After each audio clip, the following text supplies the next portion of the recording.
Welcome back to Cream Crew. Oh my God, wrong show. Leave it. Don't touch it. Please don't. Don't touch it. Please, people will be so mad at me. Please don't. Staying in the episode. We are at no. I refuse. We're keeping it. There was such confidence. You were so ready for that one. Please, for the love of God, do not keep that. That was so good. Oh my gosh. Hello, everybody. Welcome to Cream Crew, the show, the other podcast that Hunter doesn't care Welcome to CreepCast. No. I refuse. I'm sick. Leave me alone. I spent most of my life hunting in those woods, so you can imagine my joy when my parents got me a hunting dog. What was that noise? That was like a growl. No, I did. Like, No, I did. I did. You ever have a hunting dog? My family did stuff like that. I know, like, the kind of hunting I did as a kid was always like deer hunting or like turkey hunting. You don't really need a dog for that. We did a lot of hunting dogs. Hunting. Oh, you did a lot of pheasant hunting? Yeah. So that pheasant and duck and stuff. So we had a catcher basically. Oh, okay. And my grandpa. Did you have one or did you have like several? Well, we had one. Dogs? We had one. And then my grandpa, who had a stroke, he would sit in this electric wheelchair. His fucking mouth would be open and his eye is blind in one eye. And he fucking shot the dog in the head. And that was really traumatizing. Really like on accident? Yeah. Well, I would assume so. I mean, the man, I don't know why he had a gun in his hand. I was too young to really process that this was a horrible thing, but no. Also, trigger warning, dog death. A little late for that. Hold on. Were you there? Yeah, I was right next to the dog. How old were you? I was probably 7. You were 7 years old sitting next to your beloved hunting dog and your grandfather, what'd you say? My grandpa. Your grandpa just blew its brains out right next to you. Yeah, well, it shot him in the head, yeah. Did it? Okay. I mean, I'm just letting you know what happened. I was just wondering. That's a lot. Okay. I mean, it was a traumatic thing. Like, yeah, I had a hunting dog, but you're like, when I was 7, my grandpa. Wait, so did he shoot it on purpose, or what? No, did he just I don't have think a gun in his? He was just holding a gun in his wheelchair as he was like disabled from a stroke. Okay. Yeah. And so it might as well have been you that got shot. It was just like an accident. Could have very easily happened. Let me just tell you that. Could have happened. It was sad. I feel like this is going to just bum everybody out. We should probably just not even include that. No, you should include it. I think that has to go in the episode. That is a legendary Hunter confession. Why? How was just a confession? It just something happened in my life. The story mentioned a dog, and you're just out of nowhere like, I was 7 years old. My grandfather. Okay, first off, they said hunting dog. We've experienced other dogs in the show, and that story has never been relevant. He walked up to his room and plopped down on his bed. He sat there looking at his ceiling when suddenly he got a weird feeling. Not so much a pain, but a weird feeling. He dismissed it as if some random feeling. He heard his mother call him down to get his stuff, and he walked down to get it. So what I like about this is he had a feeling. It seems like a very feeling. He had a feeling that was a feeling. It wasn't a painful feeling, but it was a weird feeling. It was a feeling. There's a ceremony for first-timers and everything. Kimber nodded eagerly in agreement, her dark orange curls bouncing off her tiny shoulders. Yep, it's true, Sam. If you enter the treehouse without the proper ceremony, you'll disappear and then you'll die. My face fell. Good God! How is that casual? Wait, what? She just says, yep, it's true, Sam. If you enter the treehouse without the proper ceremony, you'll disappear and then you'll die. Good God! I mean, God!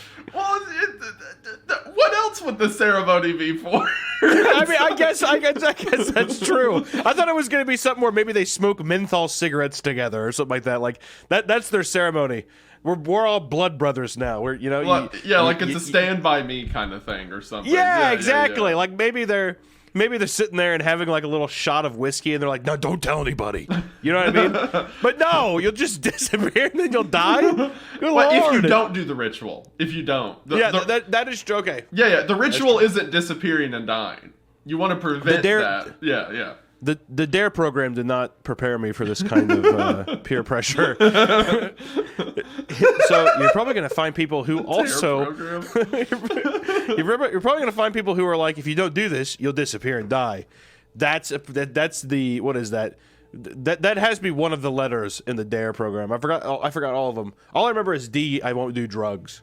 Yeah, I can't and then remember. There's a whole song. Avoid disappearing and dying in the woods. Yeah. A. D. I won't do drugs. A. Avoid the ceremony and disappear, die, and go in a treehouse. R. Okay. We just have to get a knife for the ceremony and we'll go. Oh no. Oh, what? God.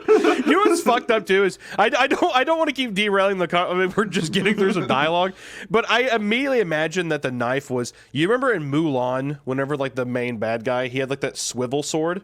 You know how like there's ceremonial daggers like that? Yeah. I almost imagine that they're like, yeah, we just have to grab a knife from, wherever in the ceremony. So I just imagine these 9-year-old kids are just like, they have like these golden daggers with like ruby encrusted handles and stuff. And they're like, all right, we're good to go to the treehouse. Next stop, Triple Tree. The knife's like whispering to them, like, oh, it does that. Yeah, exactly. Speaking in tongues and shit. It says I've been bad. It's like, what? If a small dog was whimpering, shivering, I probably wouldn't just stay down there and open the hole. I probably would just be like, this is a bad idea. But you know what? They're down there. What are they supposed to do? It looks at the hole you're working on and starts crying. And they're like, wimp. What a loser. Yeah, exactly. God, Whip, you pussy. Jesus. Amateur hour down here. Yeah, good Lord. This hole that periodically makes grinding and moaning noises? What's your problem? We anchored from the usual tree and began to rappel into the cave. I went down first and got my gear together while B came down.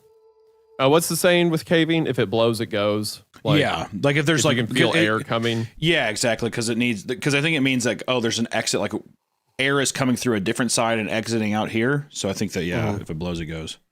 Or if you just want to get your cock sucked in a cave, then you can just say it blows, it goes, which would be nice too. That's true, I guess. I would be a little worried about what is doing the action. Just you and your boys, dude. The people you bring in with you. That's fine. I thought you meant if you find something in a cave. Me and B going down to the cave and having a dark suck. Yeah, I'm kind of worried for your intentions with me that every story we come across that involves two male characters, you always take in that direction. I'm gonna get you a Christmas shirt. It's just gonna have a giant bee on it. Oh no! Hey B. Okay. All right. Get you a shirt that says B and a flashlight. That's what I'll get you for Christmas. Hey Hunter, what are we doing in the cave? Ah! Just a little suck and fuck, brother. Just a little suck and fuck. Okay, all right. My mom texted me the other day. She's like, "Oh, I started listening to CreepCast," and I'm like, "Oh no, no!" We start screaming. No, please. It fits the vibe very well. Yeah. Right, also, it being so distorted, it sounded like a Russian gamer, like a Russian Counter-Strike player. That's what it sounded like to me. I was like, get out of my head! Get out of my head! Well, this is actually just this is a family-friendly vlog in Russia. Yeah, a typical family vlogger in Russia be like. Or more like typical Mormon vlogger here in America be like. Yeah, it's Ruby Rose or whoever the hell that the Ruby Frankie. Yeah, Ruby Frankie 8 passengers backyard be like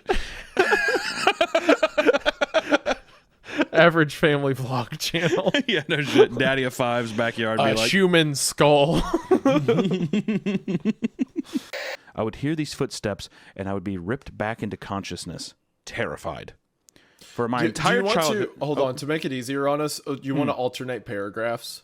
Sure, like substantial paragraphs. Like if it's a sentence, then you do another one. Sure, yeah. Yeah, that way it's just more rhythmic or whatever. Neither of us are losing our voice because we're in this for the long haul. This isn't a sprint. It's a marathon, right? We got to pace ourselves. Yeah, it's a classic. It's a classic tortoise and the hare kind of thing. And exactly. You'd be very surprised who wins that race. Huh?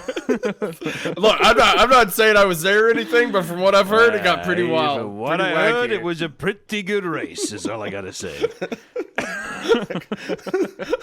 A lot of upsets that day. All right. Anyway. Yeah. Since I'd sometimes get up to piss or to get something to drink, and can remember just going back to sleep on the bottom bunk. My God, I'm having a stroke.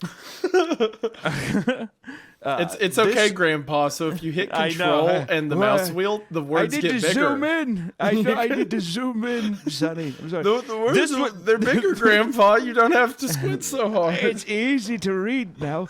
This would happen once or twice a week. Ma'am, somebody just came in. No, ma'am, stay as quiet as you can. Don't make a sound. Mommy, he came inside. Dude, there was no way for me to do that. Oh, you were doing so good. You were doing so good. You were killing it. I tried. Oh, that was great. Oh, fuck, there's more. That's screaming about his legs worked or whatever. You were nailing it. Little deal. I see all the people dreamboating over you, dude, but I don't get that kind of love. All right? I've seen some people dreamboat over you. I don't know what you're talking about. Oh, whatever, dude. I sent you the fan edit that was talking about a certain kind of choo-choo train, if you know what I mean, that involved both of us. All right. Okay, dude. All right. This is a 4-part series here. That was just breezes past it. Okay. Completely zoom past it. Is what it is. Okay, go ahead. Let's get into it. As always, everyone, thank you so much for watching. Oh, yeah. Spotify, Apple Listen Podcasts, to us there, baby. Rate us good. Rate us hard. We're halfway to Hawk Tua. We are. Hawk Tua podcast is at 15 right now. We're still above Ben Shapiro, but we want to get above. I want to get above fucking Markiplier, which is show is presented by Mug. Root beer, yeah. How the hell do we get? When can I get a mug presented by Mug? We can steal that. I think we can. If we overtake him, we can. And I have to get by. I will, if by the end of the year we have not surpassed the Talk to a podcast, I will. That has to be bleeped. There's no way it cannot be. Can we? Do you think we could at least try to get a Mountain Dew presented by Mountain Dew? I think our logo's green. Where's it at? Hold on. Did we not have one? We had one. I swear, we drank it. That's how much we like it. Yeah. Harry, go grab the Baja Blast Zeros. Hold on. Didn't like Red Bull and Monster sponsor creators forever? That we don't need to talk about them. Where our scopes need to be on Mountain Dew. That's where our love is moving forward. Isaiah, let's get into this story. And if there's a reference of Mountain Dew, we're going to give a lucky fan $60,000. You're going to give a fan $60,000? No. I don't know what you're talking about. Split joint here. I don't know what you're talking about. Okay. It's funny you said it too, because when I read that too, I was like, oh, fuck. Because I was perceiving it as like, oh, okay, we're getting into like alien territory, almost, is what I was thinking. Yeah. Being with big black eyes, sure, all the tropes are there for that. Mm-hmm. But whenever I heard the rhythmic coughing, which while I was reading it, I don't know if you did too, but whenever I read this kind of stuff, you almost try to like mimic the kind of cough to kind of like what it would sound like. Yeah. And I was doing it until I heard insect, and I was like, "What the fuck?" And I and I'm like, "Oh well, no wonder I can't think of what it is because like an insect coughing." Oh no! So I sat there and I kept doing like these weird like trying to do like a grasshopper cough or something. I couldn't think of what it would sound like, and I was gonna ask you what you thought what an insect cough would sound like. I would think. Well, if you did it on the podcast, I guess I will too. It's probably like I can't do it correctly. Hold on, dude. It's like I guess I don't know. To me in my head, it sounds kind of like. To me in my head, it sounds like a cicada almost.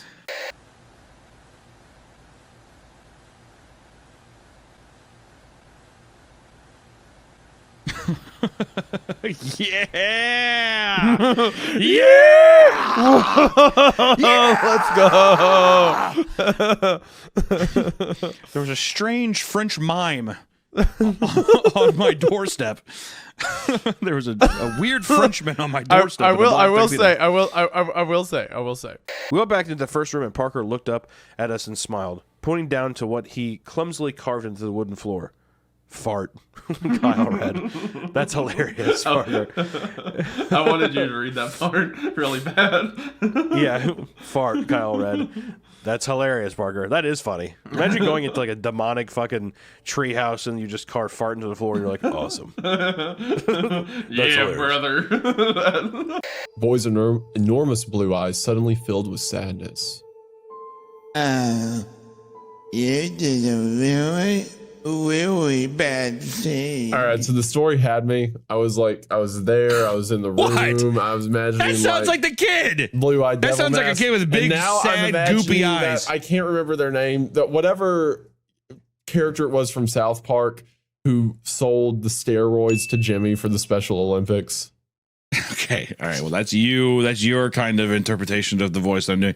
I'm doing a young child with big, goopy blue eyes. Oh, you did a really, really bad thing. He's a kid. No. This sounds like this is mocking. This is some level of deep down sarcasm. I'm not going to stop you. I just want it to be clarified to the audience that I'm not with him. I don't agree with this. Okay, well, I can do it. Look, I'll do a different voice. Now you're in my head. Too late. Now you're in my head. Here, what's a better? If you want to why deliver don't you show, give me an example? If you want to give me an deliver example a of good what show for your audience, then maybe you can act like it. Is all I'm saying. I thought it was a legitimate, good, creepy, weird thing. You're talking about a kid walking around in a red onesie with a devil mask on. Right? Yeah. All right. So how do you think he should sound? Go ahead. Say, you did a really, really bad thing. I'm not the voice actor, so I'm not the one to ask about this. I just read the stories. You sure know how to give criticism as if you are. You're what about right about that? That's for sure. What about you did a really, really bad thing? If that's what you think our audience deserves, then you go with it. No, I am a grown man trying to do a child's voice. You know what? I'm just gonna let it roll. It might be different every time. Who knows? Stumps.avi. 5-minute long video where a man with no legs is attempting to break dance on a DDR mat in what looks like. I'm sorry, Hunter. Is something funny? Yeah. Is there something you want to bring up? Well, the structure of that, a 5-minute long video where a man with no legs is attempting to break dance. The phrase, the word attempting is pretty funny. Like literally, it's just the word putting attempting in there that makes it very funny and tragic. What's funny about a disability, Hunter? Yeah, nothing. Yeah, okay. Nothing, That's sorry. The Japanese are good people, good manners, but they got all these urban legends and ghost stories that Hiroji was crazy for. Spent all his free time chasing them down. Like, you heard of Jorigumo? I don't think so. Well, I'm sorry, but with that delivery, I imagine like a bewildered elf. Like, I don't think so. Okay. Well, she's the spider lady, lives in the Joro Falls round Izu. Your southern accent with this is so good. Well, she's a spider lady that lives in the Joro Falls around Izu. I'm sorry, is that not the caricature that you're I just don't believe Rob is actually going to these places. But he seems to be a learned man, so who knows? He one of them educated types. He just talked too big. Okay. Anyway, well, shit, before I was rudely interrupted. I'm sorry. With a criticism over my Rob speak. Like I don't understand the character. Okay. She's the spider lady. Gosh. Oh my god. Well, she's the spider lady, lives in the Joro Falls round Izu. Meant to be real pretty, but real dangerous. Hiroshi took us out there to get a picture of her. Did you ever meet Jorigumo? Okay, that voice. I don't mean to keep. I can't. You know that like the fairy from Legend of Zelda. It's like the 50-year-old man in a fairy costume. Do you know what I'm talking about? Hey, come on, man. No, I'm a cute girl. I'm Alice Sherma. Did you ever meet Jorogumo? Okay, in my head, is Tinsel its name? The elf or whatever? I don't know. I have no idea. It's that, but trying to sound like a British woman. Did you ever meet Jorogumo? Thank you, okay. Nah, she didn't show. None of them did. I didn't believe it all until we went to Aokigahara. Sure. Aokigahara. Aokigahara. Aokigahara. Wait. Aokigahara. Sir, if you've been there for so long, how do you not know how to say it? Listen, little Missy, I don't even think that you're real. I don't know what you is, but it ain't right. Why do you say such horrible things? No, I don't. See, now you're whispering, and that makes me all kinds of bothered and uncomfortable, and I don't stand for it, ma'am. Okay. You done got me riled. That's it. I'm getting my gun. I was smaller and less energetic than most kids my age. While they preferred to run around and play outside, I chose to stay inside and read. This sounds exactly like you.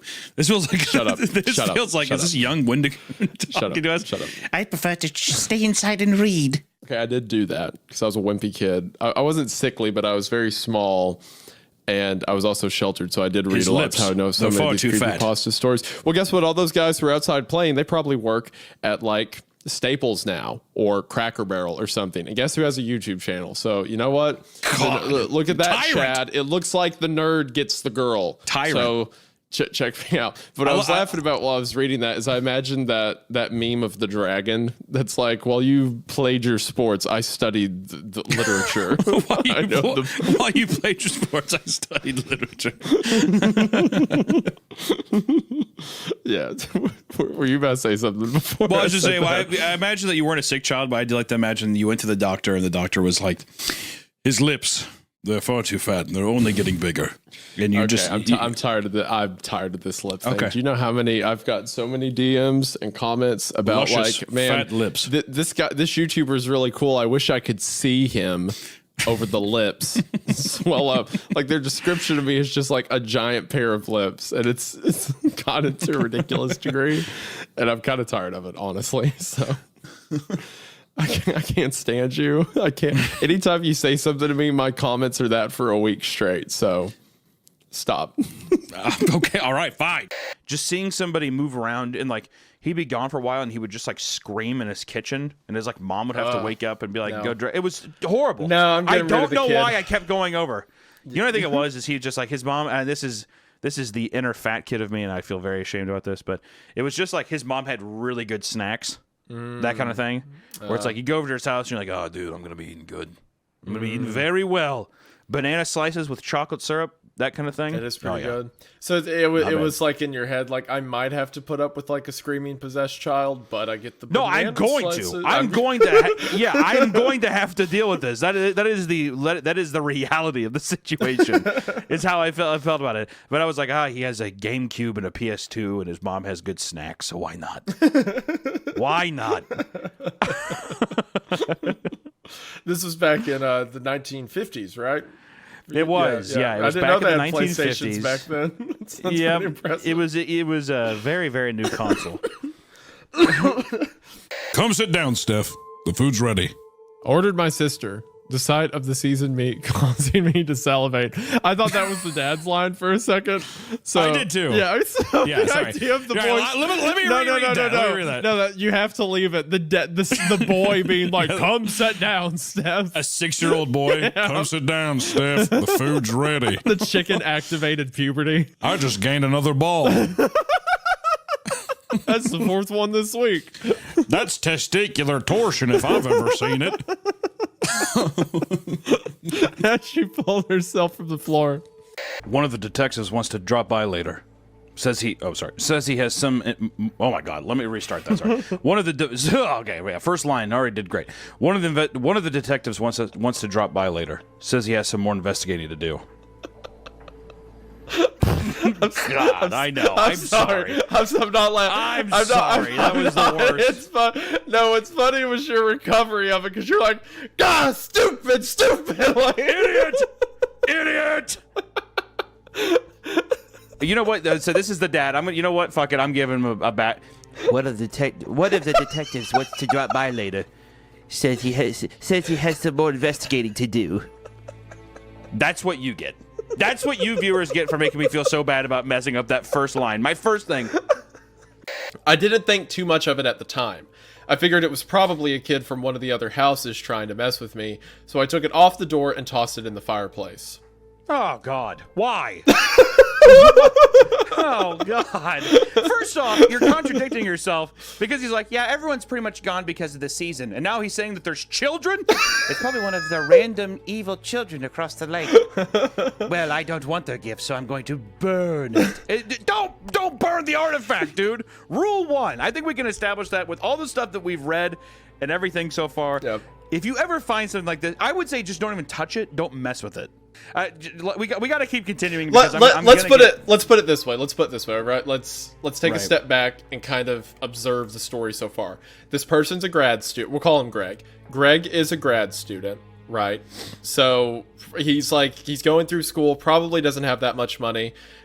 Maybe not really a strained relationship with his mom, but not enough that his mom's willing to talk about her father, right? Sure. He's probably not that well off. And then he's suddenly gifted a house that he could probably sell for like $250,000, right? Countryside, nice house, stuff like that. Oh, dude, nice, beautiful piece of property. He can't just walk away from that, right? He has to do something. Absolutely can.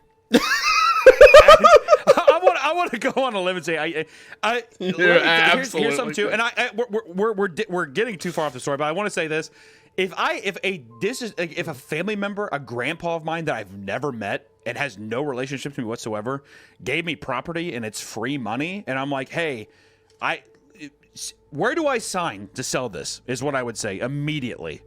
She had pretty auburn hair and rude upturned nose. Well, if you do, you're going to be in the ugly kid group, the first girl warned. And once you're in that group, you can't leave it ever. Better than the bitch group, I said. Rude nose and round face gasped, but dark hair smiled. Hey, Kyle said only babies believed in skinned men. I threw an accusatory look at Kyle. They do. Phil is just stupid. Am not. Ask Danielle. She's seen them. Yeah. Wait, she's seen. I think. Okay. Yeah. I felt like I was having a stroke just then. Yeah. I was like, wait a minute. Yeah. Ask Danielle. She's seen them. And accept what it is that he bestows upon you. Oh my God.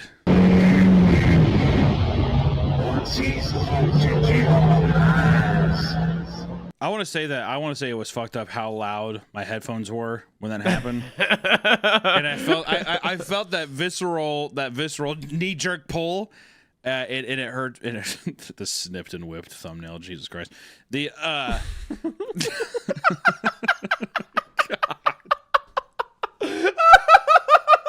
Exacerbated by my question, she said,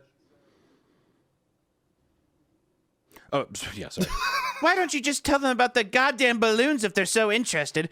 That's very aggressive. That's super bad, man. Okay, maybe you're right. I imagine she's sitting there smoking. She's sitting there like smoking. She's like, why don't you just tell why don't you just tell about the goddamn balloons if they're so interested? It's like, hey, Mom, my story did pretty well on this subreddit. She's like, who cares? Do you have a wife yet? A job? Yeah, when are you gonna move out of this damn house? You and your shark pull float have been here for 30 years. Shark pull float. Get out of my house. When you play a character, you're temporarily possessed by that character.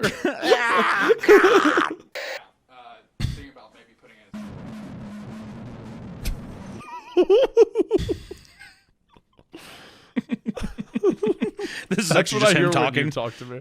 Yeah. This is how he speaks. This is Brian reflecting in the gazebo.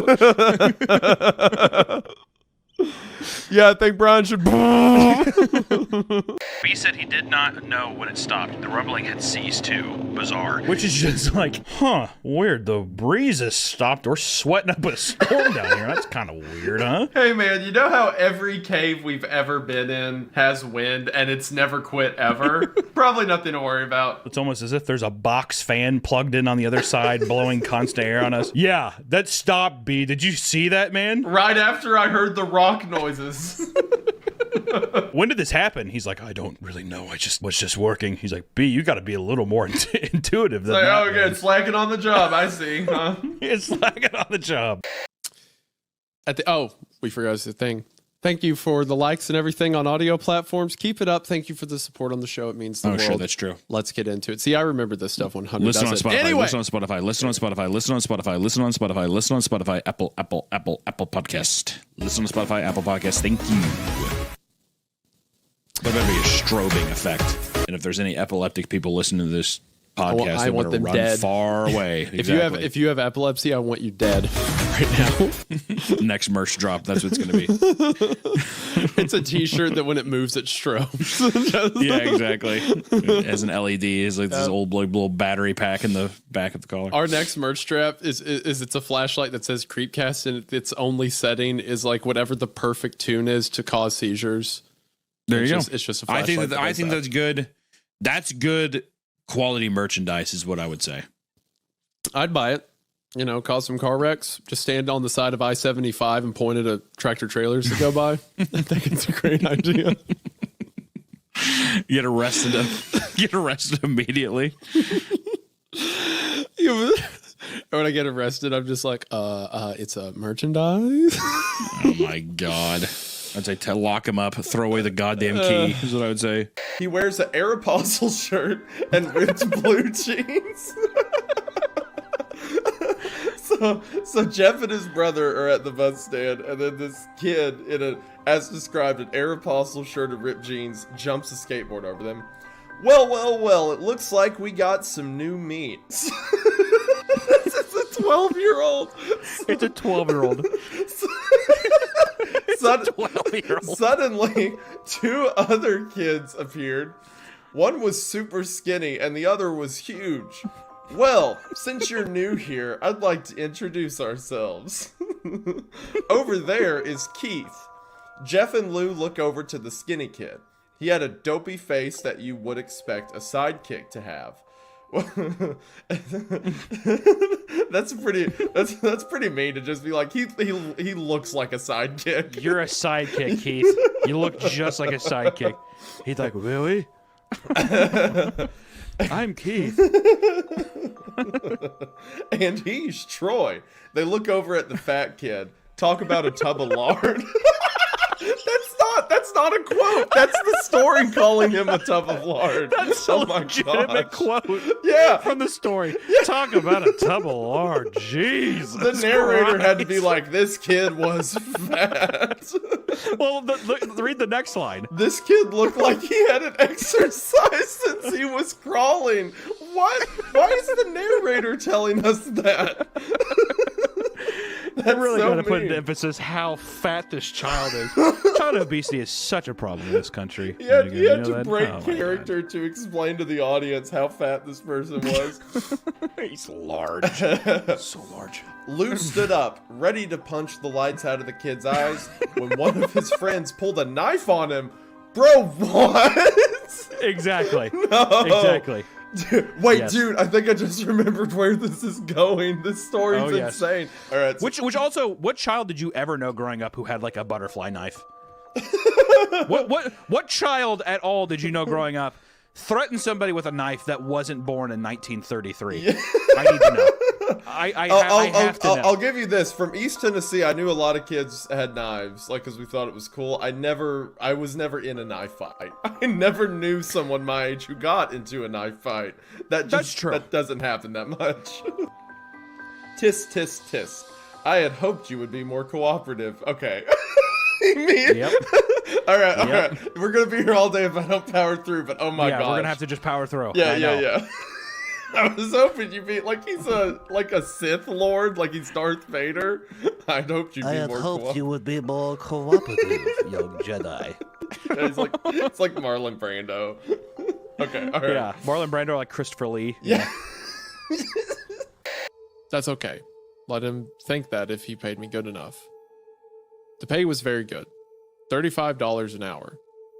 These are two Samsung OLED computer monitors with 244 refresh rate. Do you know what that means, son? Do you know what that means? He's like, yeah. And this is a creamy keyboard. That's why it sounds so refreshing to the ears. So you're gonna load up Apex Legends, and you have two buttons. He's like, you're going to load up Apex Legends, and if this woman in this room moves at all, you start one of the games, and you don't stop playing until she sits back down. That would be a real horror story right there. So I'm walking around the car with my night vision on, like there's nothing out here. There's I can see everything. There's nothing. Put the helmet on, see for yourself. And she was like, I'm just scared. So we set up with her crying until sunrise and then drove home. So oh my god, that is brutal. You would have been so fucked up if you would have put the night vision on. You're like, oh my god, what is that? Oh god, what is that? It's horrible. It's horrible. No, what I should have done is I would have been like, I'll go find it, and then I just don't come back. Yeah, don't come back. You come back the next morning with like Dunkin' Donuts or something. Babe, I just decided to go walk and get donuts. I hope they don't mind. Dude, she's just like fossilized in the car from being so afraid. Dude, she would have. I think she would have divorced me. I think 100%. Yeah. If I picture my wife, there's no way. I would have been up shit creek for sure. Yeah, fuck. And also, this one girl, I have to close your ears, Hunter. You don't get this satisfaction. There was this one girl who came up on stage, and I'll have you know I'm married, by the way, right? This one girl came up on stage, and she was tall, right? And she was wearing like goth makeup and clothing. And I go, hi, what's your name? And she looks at me and goes, Jacoby. 100%. And I go, no, it's not. And she gets right in my face and goes, yep. And then just doesn't say anything else to me the whole time. That's all. She just wanted to do that. Okay. And I felt attacked. I felt assaulted. The Lord tests us in many ways. No, it was not a test. That was not a test. That was an attack on me. Okay. And that you sent. I feel like you did this. I didn't do it. That was an agent of the devil. You are the devil. Did you find anything in the Agahari? Our Kagahara? I thought in the unaliving forest. I thought I couldn't pronounce it. Now you can't pronounce it. What's this about, you little educated British lady? I wouldn't say I'm a cultured woman. I just wanted to know if you've seen any. Did you find anything I see there? how it is. You think you're all sophisticated better than me just because I'm from down here in Phoenix. Yes. Well, let me tell you this. Yes. You think that it's fine for you to mispronounce it, but when I mispronounce it, it's because I'm some dumb yokel. Is that right? Yes.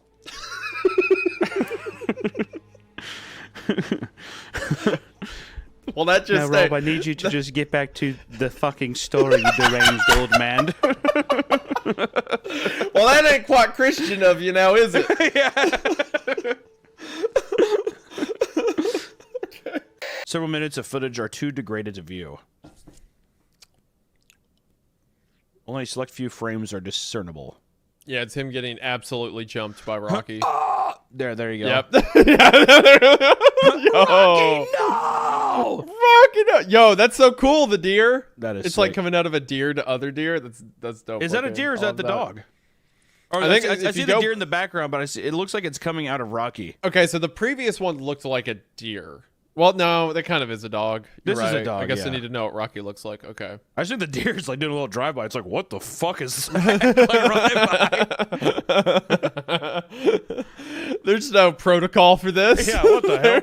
Or maybe it was a deer and it's infecting all of the animals in the forest, maybe? Yeah. I'm going to laugh. I'm going to laugh so hard, Isaiah. I'm going to rafflecopter, as the kids say. The day that you were like, hey, I can't record today because someone harvested my organs because you're so fucking naive.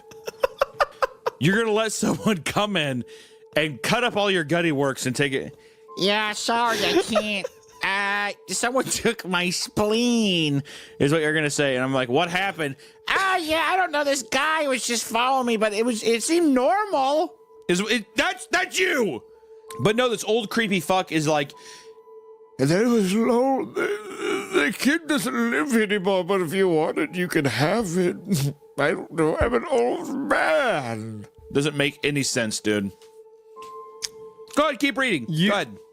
Let's see where it goes. No, I bet the old guy's fine. I bet he's a perfectly normal guy. He could rationalize it in his mind. Our protagonist could rationalize the interaction as just like a weird way to phrase some kid that lived down the street. The next sentence, he says that he phrased it weirdly, but it's not the old man going, it's the kid I had in my basement. It's just like, oh, a kid lived around here.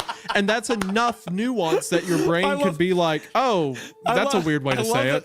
I love that the literal next sentence is, there was something weird about the way the Yes, clearly there's something weird about it, but that's not immediately like, I capture children. Okay. All right. Can I go back to the story? Yeah, I'm waiting to hear what happens next. Are you? 1971 to 1998, 26 years of basically figuring this. Yep. This kind of actual of like, because research was hard to perform. Of course, Sure. It's it's a kilometer underneath the ocean. And also, like, I can only imagine how long it took to track how big it is. Sure. Underwater. Well, yeah. I mean, I probably wouldn't even want to fucking approach the thing. Yeah. Oh my God. Okay, let's go measure it. I'm going to swim right up next to it. Yeah, I'm good. Especially because it's like has mimetic in presence. Yeah, exactly. And, like, also, I'm going to kill myself. Swimming up next. Not only is this huge, but I have a gun, and I'm gonna. These themes were called groups. There was a space group, a sea group, an earth group, and the group I was in, community. In kindergarten. There was the Fire Nation. Long ago, the 5 groups lived together in harmony. Exactly. There was a child with an arrow tattooed on his forehead.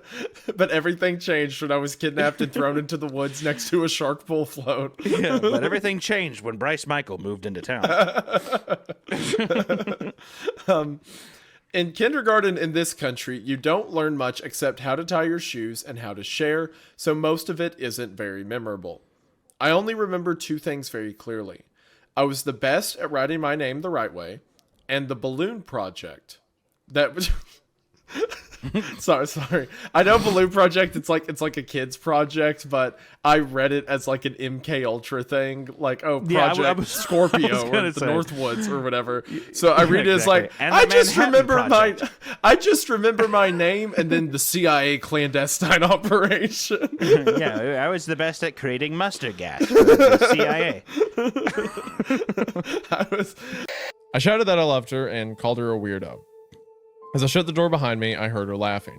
Oh, I don't like that. Even from him, I don't. That whole interaction was, I love you, you fucking freak. And you just hear behind the door. like, what? Can you get I bet dinner parties at their house are unbearable. Hey, we're throwing on the football game tomorrow night. I'm like, no, I'm good. Hey, babe. Hey, you freak up in my attic. They just got a touchdown. She makes the best pork roast, doesn't she, guys? It's like she's like hanging from the ceiling like a spider. Yeah, she's like Chris scampering across the walls. Yeah. Isn't her guacamole delicious? Oh man, it's delightful. She's like, you just hear Latin coming from, she's not speaking it, but there's Latin coming from her. I hopped in my car and texted Kyle that I was off work. He answered immediately and told me to come meet him. I happily whipped my apron off over my head and threw it in the car into reverse. Crystal Lake was my favorite place in all of Drisking. I had to park almost... Isn't Crystal Lake the name of the Friday the 13th? Camp Crystal Lake, yeah. Okay, yeah. I thought so, just making sure. Yeah. How funny would it be if we're like complimenting the whole time and then it just turns out that it's just Jason Voorhees is the skin men taking people? Bro, what if that's what it was? It's like Jason just becomes a slasher for like none of the character setups matter or anything. Just beautiful writing, all for it to be a Friday the 13th fanfic. Bro, that would be hilarious. That'd be such a good prank. It would be a pretty good way to burn people. Even if it's not Friday the 13th, like it gets to the end of the story and it's just like, and then a creature appeared. The creature appeared and killed everyone. Like you just like run it into the dirt. I'm gonna go outside, and then there is assumedly a breakage in time. Well, that didn't work so well. As a Well, that didn't work so well. You're well, that just happened. Well, that didn't work. So well, okay, I'll keep that out of the story. It doesn't deserve it yet. Yeah. It might later, but not right now. Okay. So without further ado, why don't we just dive on in? Let's get into it. Let's dive right in. Do you want to take the first section or me? I will. I'll take it. Which it starts off by saying, tonight's kind of a catalyst for this post. I just received another message, and it's worse than any of the others. My girlfriend died on the 7th of August, 2012. Yeah, she was at the LMFAO album release party at Best Buy. She got trampled to death. All right. Anyways, she was involved. She was involved in a right. Like, all right, LMFAO. I'll calm down. I know those get you going. Too early. It's really great. But without further ado, why don't we start reading? How about we? The Russian sleep experiment. Let's get into this classic. Let's see what it's got in store. So we begin with Russian. Oh my God, we don't begin with that. Yeah, Russian? you can do better. Yikes! I can't. You're a voice actor, by God, act like it. I know, but I'm a dyslexic voice actor, so a lot of it's improvised. All right, I can't read scripts as they work. I can voice act as long as someone says it to me first. I can't. Okay. That's a nice thing that you're just like a little chameleon. You're able to copy stuff. I'm gonna help your parents raise you. It's a big job being a mommy and a daddy. Sometimes mommy and daddies need help. I immediately don't like this. I'm immediately scared. I'm gonna let you know right now. I'm actually unsettled, and I'm like the giant red flags before we started reading it of being like, turn back. You don't understand. Literally like 5 times it was like, are you 18? Not safe for work. Are you an adult? Please find something else to read. You know what's fucked up is even when I was like thinking about how we're joking about this, I still pictured the main kid just like he's like grabbing his mom's plate now and he's eating that chicken too. Like he's over there like the Tasmanian devil, like there's like a tiny tornado going around the kitchen. In fact, it's about time I wheeled her out. Fair warning, Miss Sharma, she's a thing of beauty. To Rob Gothard, beauty took the form of a dark green Jeep Wrangler. Rob climbs in. Did you see yeah. Yeah, a dark Jeep, green Jeep Wrangler. Oh God. You know what I like? I like the Jeep Wrangler from How do you the beginning switch of in and out of that voice so fast? It's supernatural, my gosh. You remember the I think it was either a Jeep Grand Cherokee or it was a Jeep Wrangler in the beginning of Goonies. But that style of Jeep back in the day, oh man, good stuff. It was a good car. Good for you, Rob Gothard. Good for you. Yep. Rob, I like how you make that noise if it's Jeeps or questionably young women in stories. Oh my God. Oh, good God. This is just oh my word. Stop moaning. I can't do it. Rob climbs in and lets it roll out of the garage, where it dominates every inch of the driveway. The car. As soon as I read the word dominates. Every inch. Oh God. Oh gosh. The car is large. I'm just waiting on it. Yeah, I know you were waiting for that one. Yeah. All right. Or other deeply psychologically energized state into a semi-physical form. All right.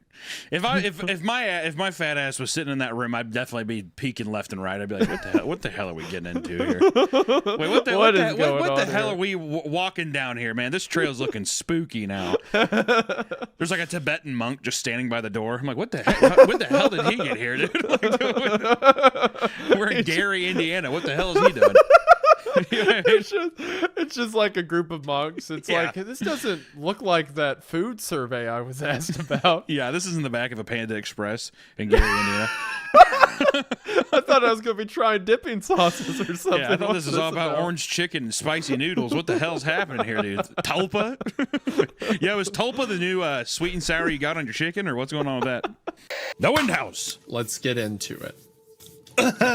Let me start by saying that Peter Terry was addicted to heroin. God damn! What a opening sentence. Whoa! Just out of the gate. 13-year-old Wendigoon's just like me. This is good. If this is like super graphic, I've set myself up for. I don't think it is. I feel like this is definitely gonna be one where I'm gonna be like, why the hell? Of course, this is what a 13-year-old loves. Yeah. I feel like I'm just hoping it doesn't go Jeff the Killer as goofy as that. We'll see. There was probably like a hot, tall woman in there somewhere, and 13-year-old me was like, Peter Terry's heroin dealer was a 7-foot tall woman named Helga. You're like, oh god. Thank God, there she is. She was known for her dark Helga. lipstick and fishnets, and I just like 13-year-old me's like, yeah, brother. Fishnet. It's a typo negative shirt. You're like, a tall glass of water, Helga. Typo negative shirt. All right, let's go. Okay.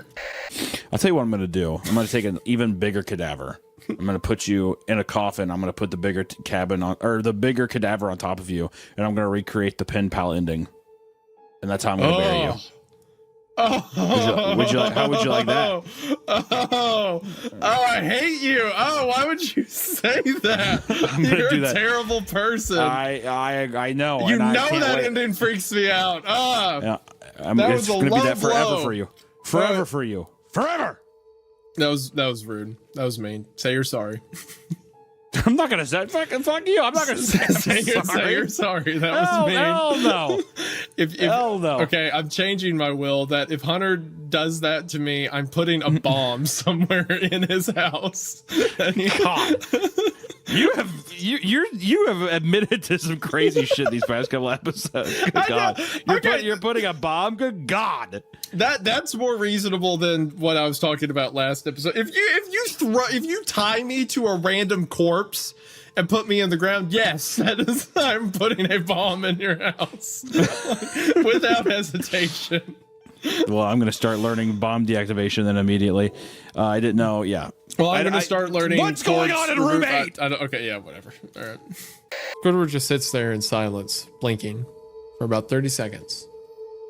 Then starts to sob softly. He puts his hands, tentacles, over his eyes and cries quietly for a full minute more. All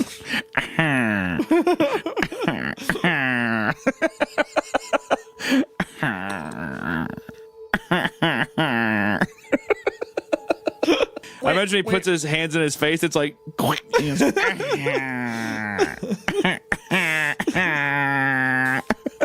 this was one of the most terrifying stories to children online, by the way. Keep that in mind. Yeah. It was like it wasn't coming from the speakers, but that speakers themselves were holes that the sound was traveling through from the other side. Yeah, that's how speakers work.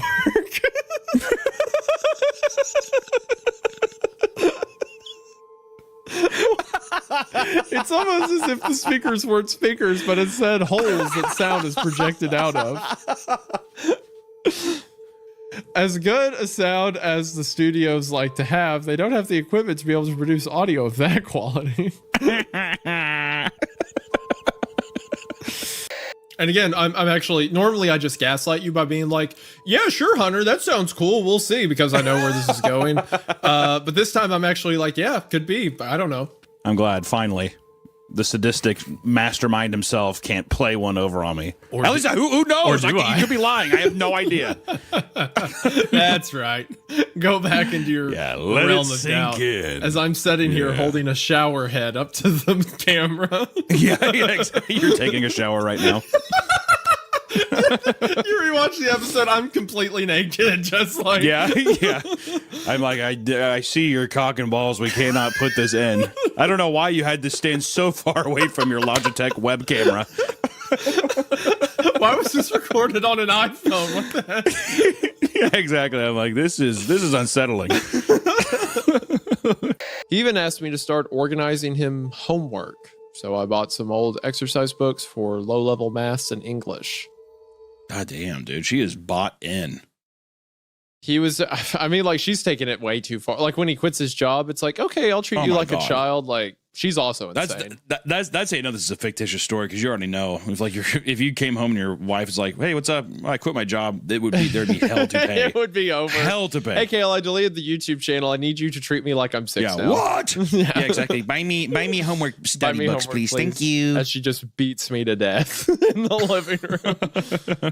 You have to say you have your girlfriend's father. Exactly. It's a great idea. You puff out your chest and you say, "You don't even realize the fucking wolf pack you just brought in on you, buddy." That's what you say. And I go to his ear. I go to his earlobe and I do just like that. I'm like, "You want to take this outside? You'll see how soft these hands when they're fucking beating your face, asshole." That's what you should have said. The very first time I met my dad, my wife's dad, he got up and he shook my hand. I said, "Sit back down." I said, "Sit back down, old man. Let me get a look at you," is what I said. I'm like, I scoffed at him. I did. "Yeah, that'll do." So I said, I walked off. And did you ever see him again, or did you kidnap your wife, or how did that work? Oh yeah, no, we're really good buddies now. He learned his place. He learned his place in the wolf pack. He's my pup. He learned his place in the wolf. Yeah, he's one of my pups. I cannot wait to meet your parents and in-laws. I have so much to tell them. Oh gosh, they're gonna be like, "Oh, you mean?" They call him. They're like, "Oh, you mean Ezekiel?" Because that's my dog name. They're like, "What about your dog name?" Yeah, that's my pup name. It's my alpha name. Oh. Ezekiel. You better not catch me on a full moon, dude. That's all I gotta say. All right, I'm gonna keep reading now. Jamie and I hung out inside the house and played my Nintendo 64 while we flirted pretty outrageously. Hot. How old are these kids? 26, I think.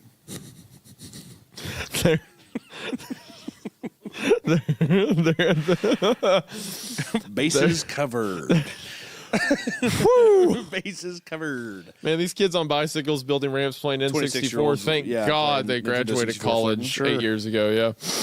What does it look like whenever you're flirting playing Nintendo 64? What was that? What kind of shenanigans? You were never like in high school playing games with the girl you liked? Some of the boys, maybe. It's my turn. It's my turn. Stop it. No, stop, Michael. Stop. That's how I flirt. Yeah. You do that thing when like you're playing a game together and then one of you's like beating the other and you're like doing the like the shove thing or whatever. Okay, come on. That you're cheating. Sure, yeah. That's probably what's being described here, yeah. There's a lot of this going on, you know. Dude, stop. You're tickling me. I'm not going to describe anymore because you're going to do it. It makes me uncomfortable. I'm looking directly into the viewer's eyes right now. Stop it. You're tickling me. I'm up next. I want that people can practice their flirtation. I'm going to keep reading. Good Lord. There had been an unspoken sort of mutual attraction throughout the summer that no one had the guts to act on. Stop moaning. Yeah. What's my call sign? I thought about it. I was thinking London. You're from London, right? I'm from Bristol.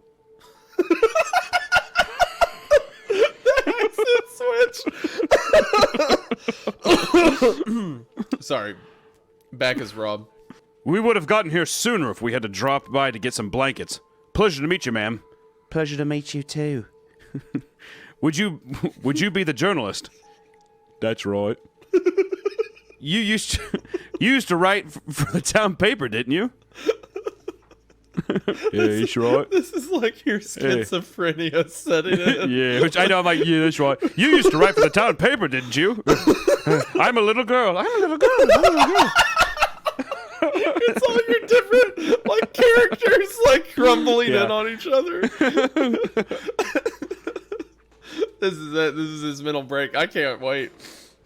I'm gonna let viewers know too. There's a lot of characters coming up, and this is going to get very messy. So if you're not on YouTube watching this and you can see the characters' names there, I'm sorry. It's gonna get very sloppy. You know, it's pretty funny because like initially I was like, oh, maybe he doesn't have enough to read, but now that I'm looking down, I'm like, nah, he's fine. Oh, I have plenty. I have plenty. Kind of almost looked like the dad was getting a little freaky with the squid, though, huh? yeah, his hand up in the air. A little bit. He's like, God, what are you doing to me now? Oh, son, get inside. Rocky's he's not feeling well. Son, you need to go tell your mom not to come outside. I'm going to be busy with Rocky for a little while. Son, go inside and get my jar of molasses and honey. Quick, go. Your daddy Get the needs butter. it. Avery Jones is assimilated. Uh-oh. Uh-oh, it impregnated me. Son, you're going to be about to have a new brother or sister from your pop here. Avery Jones is now pregnant.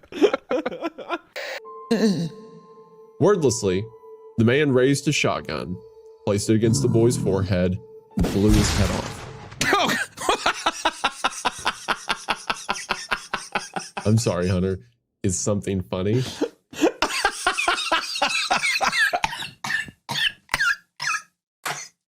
there something you'd like to share with class? Oh God! I like how the guy just came in. He's like, the kids like, they what a quick altercation! Just blew the child's head off with his sawed-off shotgun. Okay, sorry. When you all get mad at me for picking stories that involve like Tommy Taffy-esque themes or Baraska themes or whatever, remember this is what I'm working with. Okay, this is what I have to keep happy. This is like Let me what tell I have to you, shovel that was adult content into to get something out of. Just remember that. Let me tell you that was unexpected. I expected the child to be more part of the story. Okay, sorry. Go ahead. Okay, hold on. Not to jump the gun. I'm drawing a connection between this and the pool float in my head.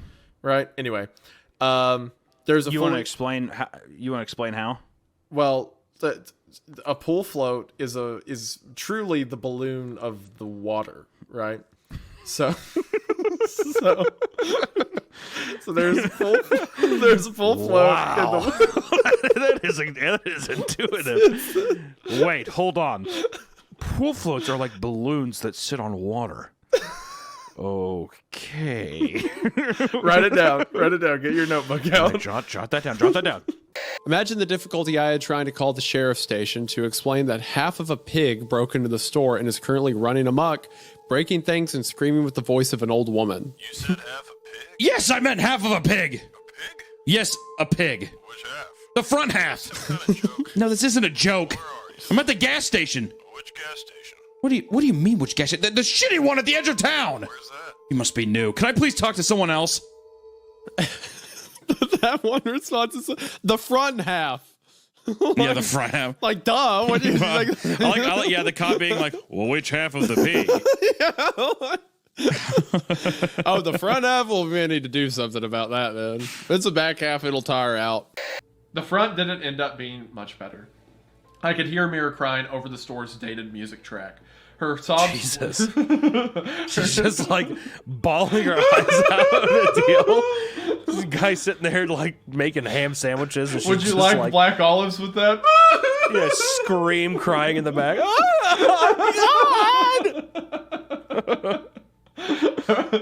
Her sobs went from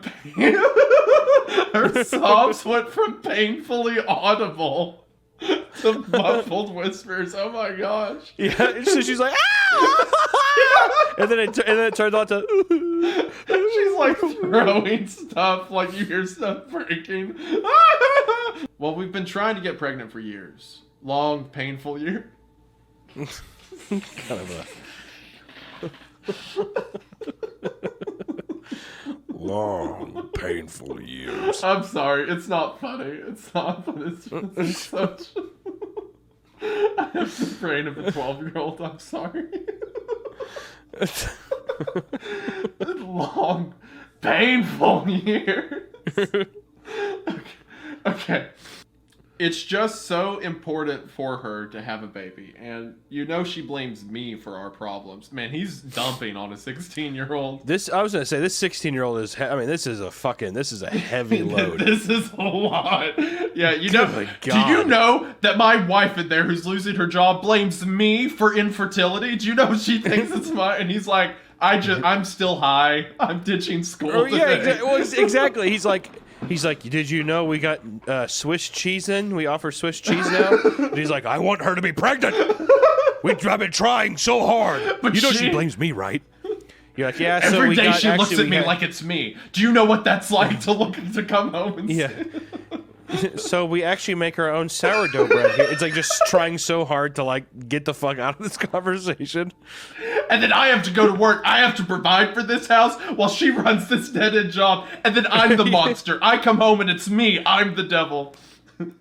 Yeah, so I'm hoping to graduate in 2 years. Like, just like, okay. Do you want Pepsi with that or? Howie. On the back of the first painting, the title "Carla's Teeth" was written. Not a very imaginative title. That's okay. This is the painting.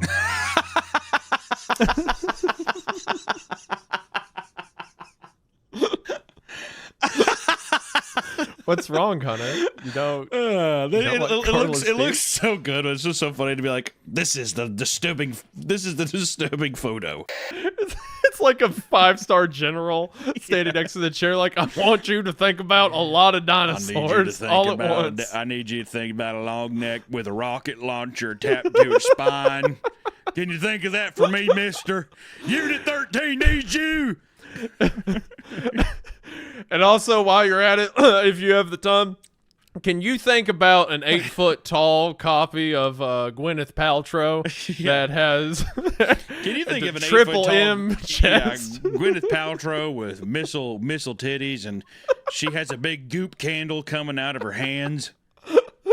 Her goop candle that says it smells like her vagina. Could you go ahead and do that? And she also doesn't understand what love is, and she thinks that romantic interest is the same as motherly interest, and she thinks I'm her son.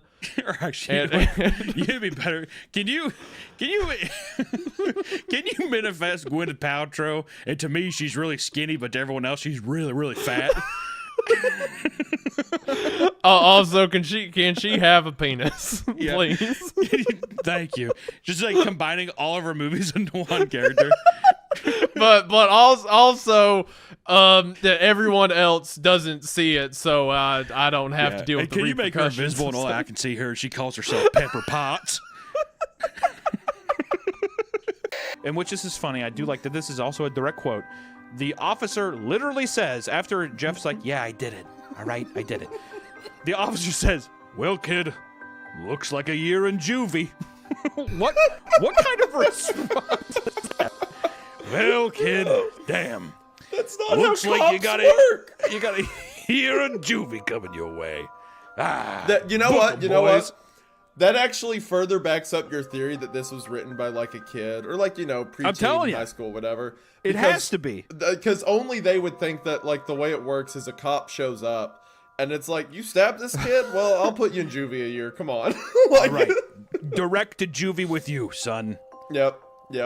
Looks like one exact year of juvie coming your way. And then it says, Lou interjects at the top of the stairs holding a knife, in which all the officers immediately pull out their guns and point it at the child holding a kitchen knife.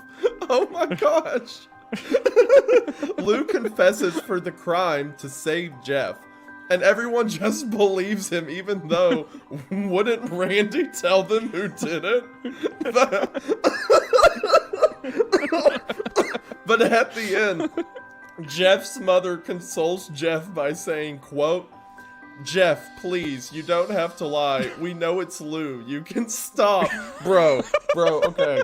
So the cops, Randy's like, hey, I got stabbed by this kid who's a year older than me.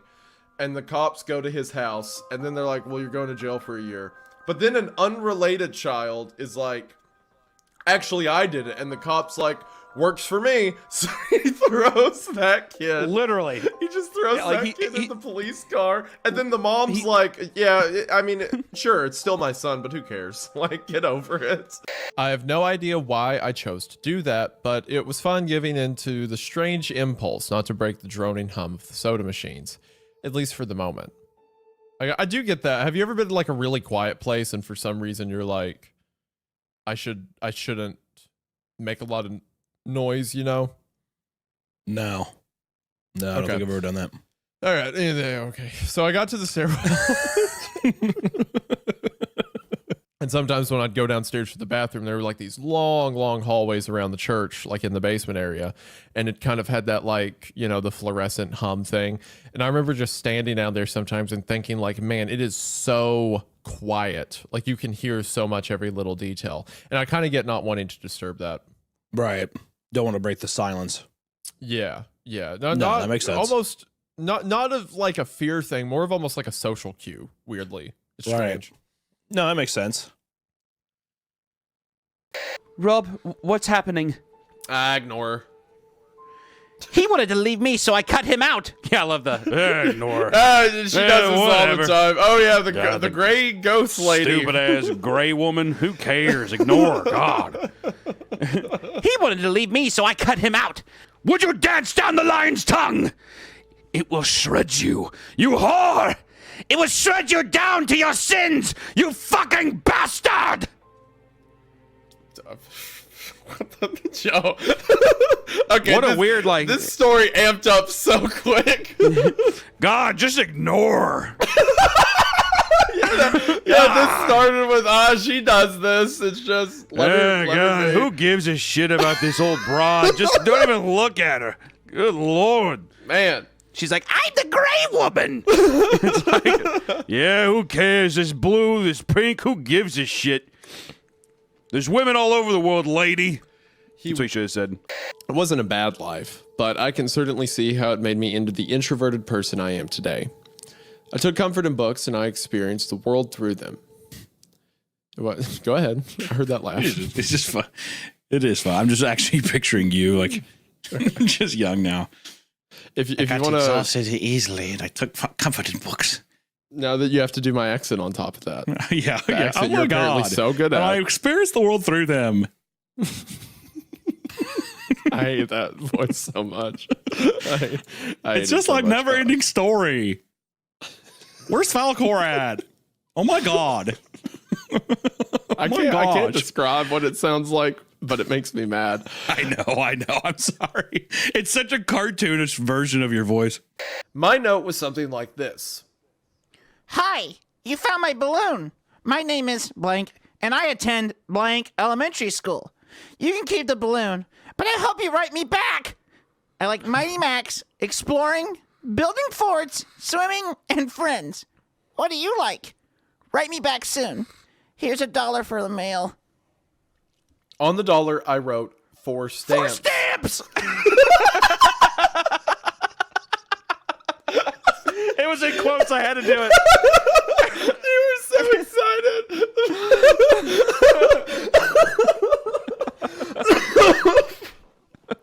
Oh, that's great. All right. He wrote that. He sounded like he was calling for help, but he would dip into another language that I've never heard before. Whoa. What the fuck? The way this is written is like, yep, so 4:45 a.m. Definitely a guy cried for help outside, but then he started talking in German or Arabic or something, and I don't understand that. So I just figured, let it be. Maybe he's got friends nearby. Yeah, it was about 5 in the morning. I heard him say help a couple times, but I think he spoke Spanish, so I just said I just better let him be. I opened the door and said, por favor to you too, and just, let the elements, have their way with him. I let the... This is actually you with Diego. Now that I think about it. No. I would have rushed to Diego's help immediately. Yeah. Hello, my name is Mitch. I'm here to tell you guys about an experience I had. I don't know if it was paranormal or whatever stupid words people use to describe. don't know, it was paranormal or whatever stupid fucking words people use for supernatural phenomenon like ghosts. I already love it. I'm ready, dude. But after that thing visited me, I believe in that paranormal trash. Now. I believe in that paranormal trash. That fucking gunk beneath my boot. Edwin liked the idea of me moving in since we had not seen each other for 10 years. So I was excited too. the grammar is killing me. So I was excited too.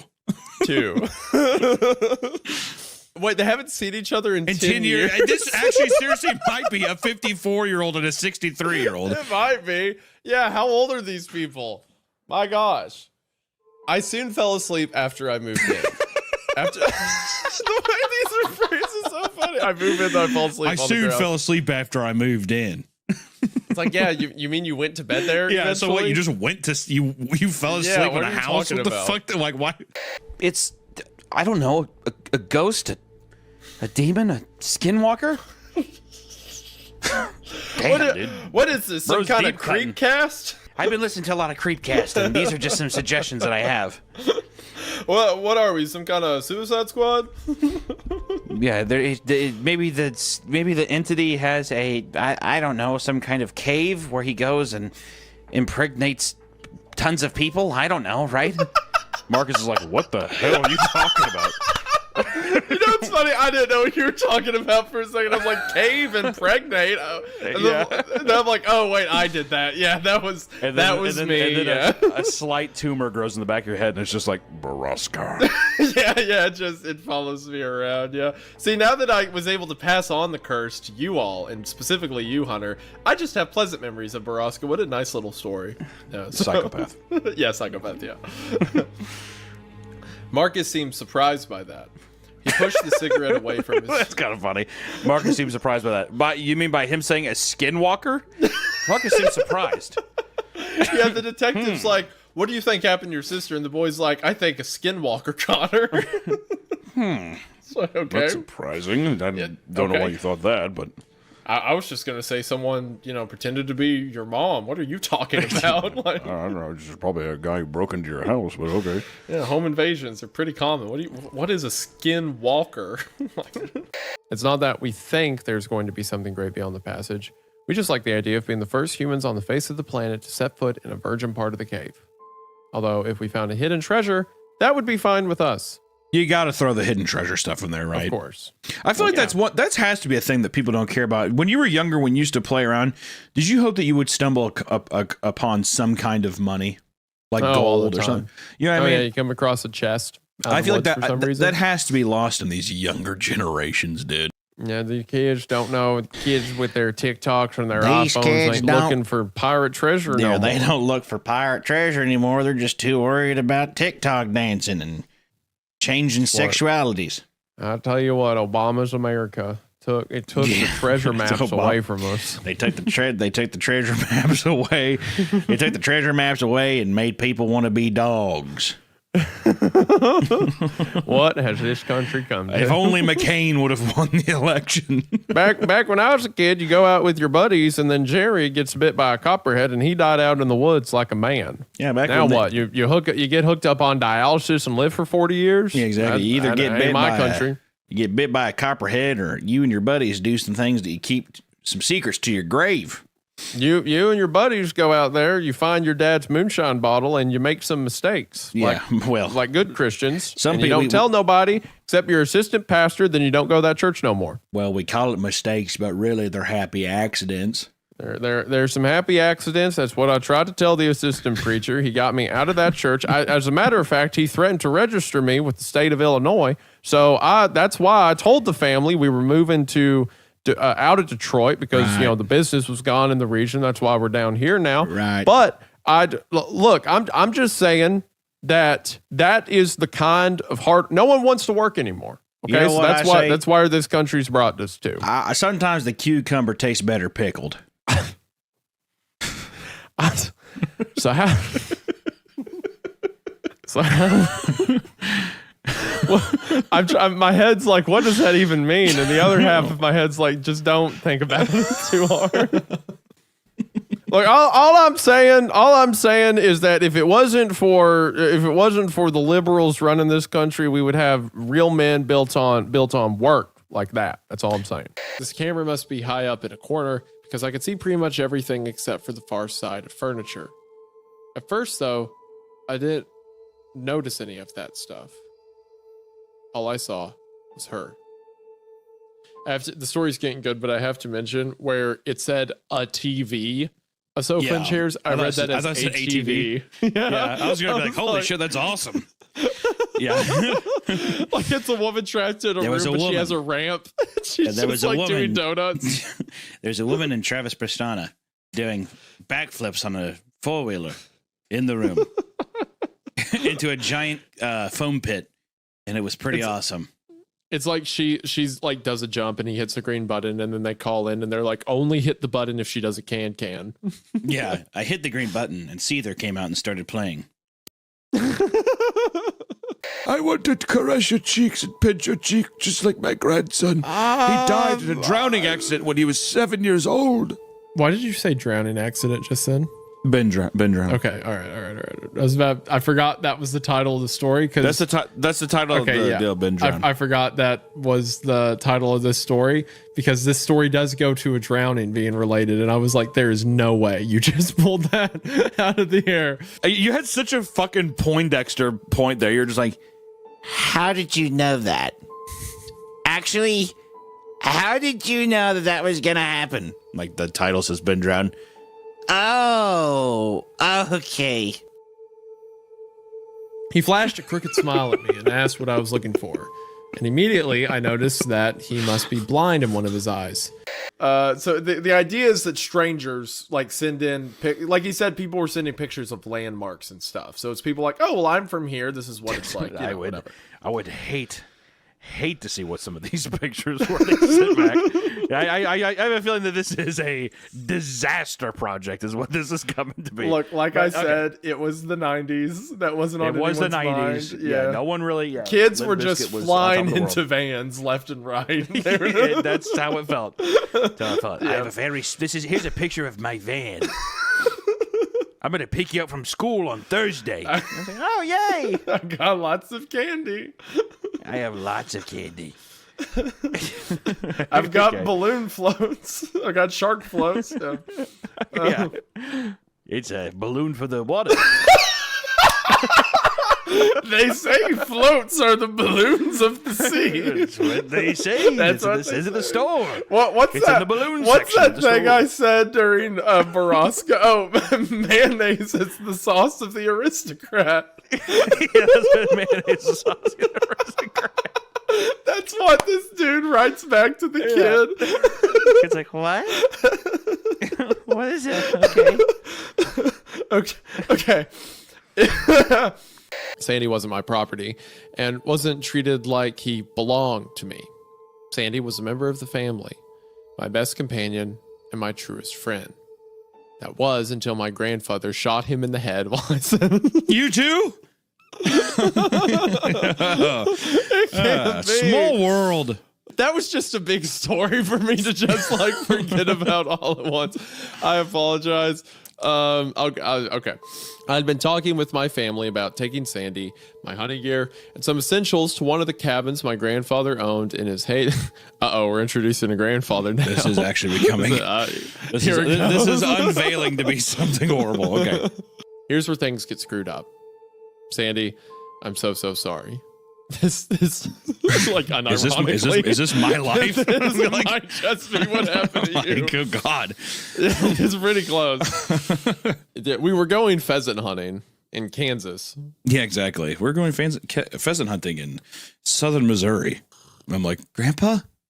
Is that you? They don't really discuss the cave with anybody else. That's one thing that they made a note of saying is he's like, people ask about the cave, but we never talk about it. So it's just like a conversation between them, which, lighten up, Ted. Come on, man. You can't, how would you not go into a cave and be like, it was weird as there was like these rumbling sounds. B was being a pussy and so was his dog, but I started noticing that there was no breeze down there. So we were like, what the hell? We're sweating down there like pigs. And like I said, that's when I saw the rock goblin. I didn't tell B because I didn't want him freaking out too much.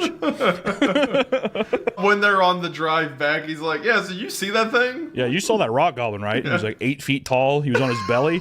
Did you not see him? Oh, dude, it was crazy.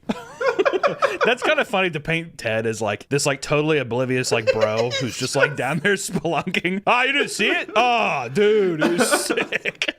Maybe we'll figure out what's making the noises, all that. Ted's like, oh, bro, that guy?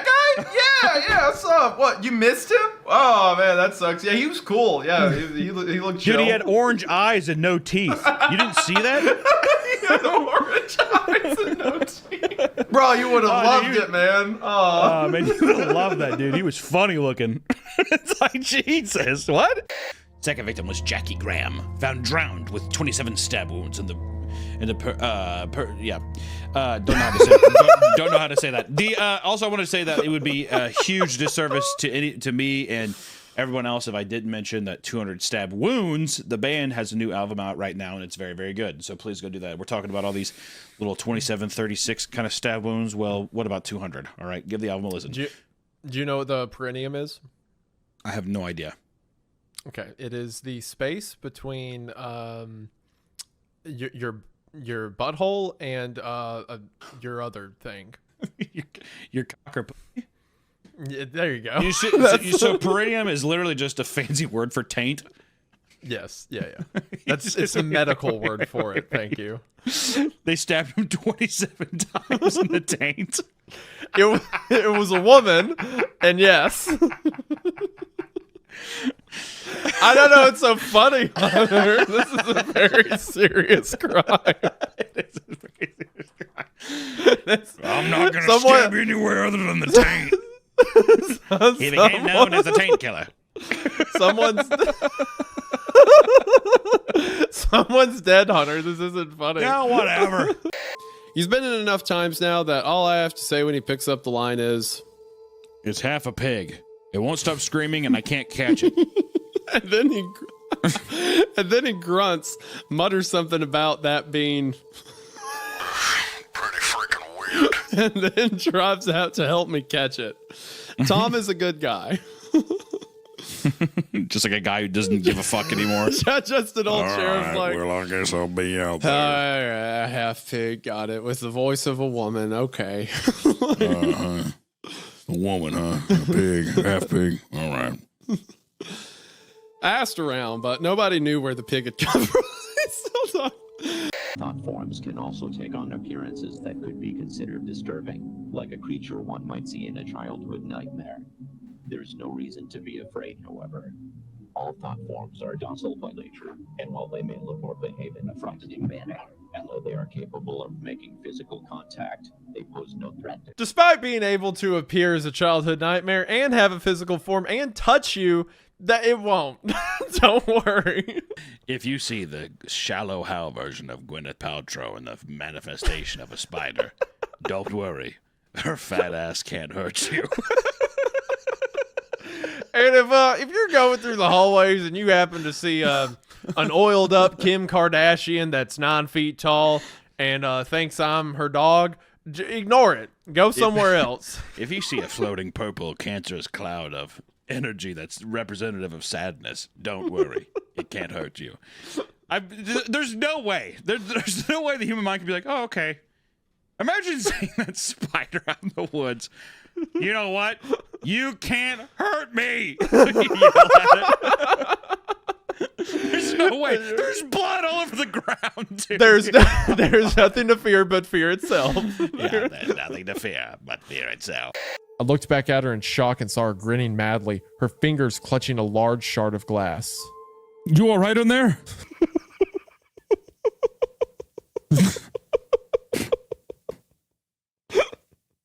I hate Chris. I hate Chris so much. He's like taking all of the wind out of this really good story. It's so fucking annoying. Hey, I know I saw those eyeballs and you've been like, you saw your dead wife or something with blood. You okay? I thought those shoes were bad, buddy. Anyway, let's get yo. Oh man. Anyway, you all right in there? I thought the BOGO wings we got at Buffalo Wild Wings were bad, but she looks crazy. She's right behind you, isn't she? Benjamin, she's right behind you, isn't she? It's like, Chris, you can see. You would know that You're question. looking at me. You are looking at me right now. Oh, yeah. Yeah, she's behind you. Ben, you're going to want to see this. Half an hour later, Apollo shows up. Though he laughs about his ordeal, he's clearly a little shaken. Guy should call himself an Uber. You can't shut those guys up. Did you guys have Uber in England, or? Yeah. Oh, then you know what I mean, right? I imagine if I had where he said Apollo Creed, I imagine actually, he just passed away. You know who I'm talking about, the actor? Yeah. I imagine actual Apollo Creed shirtless in his American, like, American flag trunks and boxing gloves. Yeah. Like stepping out of the car and you like, yeah, guy should call himself an Uber. Like in your phone. Yeah, steering the car with boxing gloves on. Yeah, that's what I imagine. Oh boy. The group has very little to say for the rest of the night. A deep, solemnity, sure, hangs in the air. I hate the word solemn, dude. Solemnity. Yeah. Anemone. There you go. With words we don't understand, or they're hard to say, let's just fucking say bazinga or Bazinga. Apple. A deep bazinga hangs in the air. Sheldon Cooper appears. He's just like, Sheldon Cooper's just like in the shadows by the tree line. Hello, Rob. Bazinga. I fucking covered this SCP, and it kind of reminds me of that. It was the, hold on a second, let me see. The Flesh That Hates. Yeah, exactly. 610, I think. Yeah, the Flesh That Hates. Kind of reminds That's me of that. how autistic I am. You said it's kind of like a flesh, and I'm like, oh, 610, the Flesh That Hates, clearly. 610? Yeah, no, I know that one. Yeah, well, boy, I know. Sometimes you have relations with a dog, and you end up getting a brother. Now, come in here and meet your brother. Sometimes you just got. Sometimes the dog's acting kind of funky, and you gotta know it in the biblical way. If you hear what I'm saying, boy. Peanut butter is in the Bible. I'm not gonna go any further than that. The next one is called Starkill. Okay. I'm just imagining like. Never mind. I can't. Yeah, nah. I can't say what I'm thinking. Nah, I'm good. Yeah, let's go Starkill. Right, yeah, Starkill. that's good. But how did they die? It was better to talk about anything else in the story of Mira's uncle's interest in me. The McCaskey boys? I don't really know. They died on the mountain somewhere. Oh, well, have you heard about the skin men? Okay, Sam really needs to find a better way to approach people about the skin men. Oh, her uncles You know what I are mean? dead? That's weird. Hey, have you heard of skinned men before? Yeah, exactly. This guy, he's like pouring his heart out. He's like, yeah, I mean, you know, it's a lineage thing. I don't know if our marriage is going to survive it. And he's like, yeah, that's weird. Have you heard about the skin men? And then the guy's like, skin men? Man, we were joking, but we hit the nail on the head for how absurd. Oh, God. I don't think so. What about Baraska? Yeah, Sam just doesn't give a fuck about Bro, anybody. he's just letting them fly, like, out there in the air. And I remember being, like, 10 years old, and I was like, what do I need to be on the lookout for? My dad was like, oh, you'll probably smell him first. You'll know when you see it. So You'll know when you see it, son. How fucked up would that be, though, if young Wendigoon was walking through the deal and he's like, Daddy, why is this woman with a red dress? Why is she face down? And her limbs are all weird. yeah. He found it! Like, I feel like that would fundamentally corrupt you as a person. And what's funny is, too, I didn't think anything of it when I was a kid. I'm like, I'm going to go look for someone who died. Yeah. It was a family friend of ours, which is why we were out there. That's nice that they found him dead. So there was there was like a chance that young Wendigoon would have been like, oh, would you look at that? Oh, this is nice. Yeah. I feel like the entire time you were looking through, I feel like to me, I don't know why. I picture you as the pouty kid who's like just wanting to be home playing like Dragon Ball Z Budokai Tenkaichi 3. At one point, I was thinking about going home to play video games.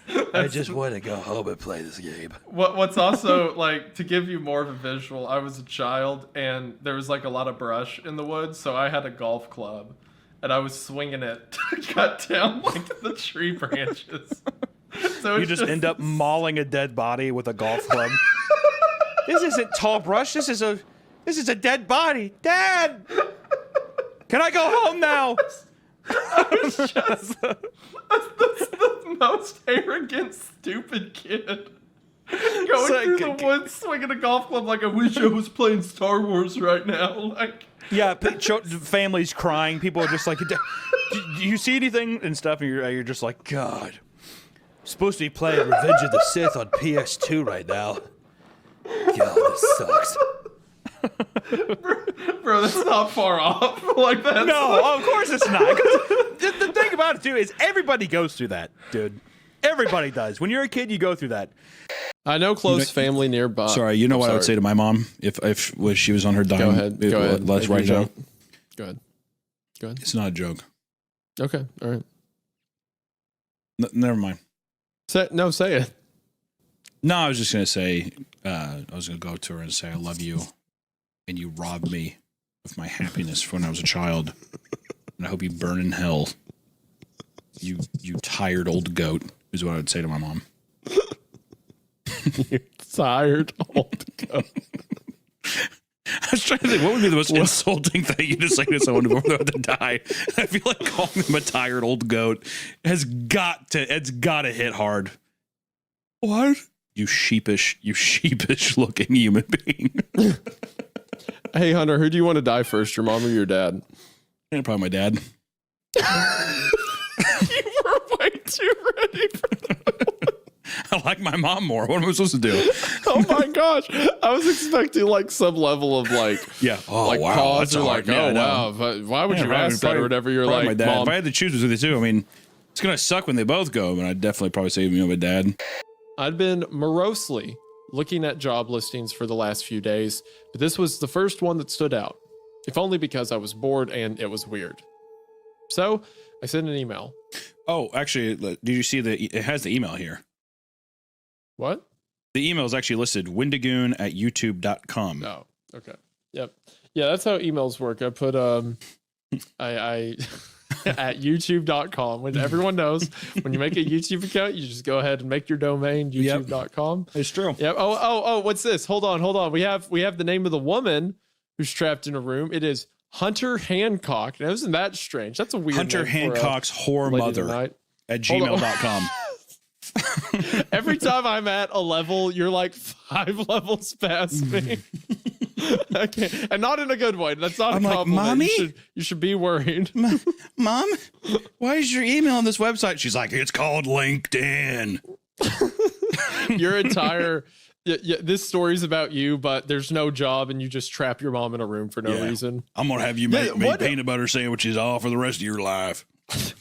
Is there some kind of thing between you and your mom? Because last episode you were like, burn in hell, you old goat, or whatever. Like, is there something you want to talk about? Or you know what, dude? Me and my mom, we just have a silly relationship. Is that what they call it?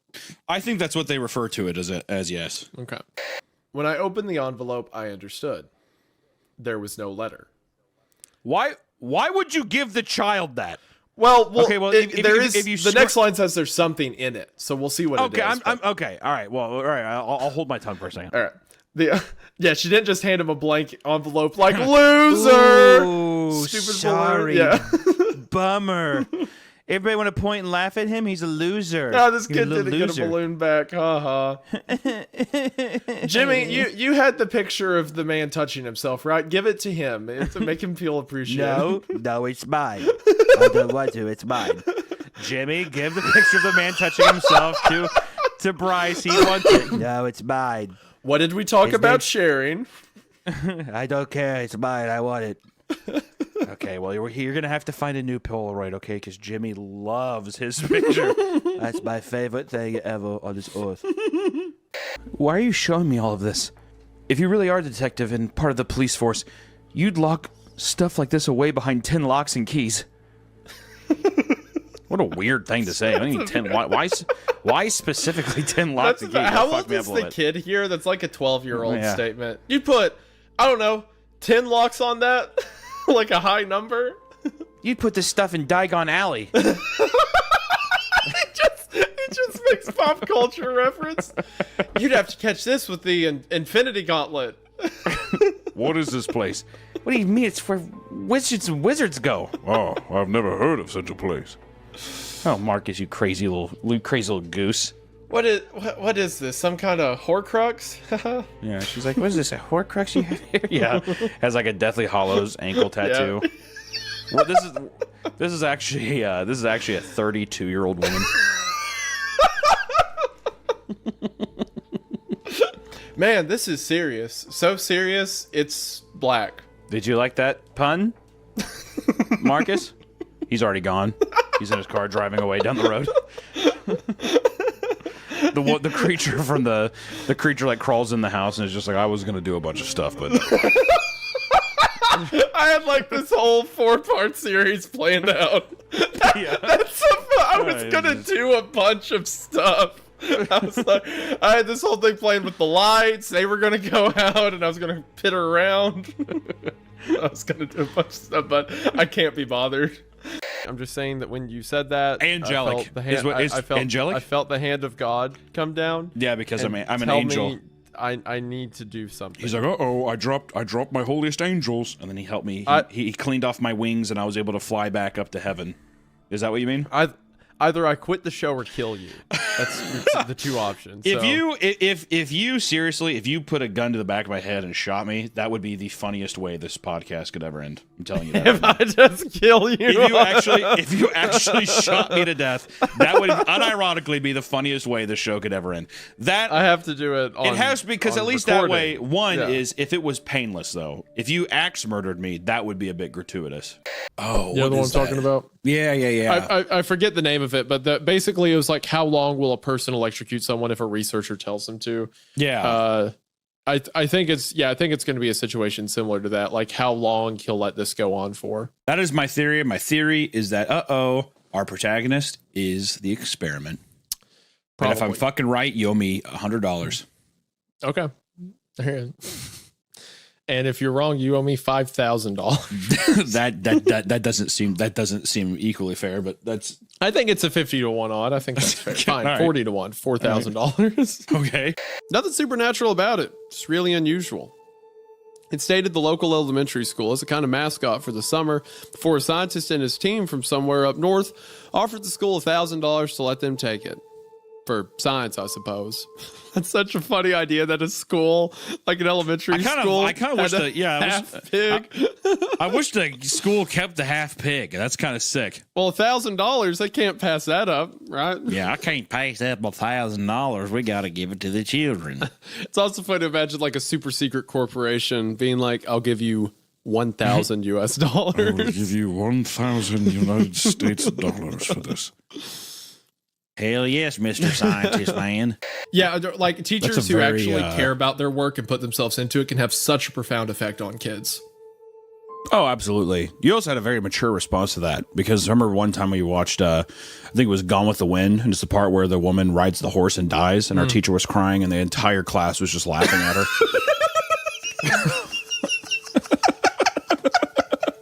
I mean, without hesitation. I think the woman says, just like Paul. And my teacher is like tearing up and crying. And we're just like, like hysterically laughing. It's like, could not be more polar opposite to your story. Okay. I you know what? Without comment, let's continue.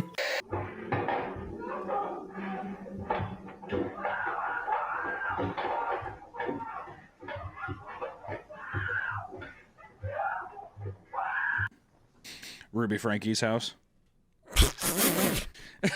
Bro. Daddy of Five's house at 3 p.m. be like, I frowned a little, unsure what Bonnie means. She smiles back blankly, then resumes the path back to her car. She's mentioned that place. Yeah. She smiles back blankly like a good guy. A blank smile? That's a horrifying phrase. It'll all be fine once we get to Wintry Bay. Yes. Perfect Wintry Bay.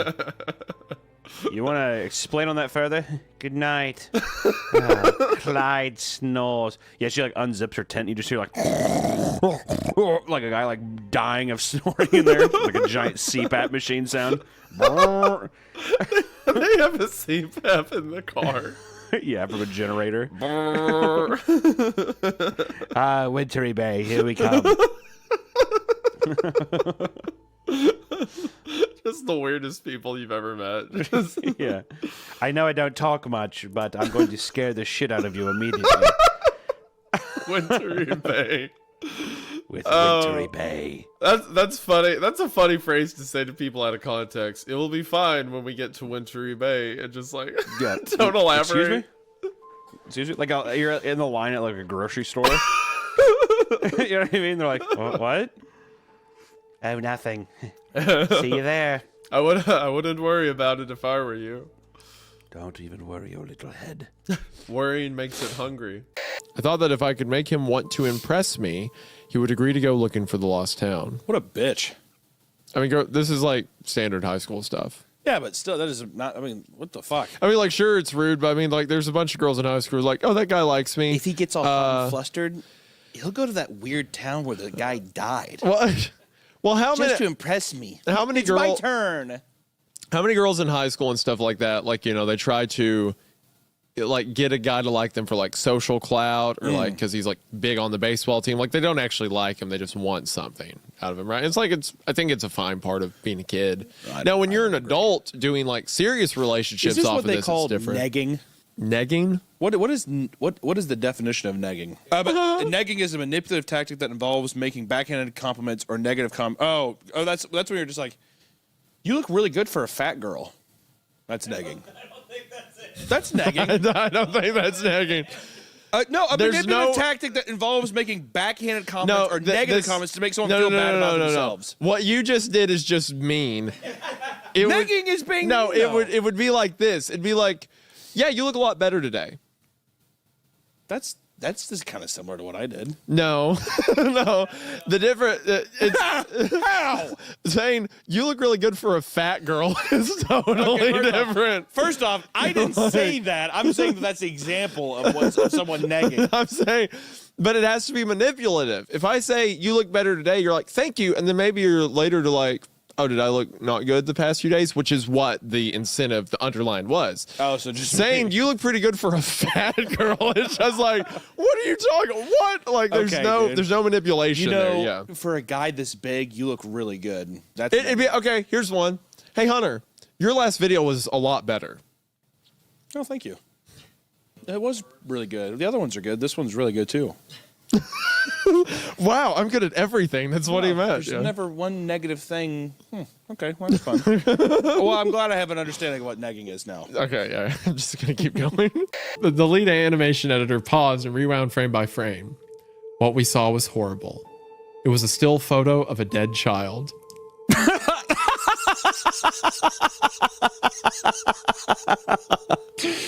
I miss this. I miss this kind of thing. Because every other one I would read back then, like if there was a cartoon I watched, I'd read a creepypasta and it'd be this, like random dead kids or blood or something. Yeah. He was naked down to his underwear, stomach crudely cut open and his entrails splayed out beside him. He was laying on some pavement that was probably a road. Pavement that was probably a road is a really funny He was laying line. on some pavement that was probably a road. Yeah, it's a picture of a dead kid and someone in the back's like, is this a road or a sidewalk? Quick. We thought it was a basketball court, but we're pretty sure that it was a road. At first, we thought this was a lake until someone pointed out, no, that's pavement, actually. No, that's not water. That's pavement. That is, in fact, pavement. We can confirm. Oh, and it's just for a single frame. Oh, my God. Oh, you all heard the guy crying in Greek, huh? Yeah, we'll be there ASAP. Like, Yeah, it's a he's like 9 foot tall shaking. monkey. 9 foot tall monkey that tickles you until you speak Spanish. He's looking over at the other ranger like not I don't think I'm gonna go up there. They're both just watching a Rosetta Stone DVD. We've got to learn to talk to these Miyamo. Miyamo-esque gorilla. All right. Miyamo-esque gorilla. I will say though, this does remind me. I'm actually getting flashbacks from my own childhood. In my music class, we could write to any musician. Oh, did you get a special Polaroid from a musician? Is that what happened? I got a postcard, and I wrote to Adam Sandler. That was the musician I chose. Okay, because at the time I had a comedy CD from him called "Everybody's Gonna Laugh at You," and I remember I got a thing back and it was signed, and it was so obviously fake. But I remember at the time I was like, "Whoa, holy moly!" Your teacher's faked a signed Adam Sandler letter. That I can only imagine. There was never verified, so it very well could be. But like looking back on it, I was like, "There's no way. There's just simply no way." Do you still have that letter? Happened. Maybe, bro. I'd have to. I think for a very long time, I was like, "This is just fake." I might have pitched it. I don't know. No, bro. If you still have, what if it's real? What if one day, what if one day, when you're 87 years old, you know, Wow. 10 years from now, could you like listen to yourself? Could you imagine, Huddle, if you had an Adam Sandler signature? I will say, okay, hold on. I'm looking up images of it right now, and the signature does look very similar because he did draw he drew a smiley face on mine. And one of these things. Okay, here on well, for Google one, Images, you're that's making what fun of me for the signature thing. I'm saying it would be cool if, like, he sent a signed copy of the CD to someone who became like a famous internet like comedian personality, right? Like that would be a cool stepping stone. You hear about like, oh, this director got a letter from Scorsese when they were a kid or whatever, right? I'm saying it'd be neat for that reason, not that. when I was listening to you, I legitimately thought you were being like, I thought you were legitimately being like, can you even imagine if you had Adam Sandler's signature right now? That's what I'm starstruck by. Yeah, you're like, oh my gosh, really? Did Mr. Sandler touch that? No. Are you saying Mr. Sandler touched pen and he touched ink and quill on that picture? What's it smell like? It smells like Adam. Give me the letter. Give me the letter. Give it. Yeah, girl. Yeah. Wax doll Tom. Okay, he's going fast. Never mind. Fuck toy Corey. That could mean anything. Here's the thing, Isaiah. With that last sentence of one of his hands sliding across my cheek into my hair. Yeah. That's disgusting. The implication. That physically hurts. But I'm just going to pray that maybe, and I know this is fucked up to say, but maybe he just like breaks the kid's legs or something. And call it a day. I'm going to pray he just breaks the kid's legs. Just smash the kid's fingers and be done with it. Let's have it be one of those stories, please. That is an all-time CreepCast quote. That's really good. Oh, yes, I give lectures every year with Mr. Prescott, she smiled. Yeah, it was you and one other guy, too, a bald guy, Kyle said, shifting uncomfortably in the wooden chair. Yes, that was my fiancé, Wyatt Dowding. He passed several years ago. Oh, Kyle said. Kyle, the king of... Oh, he's dead? Gross. Yes, that was my fiance, Wyatt Dowding. He passed several years ago. Yeah, just so instead of just being like, "Oh, I'm sorry," they're just, "Oh, yeah." I read it very much like, "Oh." Well, they didn't die. I mean, they certainly perished in the mines, but their bodies were never recovered. So Well, they didn't die. I mean, they certainly perished in the mines. It's like, good Lord. God, Catherine, you crazy old hag. Good Lord. They didn't die, but their bodies succumbed to the nature. Yeah, succumbed to their earthly grave. They were swallowed by the earth, returned to their once more. But no, they weren't dead, per se, I don't think. Oh. Unusual. Yeah, someone's like, looking. I also, when I'm alone, just start cracking my bones and like, I take my scoliosis, I bend my spine, and I retreat on myself like a human insect. That's what I also that's just like normal alone behavior, though. So I don't. Of course, it's not that weird. It's like I will say, I'm just glad that you're at least doing Rob. It gives a nice. At least there's one voice that isn't mine in there. Yeah. Although it would be funny to watch you struggle through it, but now I'm even Rob. Okay, you did good. there it is. Yeah, that's right. Now. What did I say? Is that your Wendigoon impersonation? What would you do if you did? What'd you do if you did my voice? What would I do if I? You're kind of up in this register a little bit, and you have a little bit of like a southern twang to it. So sometimes you're kind of up here, is what I hear. It's pretty good. Hello, gentlemen. I'm here to talk to you about a story. It's like I'm talking to a mirror. Hearing it now, I'm like, that is the worst impression I think I've ever done in my life. That's pretty good. I think we'll see what they have to say about it. I usually hate to leave the front of the store unwatched. We have the occasional shoplifter. Plus, there was that one time Rocco got in and made off with 2 cases of cigarettes. The raccoon is stealing cigarettes. He's stealing Camel Crushes, dude. I love Rocco. I want to meet him. Not me, dude. Shut up. I still have to eat and change out of these dirt-covered clothes before I head back. I did a lot of digging last night. Plus, I don't want to leave the part-timers alone with all those lawn gnomes until we know exactly what's going on.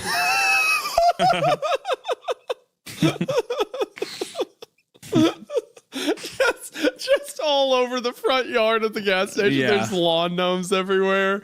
Just invisible lawn gnomes everywhere. Look, I just don't want to leave them until we know for sure that they're not going to kill us. Son, is that all you're going to wear? Said Jeff's mom. Better than wearing too much, he said. His mother pushed down the feeling to yell at him and hit it with a smile. What the heck?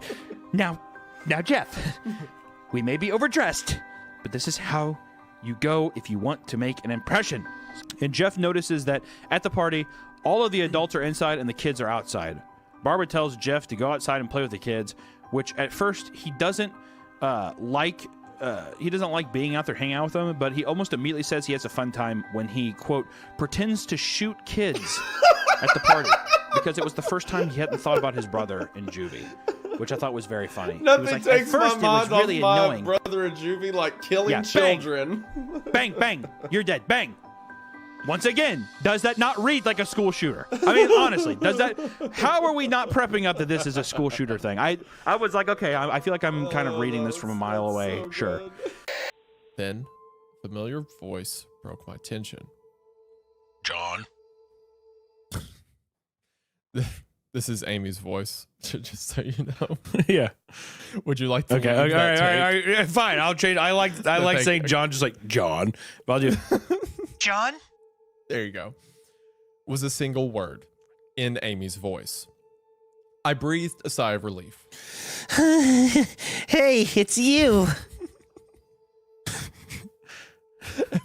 Every character we have in these series, you love to make just a toddler off the jump. It's you. Sigh of relief. Who else would it be?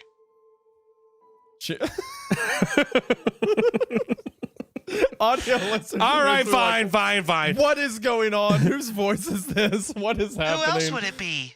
Thank you. Periodically, usually a couple of times a week during my shifts, men and women in strange-looking outfits would come in and take her from the room.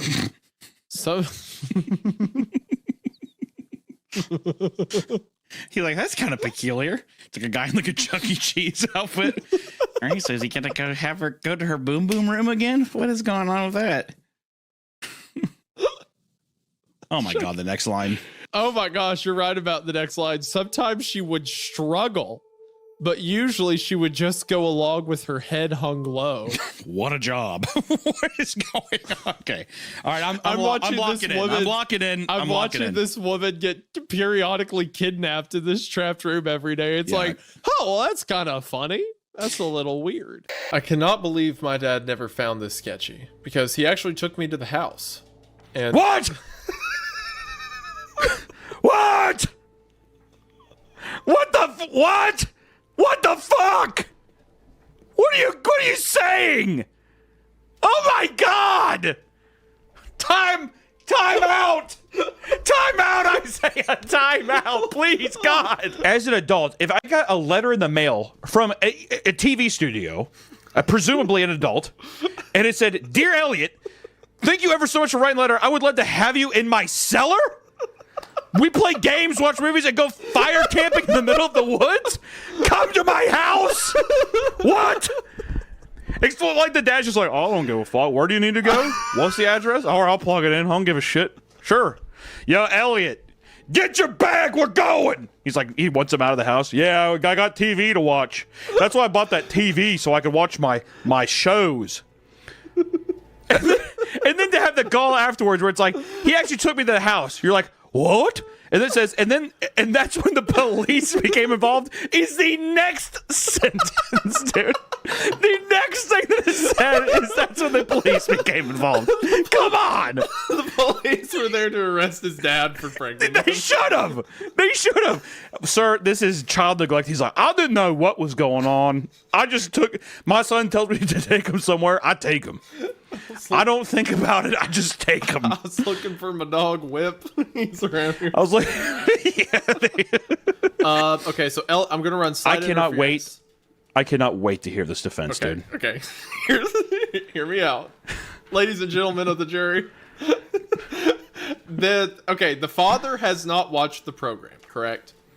Yeah. He has just heard his kid like, oh, I watched this show about Mr. Bear and he plays with kids or whatever, right? He thinks that's all it is. It's a local show, right? Which means it's somewhere around the region.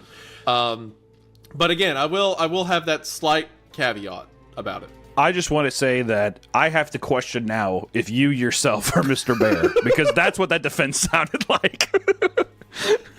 Because I want to say that, sure, he's never seen the show. If I would have sat there, let's say I've never seen Dragon Ball Z, and my kid says, "Oh, it's a show about fighting. They power up." Sure, right?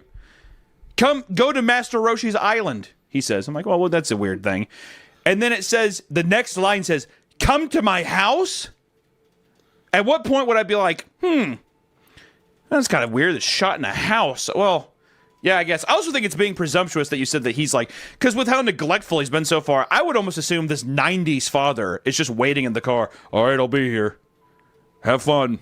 Hunter, get on in there. Hunter, those are gruesome allegations, and I don't stand for it myself. All I'm saying is I don't. Yeah, I believe at some point, and someone will probably pull up this image, I could have sworn that I've seen you with some kind of giant teddy bear mask on, and I don't know. I don't know.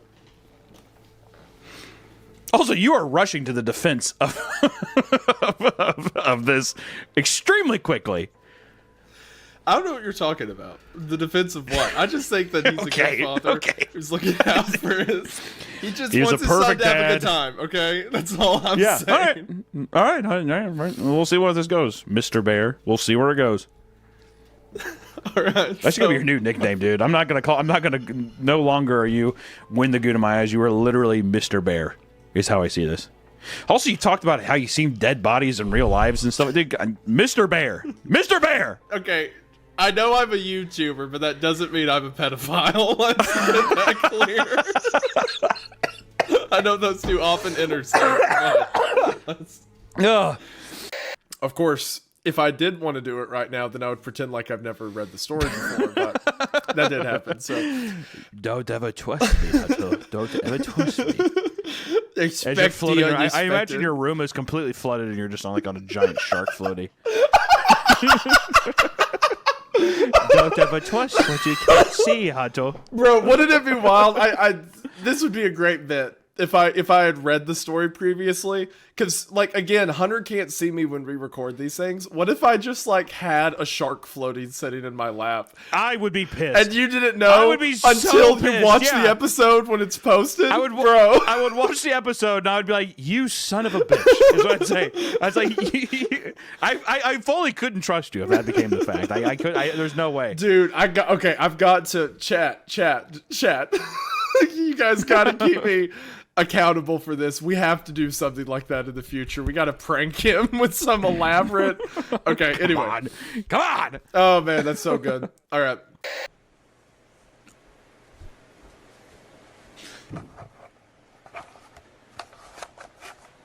What I wouldn't give to hear a woman be like, "Yeah, Slender Man, give it to me."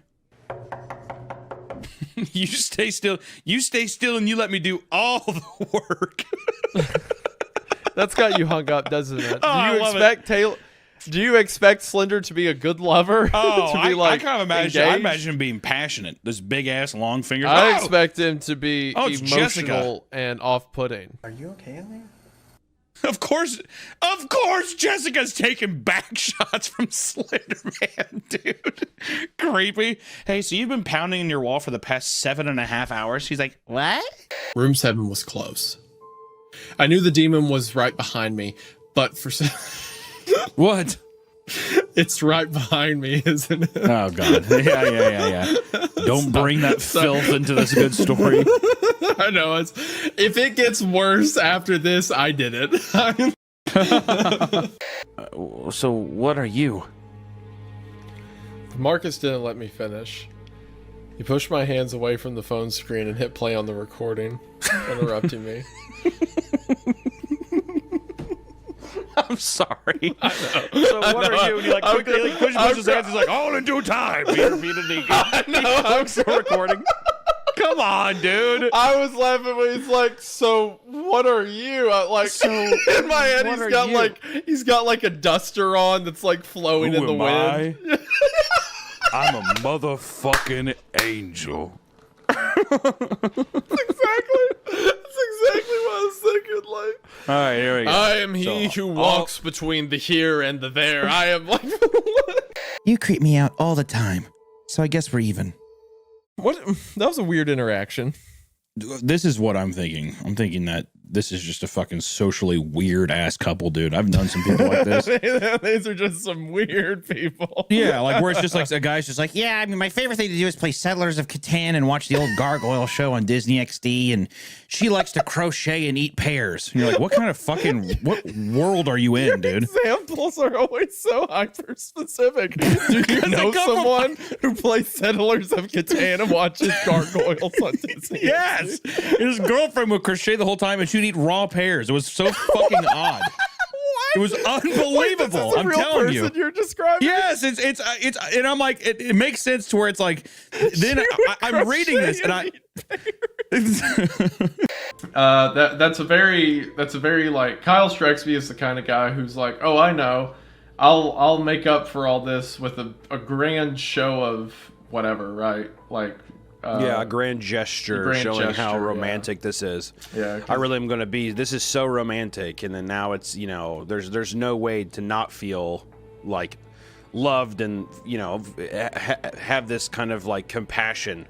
You know what I mean? Yeah, because that's it's like what those women grand like. gestures. Yeah, that's what girls. yeah, it's true. It's true. That's all they want. That's what every rom-com has ever told us. Yeah, so there you go. Yeah, that's our advice. Like, if there's a girl who you may be having problems with your lady or whatever, just ignore everything she says to fix it, and just make a scene in public. Yeah.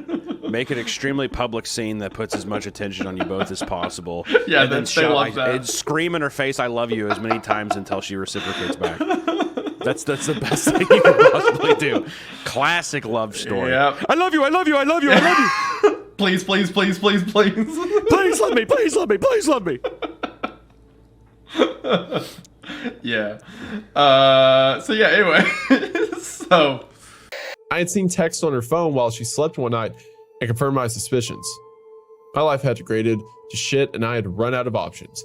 Humiliated and ashamed, I decided death was my only option. I'm imagining that he looks over at his wife's phone and there's just like a nude pic and he's like, oh my God, she's been getting nude pics from other men. You like look over and it's just a guy doing a goat brain. A goat brain? Yeah, it's where you shove your balls to the back of your legs and have a peek out the back of your thighs. Just his asshole and the goat brains in there, and that's the nudes that his wife is getting. Oh, my suspicions are true. My investigation has turned new evidence. Inspector Gadget finds out that his wife is cheating on him. Go, Gadget, broken heart. That's a funny visual. You have like a Sherlock Holmes type inspector, like 19th century, and it's just like the giant magnifying glass on an iPhone screen, and it's just a guy doing a goat brain and spreading his asshole open. It's like the most vulgar porn imaginable, just disgusting. That he's like, yes, very interesting. I think me wife may be cheating on I. It's like he's getting pictures of his wife just like in the most unholy positions, just absolutely just awful. And he's like, what could all this mean? Well, I better sleep on it. This case is nearly cracked, but the clues keep Well, the clues keep stacking. Just tons and tons of those kinds of pictures she's like holding it in front of his face and just swiping. So she's just like going through the gallery on her phone. I feel like she's trying to tell me something. She's like, this is why I'm leaving you. And he's standing there in like the full like tweed stitched overcoat with the hat and like the pipe. Yeah, sweating profusely underneath a duvet. I didn't think much about it. Put him in a box behind the counter. But then I found another matching lawn gnome in the soda case. I added this one to the box as well. Was it until I noticed the third and fourth lawn gnomes I started to suspect something. I'd taken out the... Well, the first two I could chalk up to, coincidence. Damn gnomes. But by the third or fourth, the man has to ask himself, what is divine appointment and what is just circumstance?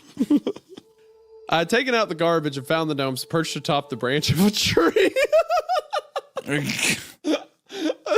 Perched atop the branch of a tree next to the dumpster, staring down at me like gargoyles.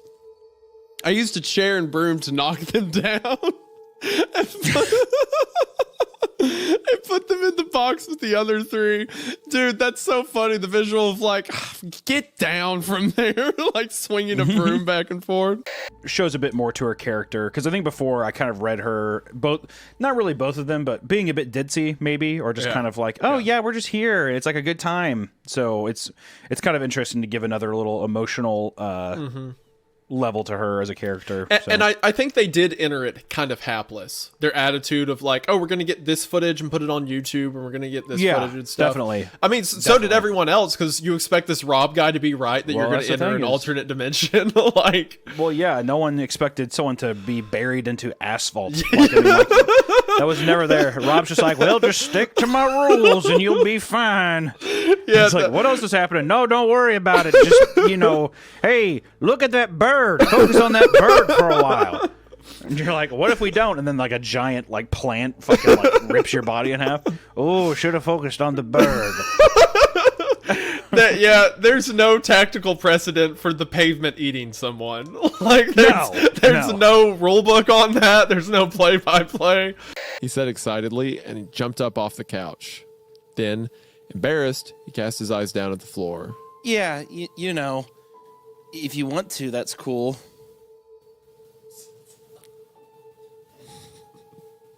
Cool, let's go. This in-person thing, because I'm glad I get to act and be the character. Yeah, I get. The whole time you were reading, I'm like, don't look at me, don't look at me. Like, cool, let's go. Thank you. When we had gotten a decent way into the trees, Jamie turned around and looked briefly at my face before casting his eyes to the ground. He rubbed the back of his neck. I've actually, wanted to kiss you all summer. Don't look at me when you do that line read. It doesn't help that anytime I imagine you as a kid, it's just your head now, but on a smaller body. You go with that. I knew I needed to fill the awkward silence left in its wake, so I did the only thing I could think of. I leaned in and kissed him. It was...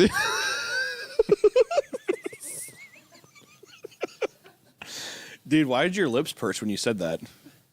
He's like leaning over and shit. I immediately hate the in-person format because you can do physical bits like right next to me while I'm here, and I don't realize them until I've been really wanting to record in person for like a long time. I can tell.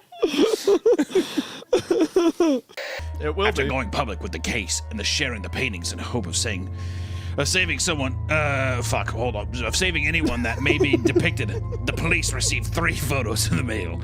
All of them also titled. That'd be a great public, like a cops The deal. way you got midway through that and like panicked. Like, Nope, oh shit, fuck. she always looked peaceful and happy when she was painting, and seeing her that way, smiling serenely from time to time as she got something the way she wanted it, it always made my day. She is totally gonna paint something like "Help me." Yeah, or it's gonna be like a bloody face or something like that, Yeah, or it's like Jeff the Killer Latin. painted. Yeah. That's whenever she told me her name was Jeff. Red. Where's the kill agent? Where do I fill the chamber with nerve gas? No shit. Kill it! I guess I'm just a little cuckoo for Cocoa Puffs. That's what she Just says. like the lady just looks at you who's watching and it's like, oh, what if I'm painting Jeff? What if it's Jeff Goldblum? Oh god. What? You think I forgot? You think I forgot about Jeff? Oh god. I'm just waiting. I don't even remember where we were at. There it is. Okay. I thought about getting in my car and just going home, but I felt like that would get me in trouble. There's all sorts of property tax stuff I don't understand. I felt trapped. Okay, you can leave. you can leave the house and still pay property taxes if that's your issue. What are you talking about? Yeah. Right. Are you? You know what though? If anything, it's like he is predominantly young, right? Like a college grad. So he could be like, I mean, I don't know what's going on. I mean, I guess. Do the property tax, am I allowed to leave if I owe money on the place? That feels outlandishly stupid to me. That feels like, what are you talking about? I felt like that would get me in trouble. There's all sorts of property tax stuff I don't understand. I felt trapped. Okay, Greg. Okay. Sure, Greg. All right. Whatever you say. Sure, Greg. It does. Whatever. It is getting across the idea that Greg's kind of dumb. Yeah. Well, he's burnt pagan artifacts, and now he feels he can't leave his house because he owes property. Okay, a lot of dumb, not kind of dumb. Yeah. Her nickname has always been Monkey Toes. Long story. Gross. Shut up. Okay, whatever. Yo, what pet names? You don't like pet names? Nah, dude. Nah. Someone add that to the list. Whoever commented the list I asked for earlier, add that to it. Make an addendum. I'm not about to call my bitch Monkey Toes. Monkey all right. Toes. I swear. I'm gonna call her Angel or Pretty Face, pretty eyes, Angel. Toots. I call Kayla Stinky all the time. Yeah, I don't agree with that. I'm like, oh, look at how Stinky doing, or something like that. Okay, when we got home, no, they're probably listening to this. They're like, I too had a girlfriend named Jacoby. Yeah, I also think Jacoby's a man's name in hindsight. It absolutely is. I have a friend named Jacoby. It absolutely is a man's name. I swear I met a girl named Jacoby, which is why that thought Jacob came is to in me. the name. It's basically Jacob with a Y. It's basically Jacoby. You're like, Wait, that's not a girl's name? Okay, but there's okay, you have Alex, and then you add an IS, and it's Alexis. It's a girl's name now. Like, there's a ton of names like that. True. Like, don't. True. I don't know if Jacoby sounds very feminine. She's real to me, okay? She's real to me. She's real to me. She goes to another school, but she's really hot. She goes to a different school. I remember. She's very attractive. While we're on this, I remember the other guys would like told the girls in the class, like, hey, he made up a girl that he thought's pretty. So like the girls would bully me. They'd be like, oh, like, what's Jacoby look like? Stop incriminating yourself. You're incriminating yourself on this podcast. I was so scrawny and weird in 7th grade. You know what you're doing right now is illegal, right? Is it? No shit. Are you familiar with the terms invasion of privacy? Get off my computer, kid. I am your computer. Cool story. Anyway, I'm calling DPS. You picked a bad time to screw with me, kid. I should wait until you play the game again. What is this voice? Why are you making... It's Cleverbot. What makes you think that this text-to-speech program is like, oh, I'm just a little boy? Like, should I wait until you played the game then? Okay, whatever. I'm just gonna keep going. What? Were you scared? Who is this? Big. The statue? You're inside my computer now? Yeah. How? You connected me. Why are you letting me? It is amusing to see what you think of me. Window closes. Do you want to explain what that voice was you were doing? It's Chatbot, dude, or Cleverbot. I've never heard Cleverbot. Does it sound like that? Yeah. Shut up. I hate you. I'm in the middle. We are at the end of this story. Let's get some measurements to see exactly how much he's grown.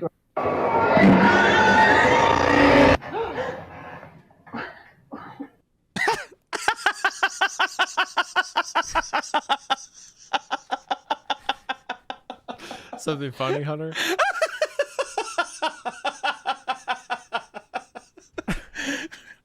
What's the reading? Your baby just instant transmission out of your uterus. Well, I don't know how I'm supposed to say this, but we've lost your baby. He's like, what? He's in my what body. What do you mean you lost it? Well, I hate to say this, but we seem to have lost your baby. This is a random thought I'm having, and this is just completely random, is how many people do you think when they were palling around with their buddies, just walk around a crick? You're like, oh, I think I see a coin. How many times do you think somebody just murdered their friend just out by the crick? I mean, I don't think it was that many, but over a coin? One coin. No, not for a coin. I'm just saying like undiagnosed rage or something. You're saying how many murders never got reported? Sure. Yeah, but specifically with boys just being boys and hanging out. Right. I mean, I'm sure that kind of thing happened. I mean, there are plenty of stories of look at the number of missing kids back in the 1920s on, right? It's like, okay, not all of those are actually missing, right? Right. Like a few of them had to be like, oh, Johnny, you want to go on that rope swing today? And Bob never comes home. So kind of scary to think about, huh? I mean, yeah. There's. Oh yeah. I mean, yeah, it's horrible. Yeah. Makes you think, huh? Hunter, is there something you want to tell us? No. Yeah, nothing. Anything that happened to you, Hunter? I like how when I don't do the bit the way you want it, you do the bit yourself and pretend to be me on the other side of it. Is there something you want to tell us about, Hunter? Nah. Okay. Just wondering. Yeah, were you murdered or perhaps maybe molested by a friend when you were a How kid? crazy would it be if I actually got murdered and you've only ever been talking to a ghost? That admittedly would be pretty crazy if I was running a podcast with a ghost. Like I've been with to a your ghost house and host. met your wife. Ghost host. And I get to your house one day, I'm like, I have to go see Hunter, and your house isn't there. It doesn't exist. What? Yeah. Yeah, what? This doesn't make any sense. I mean, I would be like, that would also lead to a very long chain of other questions. Like, okay, people watch this show. Are they all also seeing the ghost? Or are all the people a hallucination? And if that's the case, we need a meme to start. How late am I? Do I have a wife? Do I even exist? This is where the meme starts, where now people are like, who is Isaiah talking about? What is who is this other person? You're he's talking about? you're doing the schmormoo thing right now. Like this is our new bit. This is our new character, our new thing for the show. Okay. And I don't want people to start doing that, so I hope they don't. All right, we're not doing it. That. We're not doing it. And Josh had really coveted it. So much so that his parents bought him a slightly nicer one for his birthday, which was toward the end of the school year. Immediately, Josh is a rat. Yeah, I can see yeah, exactly. That snow cone machine's pretty cool. And he goes up to his parents. He's like, I need mine to be better, please. Yeah, and also, like, the story opens saying that the writer is, like, from a low-income household. Yeah, exactly. Like, he has this one little thing to hold on to. He and has his rich a, friend quote, has to come over small and snow cone machine for Christmas. And Josh is like, oh, I need more. I need a better snow cone machine. A small snow cone machine for Christmas would be like, what a fucking out-of-season gift, dude. A snow cone machine for Christmas? Are you fucking kidding? This child is like living in poverty, and Hunter shows up like, really? A snow cone machine? Yeah, hey, oh, you know what? Hey, here's an ice tray. You probably need that too right now. There you go. For all your cold drinks you're having right now. Thanks. Hey, Merry Christmas, Mom. Go outside and get some, idiot. Pick it off the ground. Yeah. I got you some swim trunks while you're at it. There you go. Merry Christmas. These are all very usable and applicable things right now. I just noticed a door at the end of the hallway past the walk-in cooler. How long have I worked here and never noticed that door before? It seems disappointingly ordinary as far as doors go, except for the fact that it's warm to the touch and feels like it's vibrating. I tried the handle, but it's locked. It's disappointing, except, of course, we factor in the detail that it is hot and vibrating.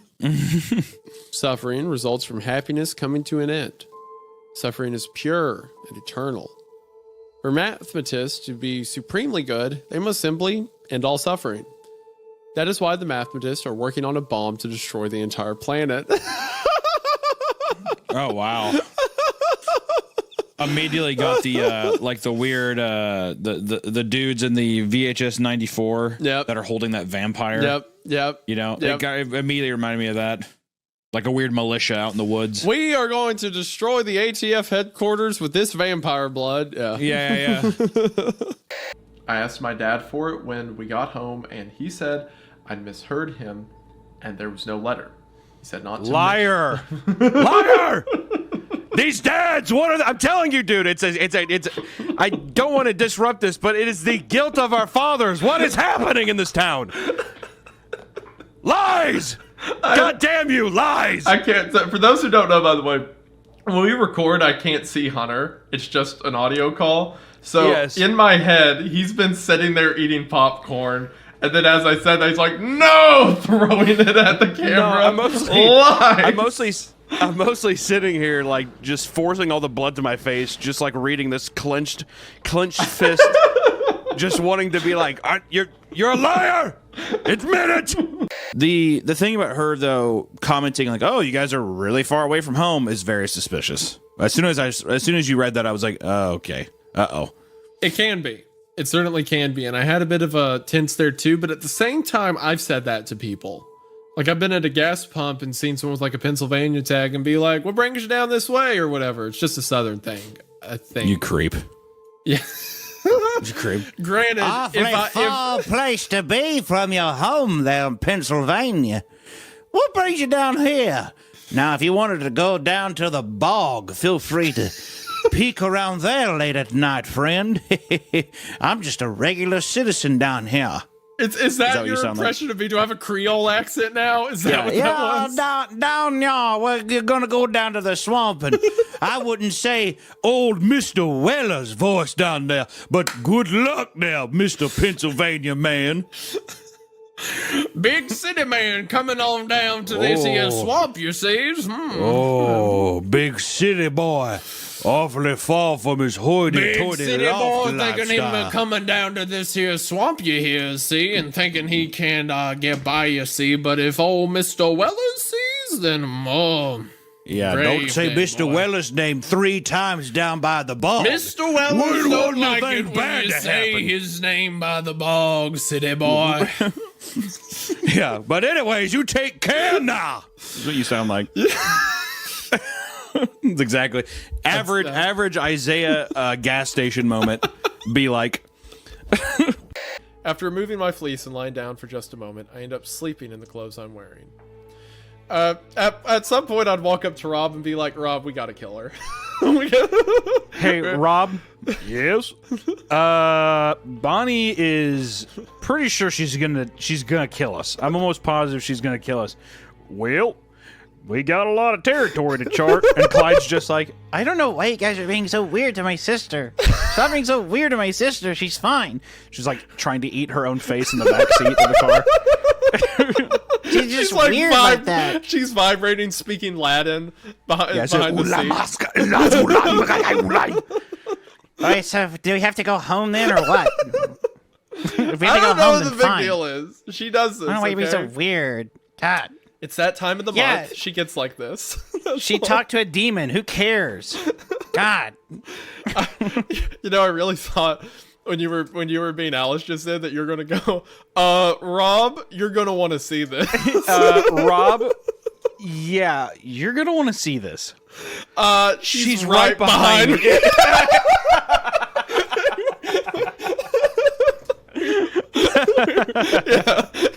yeah, you get it. You know what I'm saying? Yeah.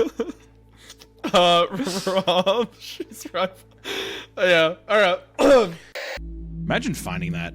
What, just seeing that? We're just like you're just like, oh, we moved into our new home. You open the closet and that's there. That painting. If I saw that in my house randomly, I'd be like, oh, I guess Hunter came by. No. First off, you would a million%. First off, something like that in my house. First off, one, I would say that's a painting is just too good. Like I couldn't paint that good. So I would say you need to run. Is what I'd say. You'd call me and be like, you'd be like, did you just pull a practical joke on me? Also, I'm getting really good at your voice, dude. Every time you do an impression of me, it's a different part of the country. It's either like Kansas or like Florida. I think honestly, I've started to really hone it in though, and I'm very excited on it. Are you pulling a practical joke on me? You're always kind of up here. Is that what I sound like? I got these long draw. Is that what I here. sound like to you? Yeah, every time. You all are giving me the craziest gifts. Am I just a stupid like dairy farmer? No, you're like I'm just like you're a big, I'm like happy... a dairy farmer from the 40s. What the heck is that? What the heck is that? Am I gonna wake up? If I wake up one day and there's a Meatcanyon cartoon and I'm in it, and I'm like, "Oh, what is this all about?" I'm someone's quitting gonna break the in. show. Someone's gonna break into your house and they're gonna be like torturing you. Like, are you guys serious? Did you leave your shoes on? You're tracking mud all through the house. Is what it'll be. I said you're making me. Are you serious? I feel like now that I psychologically think that you has started these in-depth horror research videos because you're trying to find that connection that you missed a long time ago. I feel like you might be a car salesman. Wait a minute. Wait, hold on. Explain both of those things you just said. Are you saying that I'm making YouTube videos because I'm chasing the high I never got of finding a dead body? Absolutely. Okay. And what do you mean by car salesman? I think that you would have gotten your fix. Like you would have seen some things. So I think it would have corrupted you in some weird way to where your life would have taken a more normal approach to maybe you would be like enterprise cars, renting cars. And that would be like a coffee. Hold on. You're talking about like the glories of being a car salesman. What do you mean? I think it's a pretty good gig. It's a market that's never going to die. I just think that it's a more traditional take. It's a more traditional take. I don't know, this JPEG creepy face in the darkness is supposed to be like a demon or something, or like some kind of entity that's like with her or something. You know what I mean? Yeah. Because if not, I mean, to be fair, I wonder if the author of this also realizes like if I put this tag box on this like compressed. That may be image. that might It's be a gonna bridge so too lame. far. Yeah. Yeah, like it's like I'm really playing with fire here. But if You I know what scoot mean? the tag box over a few inches, yeah, now it's a then- mystery. Now a conversation's happening. Now it's nuanced storytelling. Perfect. Now, Yeah. now I'm doing subversing the norm. I made myself stop for a moment. I couldn't know for sure what she was asking me. I had gone to school with several boys named Thomas. It was a common name. Oh my god. Yeah, bro, I'm sure. Well, it could be. It's probably a coincidence. I don't say. Hold on, let me call mom. Hold on a second, Baba. My Mom said that Thomas there's more is a than one very- Thomas. If a girl says your name Thomas before knowing it, she's an angel. I think I'm watching an angel. I think, am I watching an angel from heaven? But the chances of her painting that name when I was working here, I didn't want to be silly, but I wasn't trying to be too. What's that word? Mom used to say it. Okay. Oh, No. God. No, Mom used to say it when she read her angel books. What no, the fuck? whoa, What the fuck? whoa. That was actually not planned, and that is so fucking weird. That is what? Whoa, that was so. Yo, that was wild. Okay, we made the joke. Haha, Mom said it was an angel, and then the story says, "quote Mom used to say it when she read her angel books." Skeptics. The dollar said, 4 stamps. Ooh. Oh no. One of their customers was the guy. Oh no! Oh, I feel dirty. Oh, I'm sorry, everyone. If that's where This is snow cone, please. this is gonna be a super. Look, I'm banking on it. This is gonna be supernatural. It's not gonna go there. Yeah. It's not where the I story's shouldn't have going. sold that snow cone to that ghost.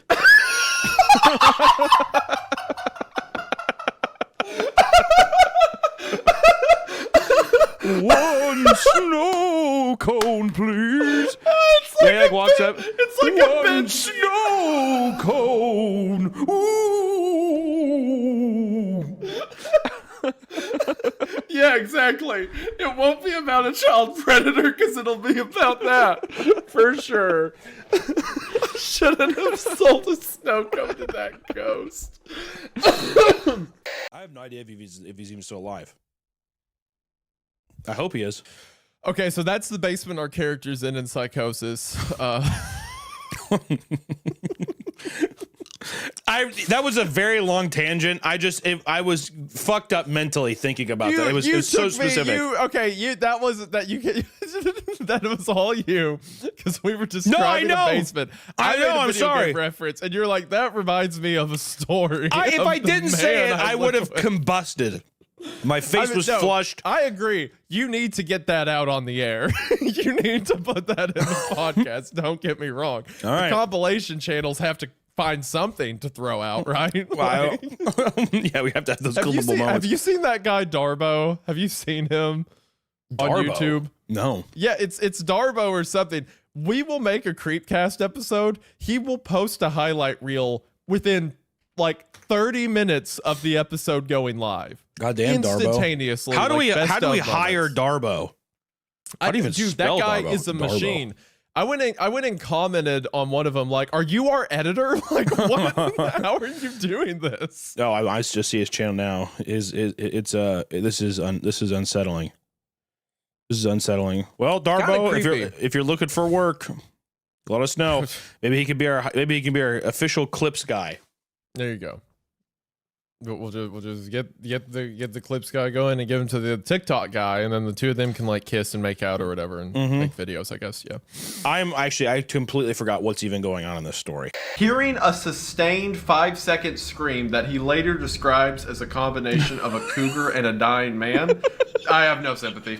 If you're not immediately hightailing it out of there, don't care. Dude, B, I don't think that was the drill bit. He's like, yeah, no shit, Ted. He's like, yo, what the hell? That thing was like 5 seconds long. Did you ever think this drill sounds just like a guy screaming? That's crazy. Yo, B, do you think that sounds like some kind of dying old woman in the hole there? Bro, is that your dog, man? Yeah. dude, was that his bark? No, Ted. My tiny dog's bark isn't the sound of an old woman screaming. Oh, okay, cool. Just making sure. No, Ted, my Jack Russell doesn't sound like I'm outlined. Okay, cool, just checking. Just goes back to drilling. Like, yo, when did your dog lose his teeth and have orange eyes? Yo, is your dog the same height as Xerxes from 300? It's like, what? No. Oh, okay, cool. Yeah, because that's what I thought I saw in the tomb. You should take him to a vet or something, dog. That's weird. Yo, is your dog high on ketamine? Do you give your dog ketamine? No? Okay. Should I have not done that earlier? Oh, that's my bad. That's my dog. Oh, shit. It won't happen me and your again. dog are tweaking right now, dude. Me and your dog are on a different planet, B. Just like rips a fat vape, too. Yeah. Ted is definitely got a guy, too, to be vaping in there and just like filling the entire cave with smoke. Can't see anything. It's just like a smoke show. It's dark in here, B. Who gives a shit? I don't know why you're freaking out, dude. Ted's just like a frat bro who got lost in a cave. How he got through there, it's actually pretty remarkable. Where the fuck am I? Since it was our lunch period. Go ahead. One second, sorry. I've known my dad all my life, and I know when he's lying. Is that to insinuate she's saying that he's telling the truth? No, I feel like that, because then she'd say, my dad's not a liar or something, but when she's like, I've known him all my life, and I know when he's lying. I think that's her way of saying, like, yeah, I knew he was lying when he said it to me. Okay. Yeah. All right. Just making sure. Because initially, Kimber said well, yes when asked. So she's in the know that there is one, yeah. Kimber took a deep breath and continued. I know my dad is lying, and I know he has the letter. See, there you go. Okay, I really should have just waited one sentence. It was the next line of dialogue. I should have waited one literal line of dialogue. Okay, I'm going to shut the fuck up from now on. I'm sorry. Well, I know that popcorn is fun to throw, so when you get the opportunity. Fibroepithelial tumor that's usually slow-growing and painless. It often causes changes in the nail plate, but the tumor itself is hidden beneath it. In one case, a 60-year-old South Asian man developed a large, smooth, shiny, green, dome-shaped nail. I think that's talking about it grows in like the actual material of your nail rather than making a new one. I swear I'm not crazy. I've heard of this before. I bet you there is something. There's going to be some like fucking toenail riddled back viewer we have who's just like, trust me, buddy, it's real. Don't believe me? He tweets at me a picture of like just toenails coming out of his body. Yeah, looks like one of the goddamn Teenage Mutant Ninja Turtles, just like so there. He's like, cowabunga, asshole. Yay. I can't wait for that. While searching Bill's house, the police found one of his daughters hanging by the neck from the ceiling in the attic. Well, that's not good. She was only 2 months old.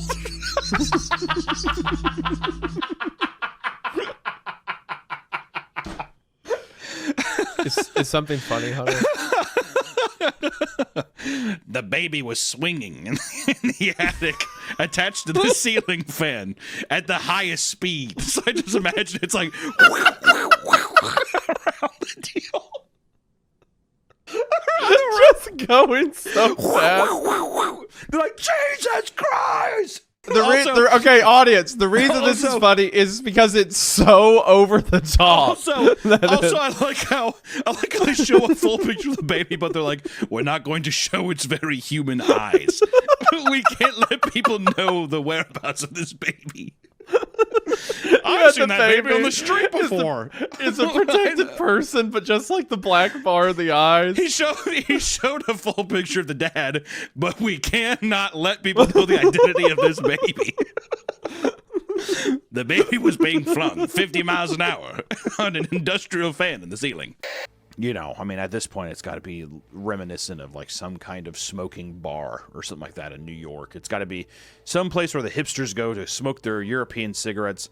And, you know, whenever someone like lets the door open, they say, close it. That's what comes to your mind when you hear this. When you hear skin and flesh and bodily fluids all over the room, you're like, oh, Europeans, am I right? Yeah. No, not Europeans. I think of 5'4" hipsters in Hoboken, New York, sitting there, and they're open, or New Jersey, where the fuck Hoboken is, and they're sitting there and they're just like, when they shut the door, you're letting all the good smoke out. Is what they say. Because I've been to some of those places, let me tell you, and it's hell. It's its own little gas chamber, let me tell you, and it is not a fun place to be. There's always one pool table, and there's always 2 people that don't know how to play pool on the pool. It doesn't matter. You're But right. All I'm saying is That's just as bad. Just as bad as what we're talking about. I hate to say it. I don't want to be this kind of guy, but I do feel like it is just as bad. That's just me, though.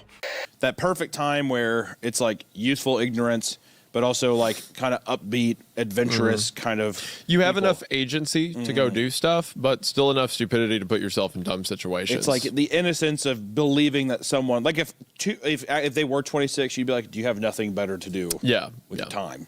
But then being 12 years old, I think really leans into that. How old were you when you had your first kiss? 30.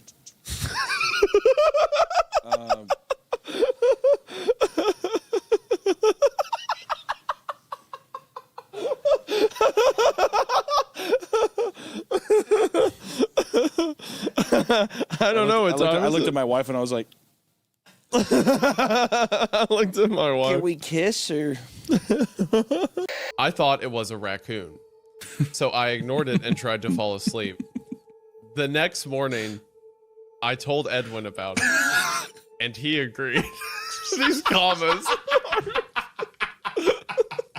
Hey, Edwin. Yeah, I think I heard a raccoon. You probably did. Okay. That's Yeah. Okay, It's like, all right. hey, Edwin. Yeah, there was a noise outside. Okay, I think it was a raccoon. Uh-huh. Do you agree? Yeah. The next morning, Edwin dropped his coffee cup when he saw me. He held up a nearby mirror and I saw myself. I had a large... Edwin gash in my left cheek. Edwin takes off a comically large gothic mirror off his wall and holds it up to his brother. It's like bigger than he is. It's like waddling over. Look at yourself. You have a large gash in your left cheek. He had that tone of voice that makes you want to respond. Basically, he could say, "Let's go jump off a cliff, guys." And you would want to respond with, All right, Mr. Maze, show us the way. that is a ridiculous statement, but it gets the point across. Oh yeah, no shit. Hey guys, let's go drunk driving. All right, I'm already drinking.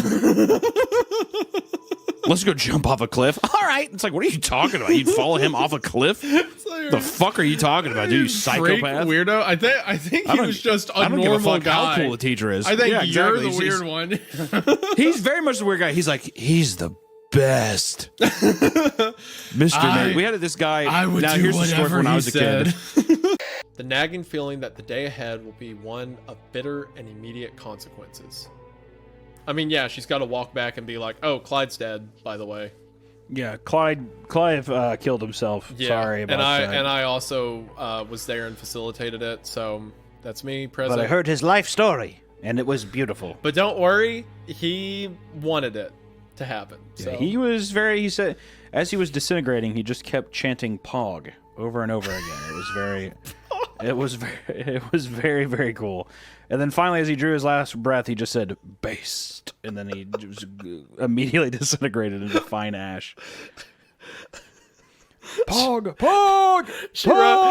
She's writing in her notes as he's disintegrating. Chat, is this real? Pog. Yeah, chat, is this real? Is this real, chat? Is this real, chat? Is this real, chat? I don't know, I chat. can't believe what I'm seeing. I can't believe what I'm saying, chat. Is this real? Have you seen the... Oh... I was about to ask... Oh my gosh, I was about to ask if you've seen the animation of XQC. Yeah.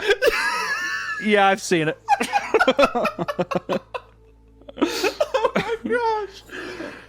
Oh my gosh, I'm so stupid. For those that don't know, I was just about to ask Hunter if he's seen Hunter's animation. I've seen it a couple times. That meme comes from. Oh my gosh. All right. Oh, chat, I can't believe it's real, chat. Oh my god, chat. Wow, chat, wow. I forget that you're important. Okay. Anyway. I can't think of a scenario where, like, running me a bath, I would be like, unless it was, like, romantic, like, oh, I've made the bath or whatever. I can't think of a scenario where that would fly over well. The only time only bath situation is that door better be cracked and them titties better be covered in suds, dude. That's all I'm saying. And I better be the one to, you know what I mean? Ain't no way I'm gonna be like, draw a bath and be like, wash my hair. You kidding me? My apish body. Look at the goddamn Jungle Book rolling around that bathtub. Ain't no way, dude. I'm gonna have that. Okay, unbelievable. Well, normally when your wife draws a bath, it's not to actually use the bath. You know what I mean?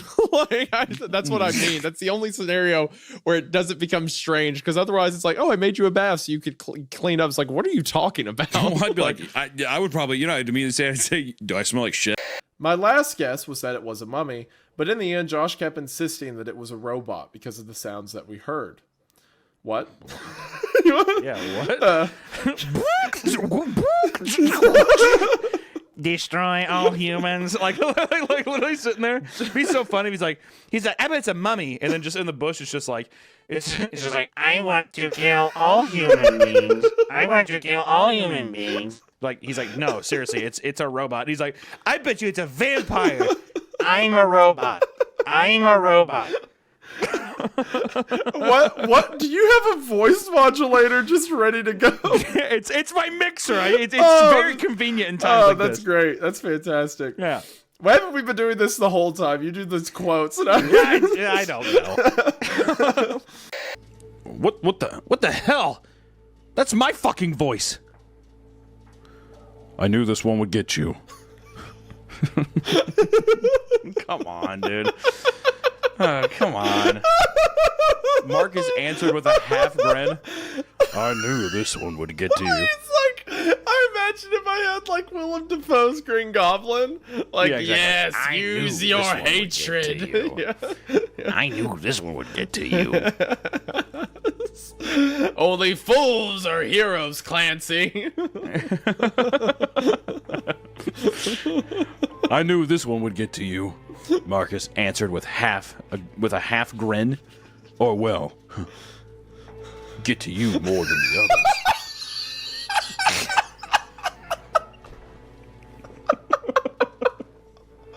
I just don't know why he's being so coy. He's being so coy. In spite of everything you've done for her, eventually she will hate you. Eventually she will hate you, Clancy. In this world, it's drip or drown, Spider-Man.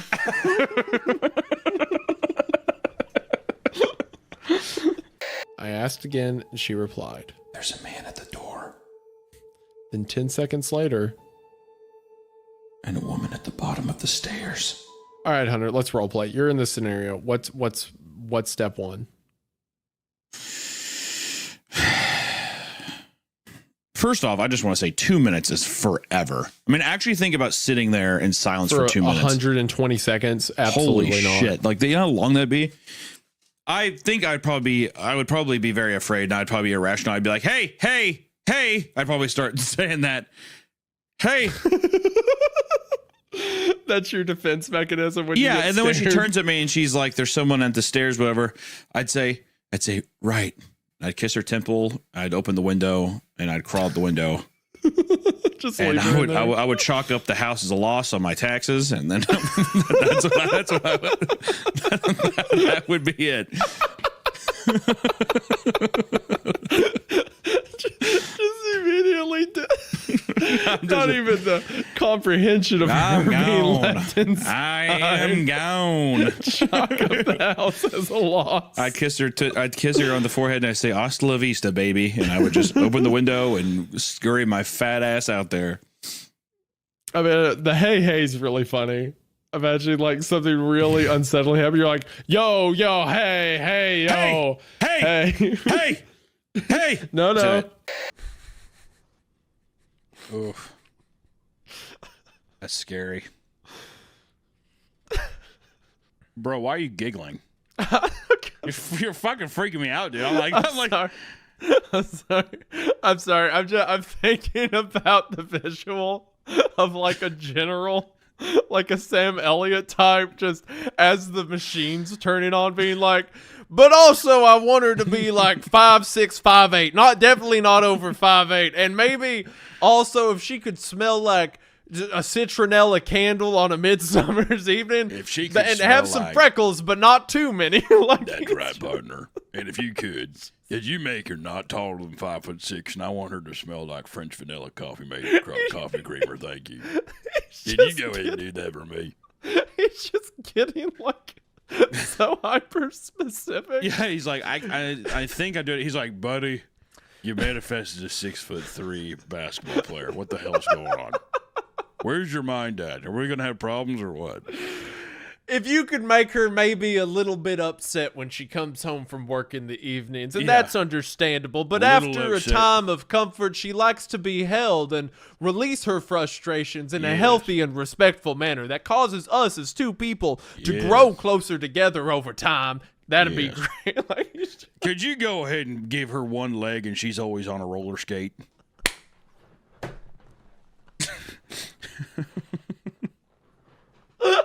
Edit. Sorry, upon further inspection, I realized that some of the scribbles on the receipt paper may have been transcribed incorrectly. I also made some adjustments to the spelling and fixed some typos. While I was at it, I added another typo just for the observant reader. Lastly, upon the advice of some of my readers, I removed the part where I listed Farmer Jr.'s social security number and address. Also, special thanks to the reader that pointed out that striga isn't even a Spanish word. I asked Diego about it when he came in for his 4th shift today, but Diego simply looked at me blankly and told me that he doesn't speak Spanish. God. So stupid. That's this is great. I'm loving this so far. How do you feel? Jeff saw his bruised nose. I think we're even. I beat the crap out of you, and you got my brother sent to JDC. This does feel like an anime. Like, I'm telling you. I think we're even. I beat the crap out of you, and you got my brother sent to JDC. They're making those weird, like, moaning noise to themselves as the other's talking.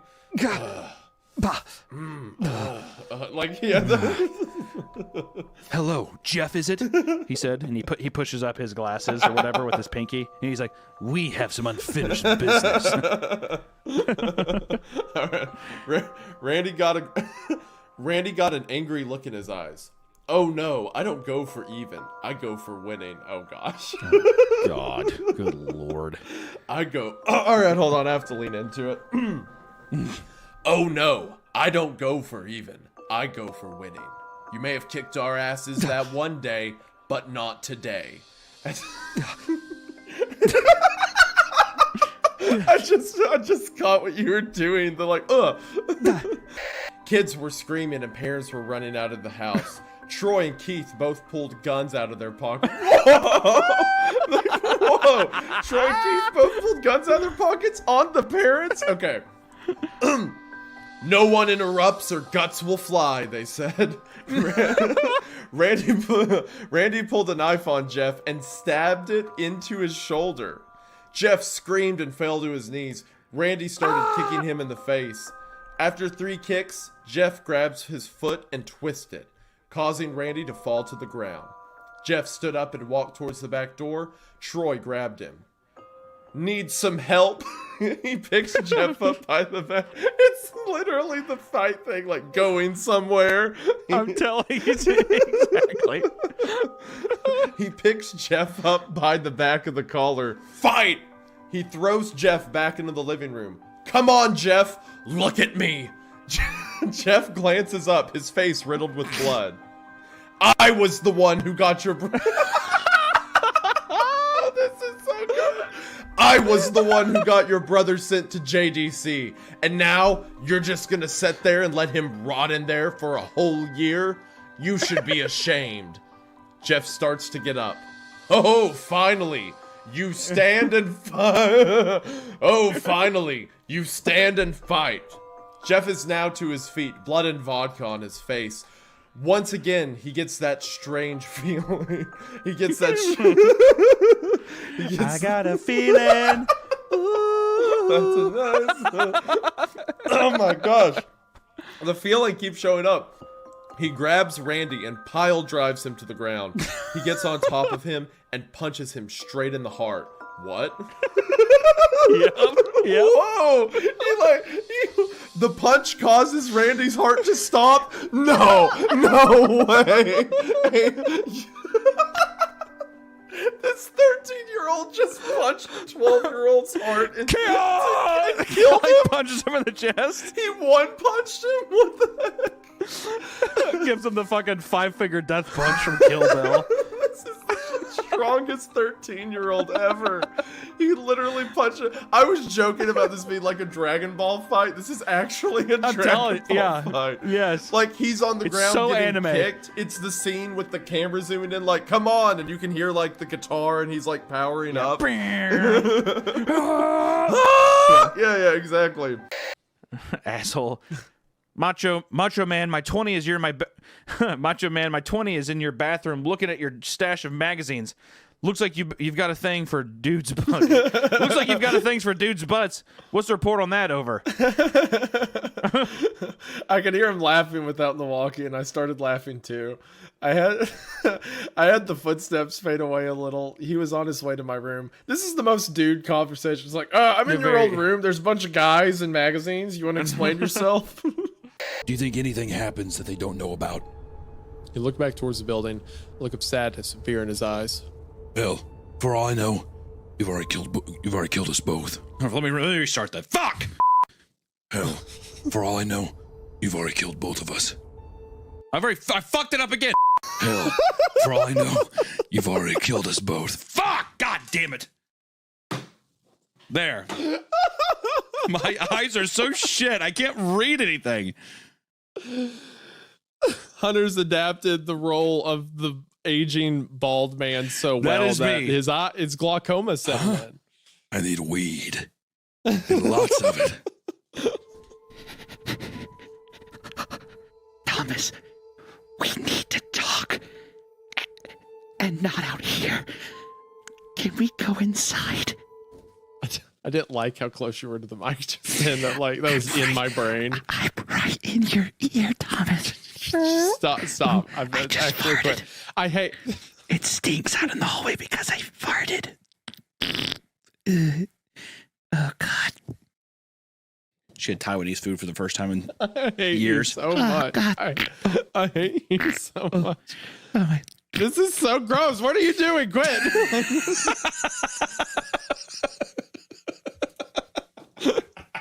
I can't stand it anymore. I can't take this show. Shut up. Can I read the story? Yeah, go ahead. Your son, you complained about sidetracking it, and here you are talking about Taiwanese. Yeah, no, that was bad. That was bad. I'll admit that was bad. I know. I'm sorry. You complained for 5 minutes about how I derailed the show. I'm sorry. You come in just like, I'm sorry. As soon as we hang out together, I'm going to publicly embarrass you as much as possible. I'm going to walk up to strangers and be like, "Hi, my friend here wants to know about your day or where you got that purse or something like that." I'm going to do that constantly. I'm going to say, I'm like, that's really funny because my friend's been taking Polaroid pictures of you for about probably about 30 minutes, and he keeps talking about his basement. So I don't know what that means. So feel free. Yeah, no, I want to know stuff, but I just want you to know this guy's been taking pictures of you all day. Check his phone. May as well say. Okay, if I'm like, "Oh, my friend here wants to talk to you," you're like, he's God, easy. Good God. God, continue. Let's just continue the story. No. What do you think you were implying with the Polaroid pictures? That you're gonna murder him. That's not as bad, God. debatably. Okay, all right. Anyway, we found her at the back of the room, tucked into a chair, and a puddle of curly orange hair and tears. Kyle sat next to her and pulled her into a hug. Kimber, what's wrong? I kicked his foot and shot him a look that said, "Really?" God, no shit. Yeah, I didn't think of that. What's Kimber, wrong? your mom is just being put in the ground. It's not a big. What's wrong, baby? What's going on? What's wrong? Yo, what the hell? Did you see that open casket? You see that open casket? Dude, your mom's bloated. It's weird.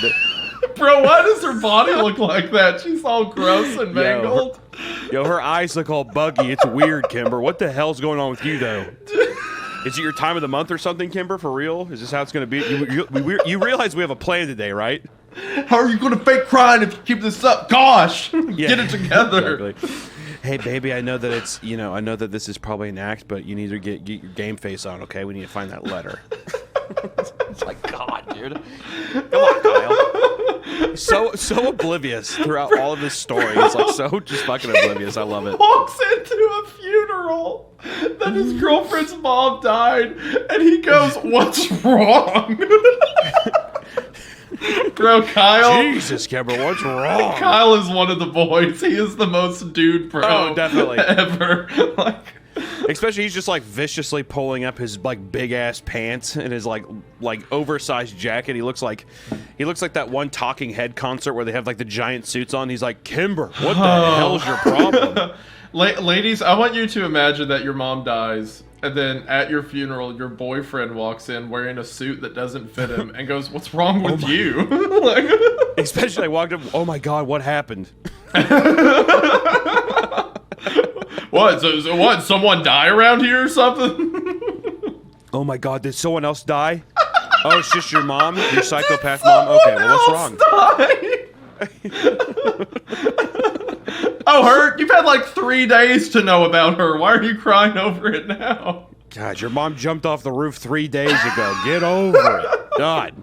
I love the line. I kicked his foot and shot him a look and said, "Really?" And Kyle bit his lip and he said, fuck. That's just what he says.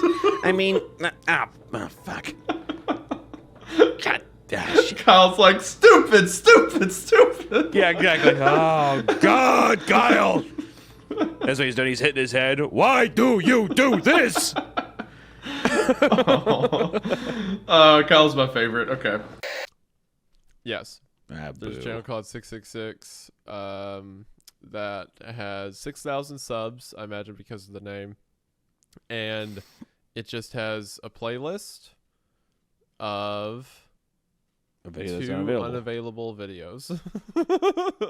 Lordy Hard Rock. Oh wait, don't worry. One of the videos is Poor Sakura.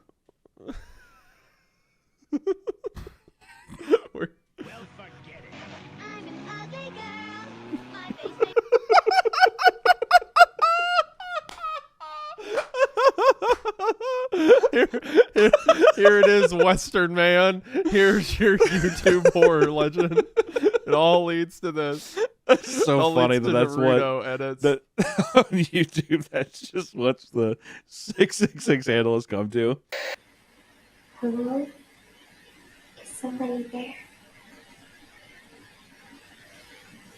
It's me, Lyndon B. Johnson.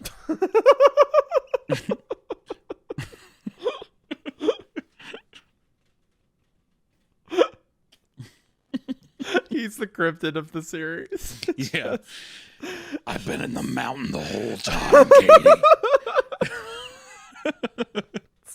It's been 30 years. It's been 30 goddamn years. What the hell is this? It's a computer. It's a home computer. What? I was gonna do a Lyndon B. Johnson impression, but it would require too many slurs, so we're just gonna move on. Can you imagine Slenderman giving you galaxy gas? Is galaxy? I heard some jokes about. Is it just nitrous? Well, it's nitrous. It's nitrous oxide, but it's like like those Coleman thermoses. It's like the size of that. Whippets are usually like tiny little capsules. The galaxy gas thing is like flavored. It's like banana cream. It's like you get like destroyed. Do not. Here's a PSA. Do not do galaxy gas, guys. Well, you know how nitrous oxide gets you high. Do you know what the function of it is? I thought it just suffocates like part of your brain. Or It something like suffocates your brain. Yeah, so it kills brain cells. Well, dude, to such a degree that you feel high because your brain is dying. Do you think our show it instantly makes you stupid? Do you think our show is big enough to where somebody has been listening to us read terrible creepypastas and they're getting high on galaxy gas? Yes. On pina colada galaxy gas. It tastes like dreamsicle. Just like tastes like coconut. Like falls back in his deal. Yeah, we're just like listen to the left right game. He took a left and then a right. Yeah, someone Someone's like overdosing on Someone's overdosing on as Galaxy as the TV's like, I don't know about this, Bristol. We ought to get you back. Hold on, go back to the middle. Someone overdosing on Galaxy Gas at the part when the main character of Left Right Game is talking to their like future angel ethereal self would be such a trip. Someone completely high, they're just like, oh my fucking god. It's like, I'm in the future and the past. The guy's like, what the fuck? Someone's like It's about to die. It's a horchata Galaxy Gas container. Someone's about to die, and we're like, we just have to make it to Winterby. We just have to. Yeah, the ambulance is there. Sir, can you hear me? Winterby.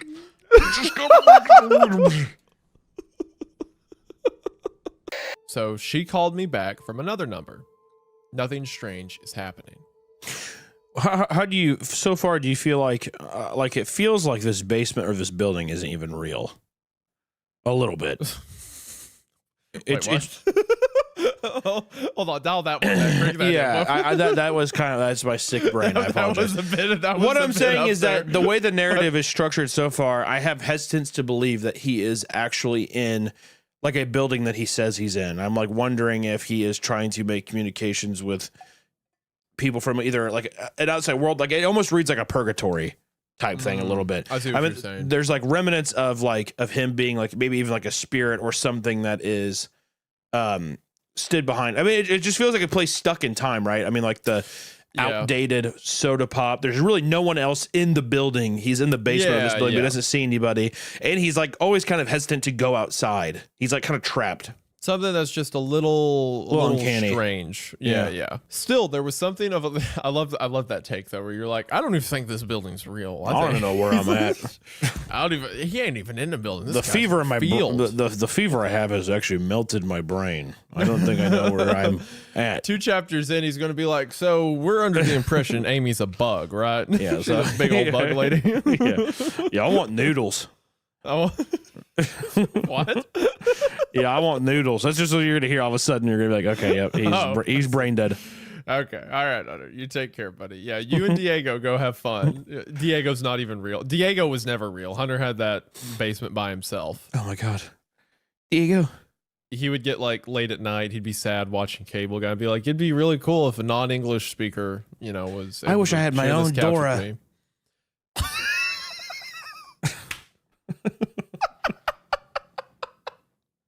I don't think you can call him that. Swiper, no swipey. Diego was like a 50-year-old man who wore like a purple crop top and like had a backpack on all the time. I want to talk to the map, Diego. Bro, Diego's the name of Dora's cousin in the show. Oh shit, that's right. Go Diego Go, the spinoff show.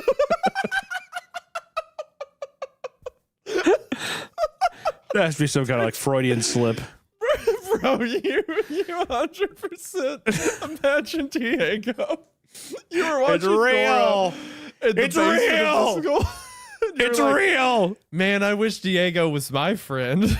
I wish he was here Go, with me. Diego, go. Swiper, no swiping. My gosh, okay. A little ways away from the shed, I found this in the middle of a clearing. What is this? And we have a little Easter bunny looking thing. That's like, I mean, at one point it was an Easter bunny. Now it's like vines grown over it. It looks decayed and like paint chipped and stuff like that. But at one point it was like a little cute bunny decoration.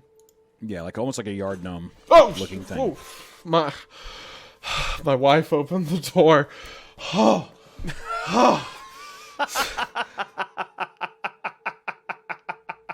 You want to come say hi to everyone after that heart attack? This is going to be in the episode. Oh, it's just Hunter I'm talking to now. Oh my gosh. Oh, say hi, Hunter. Hello, that was very, very funny. All right, sorry about that. Anyway, gosh, it sent me because I didn't hear anything. Then she throws the door open like it's time. Hello? Gosh. Yeah, Easter Bunny. Then it says, all I can do is hold on to my recollection of the night before, reminding myself of the sense of calm, finality that radiated from Klein when I confronted him. All I can do is trust that I made the right call. No, there wasn't.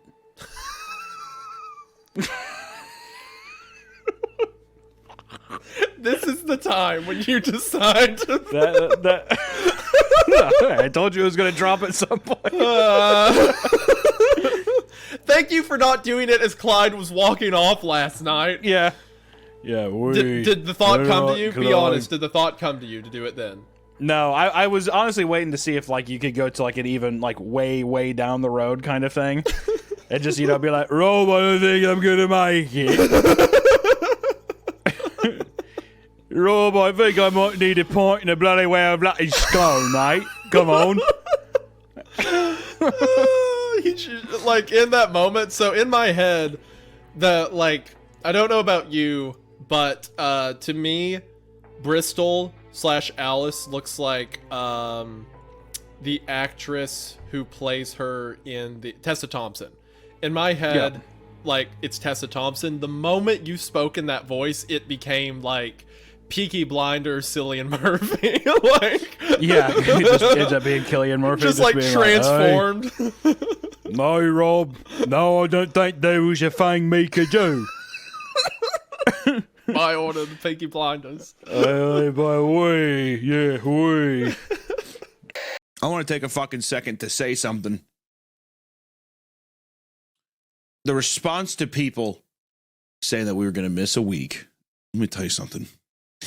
If we want to take a week to get you a goddamn episode, then you're going to sit there politely and we're going to pat your head and you're going to shut the hell up and wait till we get the goddamn episode out.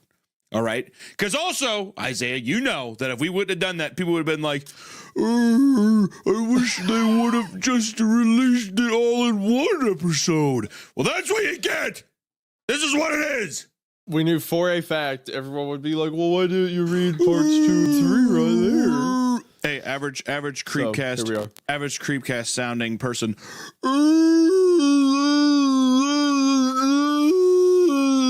That's what our listeners sound like. That's very true. They sound exactly like your dog shortly after it was shot by your grandfather. There were still bigger animals that would have liked to take a bite out of him if there wasn't a lot of food for the winter. Heard Sandy's bark fade away in the distance and then stop altogether. Oh, that sucks. Yeah. R.I.P. Sandy. He must have ran into Hunter's grandfather. How tragic. No. In his mobility scooter out there. Yeah, all you hear is for some reason. Like the wheels going. What kind of, not to get too graphic into it, but what kind of gun was he holding? Because it's more insane if the guy who like can't move half his body has like a 12 gauge. He had a deer rifle. Come on, man. Hold on. So he can't move half his body, but he's in an electric wheelchair with like a full scoped like bolt action rifle across his leg. Yeah. He can't even lift that. Why? Why does he have that? A man has pride. At least so that's what they told him. The most upsetting part was that there was a shadow of the photographer, but no crime tape, evidence tags, or markers. And it turns out this man wasn't a police officer at all. Yeah. Wait, hold on, guys. This isn't evidence. I think this is the guy who did this. And then the guy taking the picture turns around the camera and it's the Ben statue. Yeah. You want to know why I killed this kid? That's not even his clothes, dude. It's the guy's clothes. Whoever's living there, it's their clothes. It's not even our main character's clothes, I bet. Dude. Okay. All right. Hey, you know what? I bet our character must be a little cutie patootie to have somebody be fawning over him so much, huh?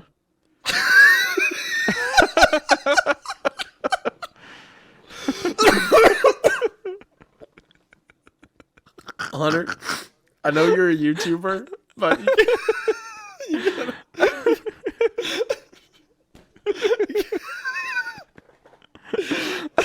I know we're YouTubers and all, but we gotta lay off. Okay. All right. I'm pretty sure it's run by some government agency, and I know they're investing. Fuck! I know they're investing a lot of money and time into it, but for what reasons? That I'm not so sure. Why would they choose Thomas? I guess that's probably the mystery now. Why him? But still. I know. I can't fucking read for shit. God damn it, dude. I'm so fucking mad about this. The way you said that was like it was in character. Like she got stumbled and like transformed into a grown man for a second and then went back to talking. I need to take some kind of class to help with this. This is fucked. Just the overall gist. The people talk. The other actors and me, sometimes we hear things and we gossip. That's what caused me to start feeling bad. I started feeling really bad 6 years in. I knew we were like... I knew we were psychologically torturing you for this while, but after 6 years, it was kind of bad. Me and the actors got together, and it started getting kind of depressing 6 years Me and the actors got together, and we realized, yeah, this is bad. This is not good. Did you bring the peanut butter? I'm looking for peanut butter and olive oil now, sir. I keep changing up my recipes. Rocky loves it all kinds of different ways, officer. Oh, gosh, that's so gross. I know. Okay. Daddy? Yes. Where's Rocky? Don't worry about it. Don't worry, boy. Why don't you go ask your mother? As we walked up to the house, I remember my dad checking the address over and over again and looking at the house in disbelief. Then the door opened. I'm sorry, did you have something you wanted to add? I just can't believe that. What? The entire house is boarded up, and the dad's like, "Is this the right? Is this right? Okay, well, I guess we'll go in." Yo, is this where Kimber's funeral is? Hey, is this where Mr. Bear Sellers at? Yes, this is where Kimber's mom. Is this where Kimber's mom's funeral? Yeah. Yo, they got sandwiches in here. Oh, yo. Yes. Okay. Anyway, the door opened.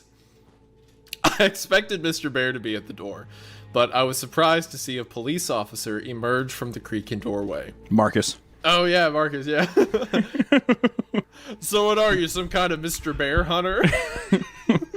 I heard there's a big anamorphic bear walking around here. Just all the story. It's just falling in on each other. All right, I'll stop. I'm sorry. Oh, look, there goes Whip. Oh, look at that. That's there he goes. Oh, do we take a ride up here, Bristol? Yeah. Hold on, before we go in the house, let me check my Facebook account. I got a message from my dead girlfriend. Yeah, my dead girlfriend keeps messaging me on Facebook. All right, no, we're good. No messages. All right. Wait, what's that? Are those giant chicken eggs on the porch? I hope the eyeless lady didn't leave those here. Okay. I'm good. I think that's all of them. I think that's all of them, yeah. References.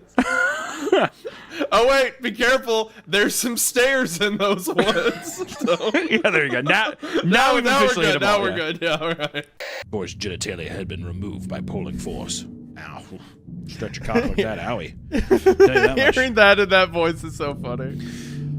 1 week before the disappearance, Corey had been dared by 2 of his friends to spend an hour in a remote cabin near Tiger Lake. Just an hour? You got attacked in an hour? God damn, dude. They were hungry. Cabin. Allegedly, Corey went inside alone with his digital camera while his friends waited outside. Not outside like room 5, but actually outside. My eyes stung. I wanted to cry. Hold on. Kayla? I promise you, I heard it was plain as day. It was like knock, knock, knock, like steps. Oh my gosh, hold on. I just saw it under the door. I think it's my dog. It's not my dog, it's something with a wet nose. Benny, is that you? Yes. Yeah, what do I expect the dog to Yeah, I was like, what the hell? You think he's going to talk about? Yes, don't worry, Isaiah. It's just me. Shut up. Hold on, I'm going to open the door. Well, chat, this is where Wendigoon dies. It was my dog headbutting the door. You wanna sit here for CreepCast for a minute? This is all your fault, stupid. All right. Okay. Yes. Faye was irritated that I'd done this without her permission and waited outside while Kay stood up. Dude, if my wife was doing this and then she was like, I'm just mad that you got holy water, bro. I am tying her in duct tape and dropping her off at a nunnery. Okay. You know what's fun about all this, dude? I'm already across the country. I've already talked to the accountant. the house. It's like I said. Well, I've gotten that written off. I'm already. What wife? Yeah, exactly. I'm like, I'm gone. All right, I've been gone. See, people are gonna judge me earlier on this story for being a bad person. Then they're gonna read this shit and be like, oh boy, there's no way in hell. I'm like, I'm not even gonna get to that spot. Hunter's like, what do you mean? Oh, she didn't like the priest? That's weird. I was gone 3 weeks ago. Yeah, my ass is in Maui right now. My fat ass. I'm drinking a pina colada. Couldn't be more stressed. I have had the best sleep of my life. I'm leaving her. She's still on the mountain up there. She's dead, but whatever. We live and let live. Another reason I didn't mind bringing Whip along was because we planned on putting her into the small hole and see how far into the passage she would go. Go on, girl. It's a 14-year-old Jack Russell Terrier. Go on, Whip. Get in there. Go get him, Whip. You got just the idea of shoving it like a.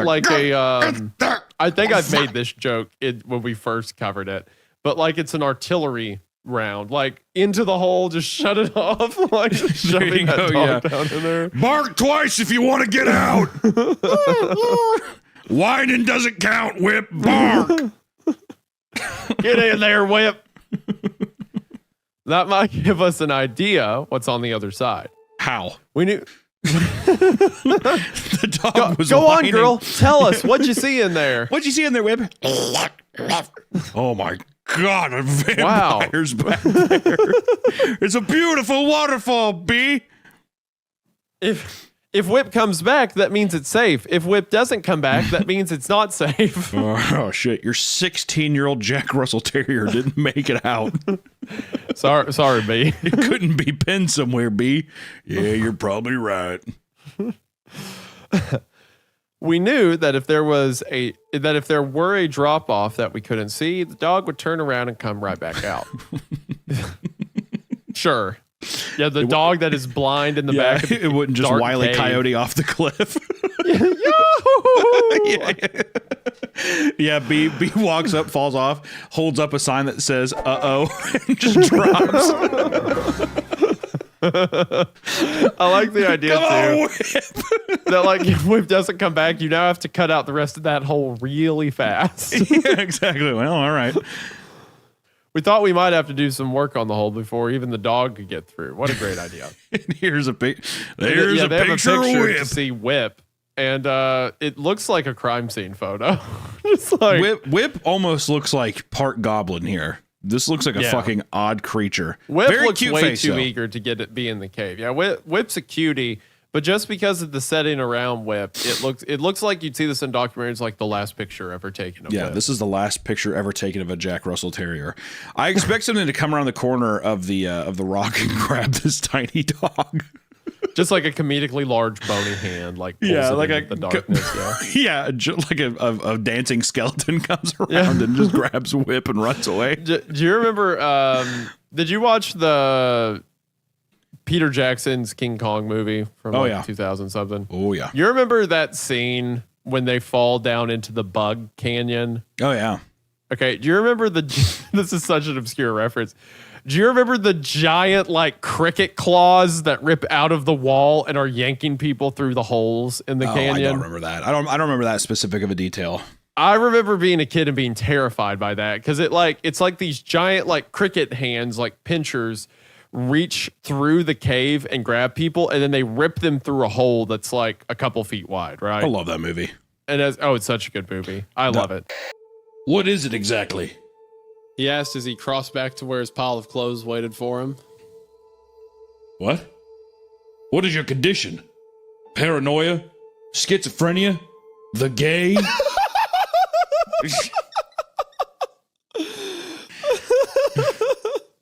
Diego shrugged. You boys know what an anglerfish is.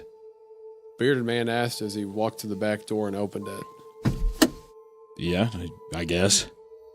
The bearded man pulled up a secret compartment from beneath the floorboard and retrieved a large automatic rifle. just this guy. This is so funny because it's just like a guy who works at a gas station, and he's just dragged into like this guy. Like, do you boys know what the anglerfish is? As he's grabbing a rifle, and he's just like, I mean, I guess. So I saw it on Animal Planet. The man pointed his gun and marched into the woods while Diego and I made our way back to the gas station. Like, you see what I mean? Like any other story, that's the main character, right? Like I'm hunting the thing that lives in the woods, and he gets his rifle. He's like, "Do you boys know an anglerfish?" And he's like, "Oh yeah, it's like the siren. Yeah, we got a siren. She lives out there. She'll like, get the cool, stray hitchhiker every now and then." Yeah. This person had found him and was hurting him. I broke out in tears. He was my only friend, next to boxes. Okay, all right, hold on, man. You can't. He was my only friend next to boxes. I can't believe my only friend, Josh, is getting beaten up by some stranger in his house. My only friend next to my tiny kitty cat, boxes. It's like, don't put them on the same level, dude. Come on. Well, my friend's getting touched and murdered by a stranger upstairs. Good thing I've got my kitty cat. Well, hopefully I can find my cat so I still have one friend. Man, I hope that if Josh is dead, I can still find my cat. Well, even if Boxes dies, he still has 8 more lives, so it should be fine. Hey, Josh, he gets on the walkie. Hey, Josh, did you hear that? Boxes has 8 more lives. Yeah. Hey, Josh, are you there? Josh! Are you there, Josh? Answer! Like Josh, we have to find... Josh, we have to find Boxes quick. Someone's in the house. What?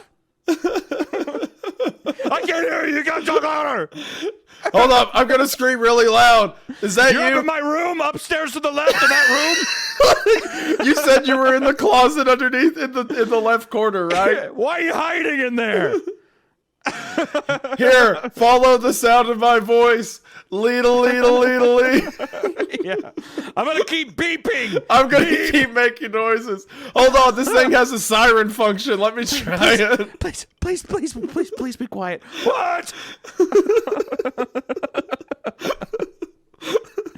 Oh. Okay. But even before he gets into this, I mean, he's talking about like his girlfriend smells like cinnamon. She has chimpanzee feet. I bet it was not hard to press that unfollow button. Yeah. You know what I mean? Think of what he was saying I really to miss her. my girlfriend, her long ass toes. Think like, what he was saying to her when she was alive, right? If when she's dead, Yeah, he's exactly. like, yeah, she got like chimp feet. I bet he was saying some wild stuff to her while she was around. Yeah. Oh my God, Em, your breath smells like pizza rolls. It's like, hey, cool. Does your boyfriend have to be here? She's like, yeah. He went to her funeral the same way Kyle went to Kimber's mom's funeral. I am under the same impression that this is the same universe and they were best friends. Yep, absolutely. Same guy. Written out of the story because they're like, it's too much. Yeah, listening to Linkin Park way too loud. Yeah. Breaking the habit over and over again. He just keeps asking for more and more gum. Yo, can I get another piece of juicy fruit? Hell yeah, man. Open up the glove compartment. Get yourself some. Yep. Oh, as you just dive. Yeah, I feel like a lung's gonna fly up here in a second, so that'll be cool if that happens. Stay tuned. That'd be so intense if you actually coughed up an organ. If I died on camera, yeah, that would be pretty. No. I don't want you to die. I'm just saying if you coughed up a little piece of your lung, because we record this and I cannot see him. So if something does horrible happen, I'm gonna be like, okay, come on, buddy. And it's just like a murder scene over there, and I'm like, all right. I'm gonna go get like fake blood and stuff and start like pouring it out of my mouth, and then like whenever you go back and watch this recording, you'll be like, "Oh my gosh!" Yeah, I'm gonna watch the edit and be like, oh god, No. He's dead and I killed him. It's my fault. I'm sorry, Isaiah. I'm sorry. End of part 7. Okay, hold on. The reason I was laughing at the end, I thought, you remember the C4 she took at the beginning of the story? Yeah. I thought she was about to blow up Blue Jay. Is what I was laughing about. You lack imagination. Exactly. That's what I thought was happening. She blows up a woman. I've never seen Alex act the way he does in the following raw footage from Marble Hornets. What do you think Marble Hornets is about? Especially where it's like Brian's gonna reflect here later. It sounds like. I'm sorry. I'm just thinking about the overdose. Oh, God. Oh. Dude, stop. It smells like horchata in here. It smells real bad. And then meanwhile, on the TV behind him, just Mr. Wellers don't like it with the. God. Oh, God, I see God. I see God. Oh, God. Dude, stop. You're starting to scare me. Oh, God. Oh, my God. I see the devil. I see the devil. No!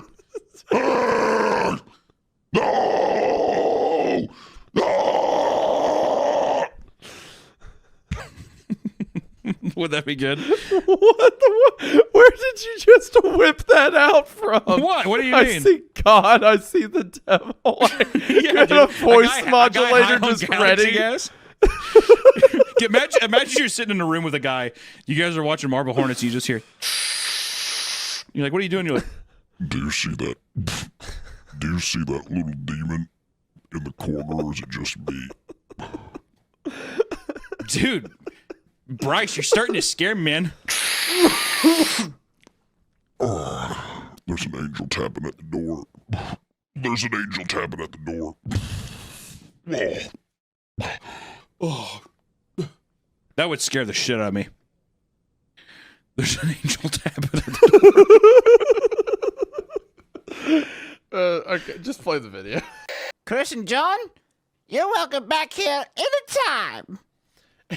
We could hear her still yelling that when we were talking. It sounds like a woman who's like a prospector in the 1800s. Well, that's maybe what I am. I'm Mrs. Maggie, and there's gold in them hills, I swear.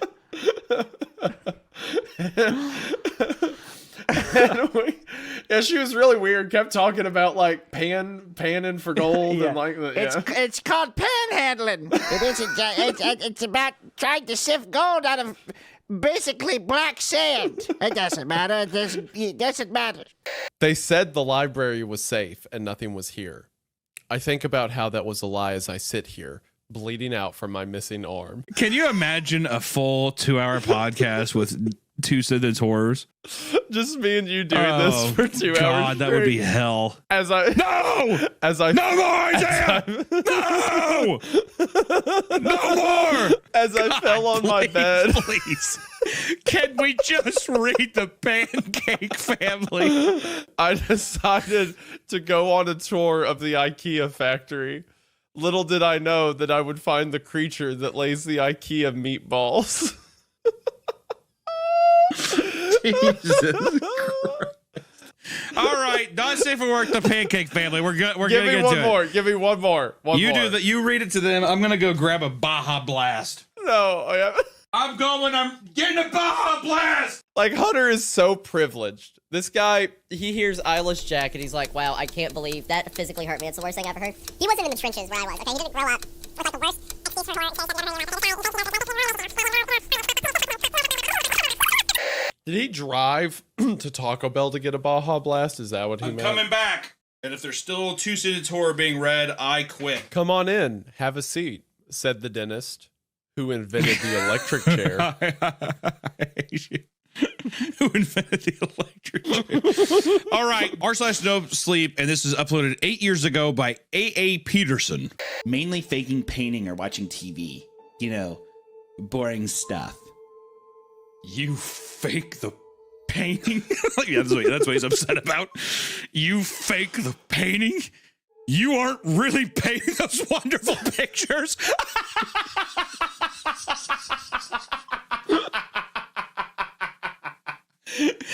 Don't lie!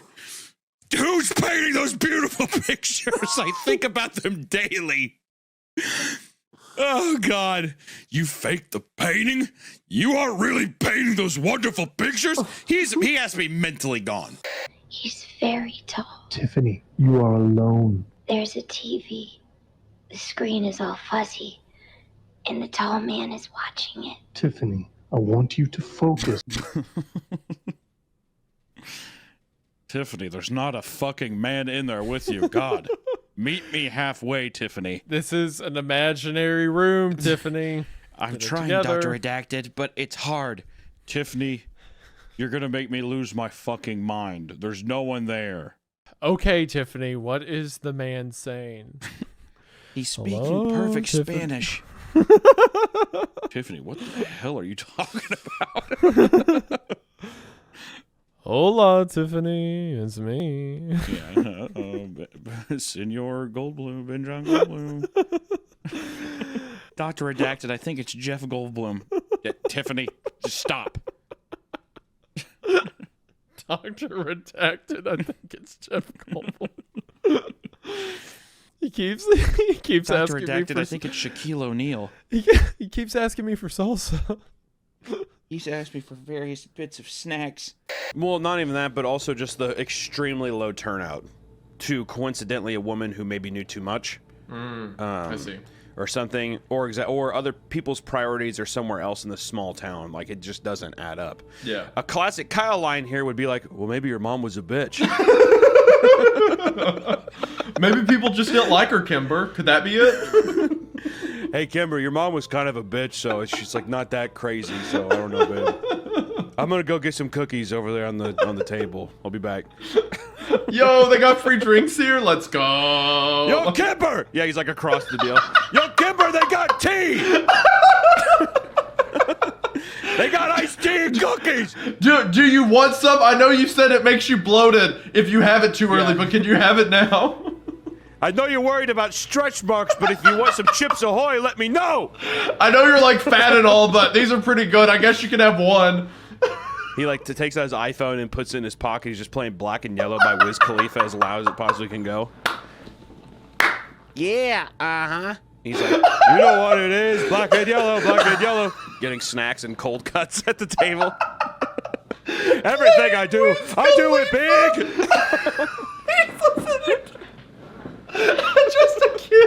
Just a kid at a funeral, like, you know what it is, like, not caring. What would be more obnoxious?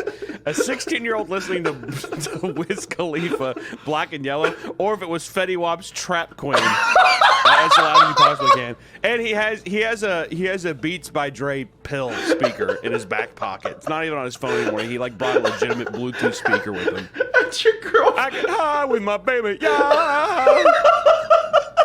At your girlfriend's Yo, mom's Kimber's funeral. dad. The food here is kind of mid, bro.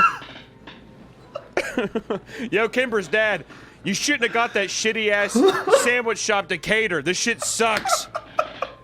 Yo, your wife looks mad funny in that box, dude. You didn't pay for that, did you? She looks awful. Yeah, she looks like a weird clown, dude. Tell me you did not pay for that. Okay, you didn't? Okay, cool. What happened to her face? Oh, yeah, the concrete. That's right. Oh. Well, you should have, like, put a mask on her or something. My God. Yo, who else thinks we should bring death masks back? Anyone? Meanwhile, just softly, I'm like, hey, what's up, hello? Yeah, I'm like, hey, what's up, hello? Come into pretty as soon as you came in the door. Yo, disrespectful it'd be to like go to an open casket, look inside, and you're just like, I've been cooking pies with my baby. What? Oh I'm God, bored. your I mom want so to listen much. to music. Yeah, there you go. Exactly. What? I'm bored. Hey, baby, this is really lame. I'm gonna get out of here. And you guys have like an aux cord or something? Yeah, he guys got aux cord. He actually doesn't even have a button up on. He just has one of those graphic tees you find at like Target or Walmart. That's like a fade, like they purposely faded it. It's like a Sega, like a Sonic shirt or something. It's like the He's shirts. Like, it's like the shirts that Jesse Pinkman would wear in Breaking Bad. Like they've got like all the Thrasher font that says like "Live and Die." Yeah. It goes down to his knees. Exactly. Yo, I came here my Sunday's best. Okay, where are we at? Yeah. So her mom's dead. Kimber's mom's dead, I think. Veronica was in the 4th grade and was probably the prettiest girl in the school. Even as a 6-year-old, what'd you say? Say that again. I just said yeah.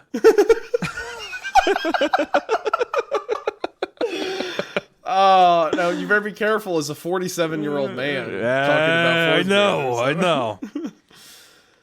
How to get out of any social event. Someone mentions a kid. Just one simple yeah. Yeah. After hours of sitting alone, he finally heard his mother. "Honey, are you okay?" she asked. Jeff couldn't answer, though. His face was covered. Can I pause for a second? I just realized the wording on that. Can I pause for a second? Honey, are you okay? She asked. This woman saw her son fight off 3 other people that were trying to kill him, and he had bleach all over him and was in a ball of literal fire, rolled down steps, and basically died at her feet. And the first thing she says to her now conscious, I don't know how, a miracle child is, "Honey, are you okay?" Mom, no. I could be a lot better. All right? This is the worst Just want to say that. ever lived. She sold her son out to the cops. She makes Jeff like immediately wear the stupid outfit, doesn't help him, and then is like, "Are you okay?" This mom is checking out immediately. This is a mom who does not want to be a mom at all. I can't think of a single scenario where if I heard someone having like anything sexual, I would say something. I'd be like, "Well, I'm gonna take this." The next day at the Continental Breakfast, I'd be walking up to that person being like, "Buddy, listen, you're a racehorse, right? You're an endurer, but you got to give me and my family some time to rest. Think about you're in a public place. Give us some time, or pick a more appropriate hour that isn't in the middle of the goddamn night. Can we shake on that?" See, you give them a compliment, but then you want something back. That's a give and take. I think I'd rather be shot. That seems excessive. Shoot me. I'd rather just die. Shoot me. Before I confronted anyone about. If a man came up to me and he's like, "Buddy, you're a racehorse," I'd be like, "Oh my God, thank you." I haven't even considered getting. I imagine we'd heckle back. Me and you what if it's just if you or I can get heckled, that is like, what are we doing, man? Well, I think. If some guy's like, "Yo, you suck," I'll be like, "Yeah, your mom sucks. Get up here. You want to go? You want to go?" Like, what if we should train ourselves to be able to cry on command, and then we sob, and then the person feels really, Is really that bad. not what a heckler wants? Well, I think they want it, but it gets to a comedic level of sobbing where the whole room is very uncomfortable and quiet. And then finally, whenever it's dead quiet again, then we just start proceeding as if nothing happened. And I think that's how you handle it.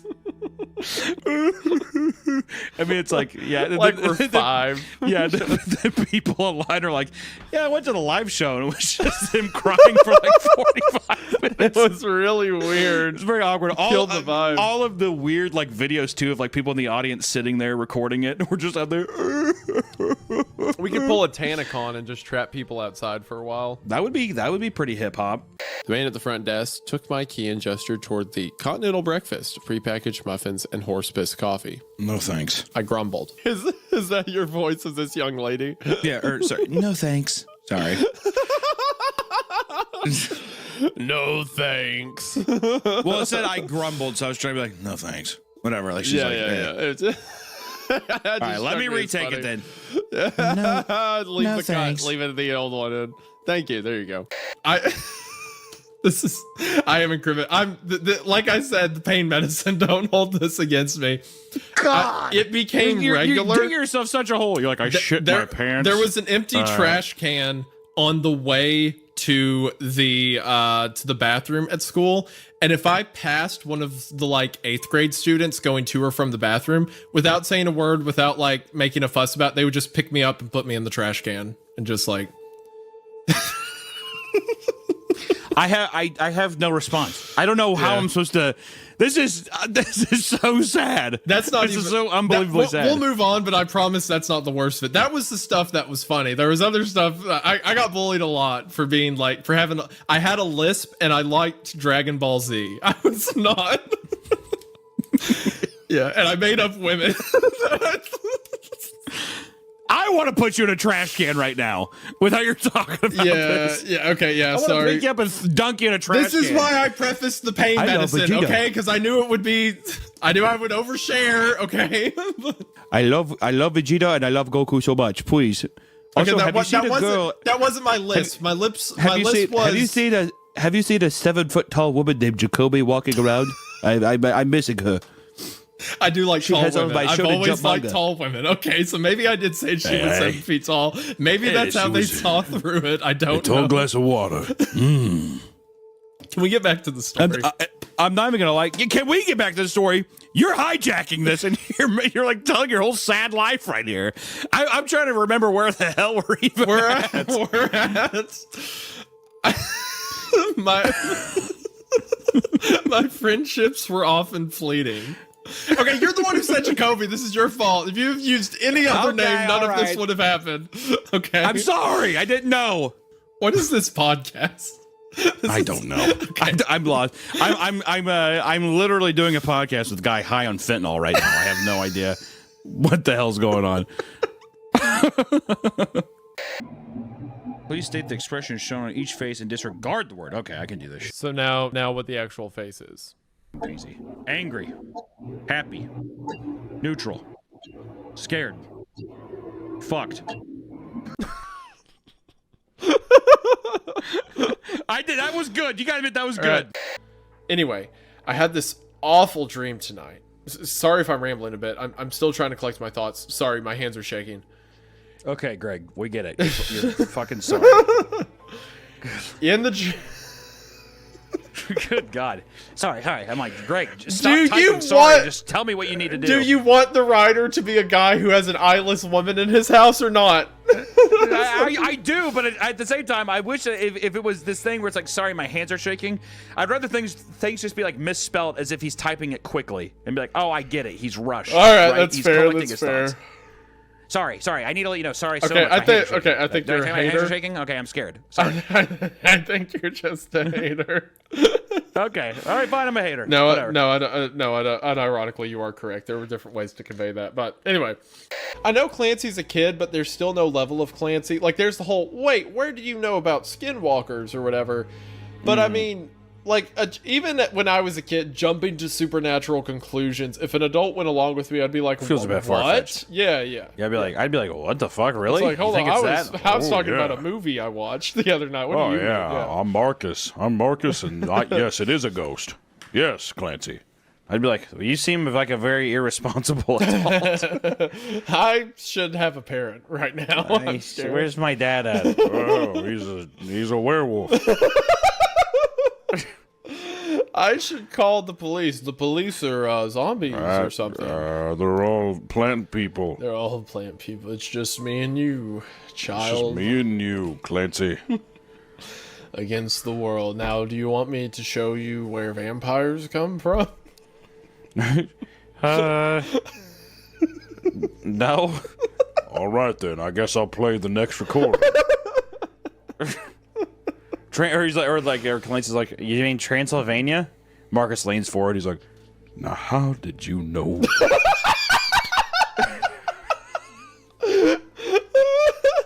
Where did you find out about the... Who the hell told you that? It's like... Clancy's like, this is just like Hogwarts. And Marcus is like, dear God. Good God. You're not a wizard, are you?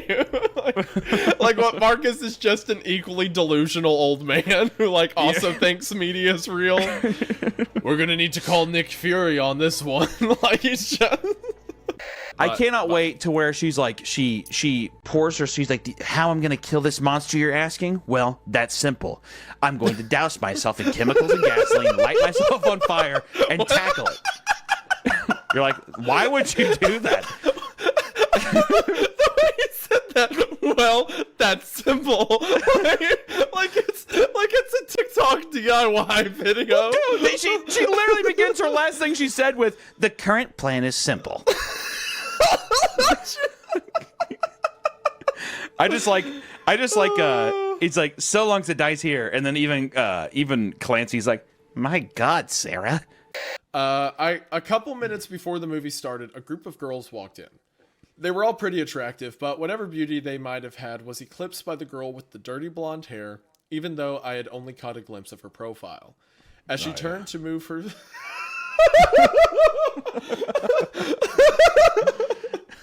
Oh, yeah. As she turned to move her... As she...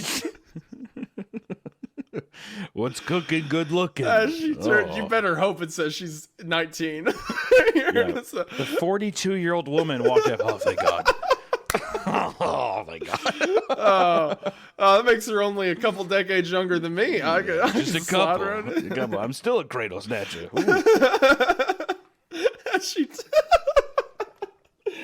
As she turned to move her seat, I caught a full view of her face, which gave me the feeling of butterflies in my stomach. It was Veronica. Fuck. What? I thought it was an older girl. It doesn't matter. I thought it was an older girl. No, it was Veronica.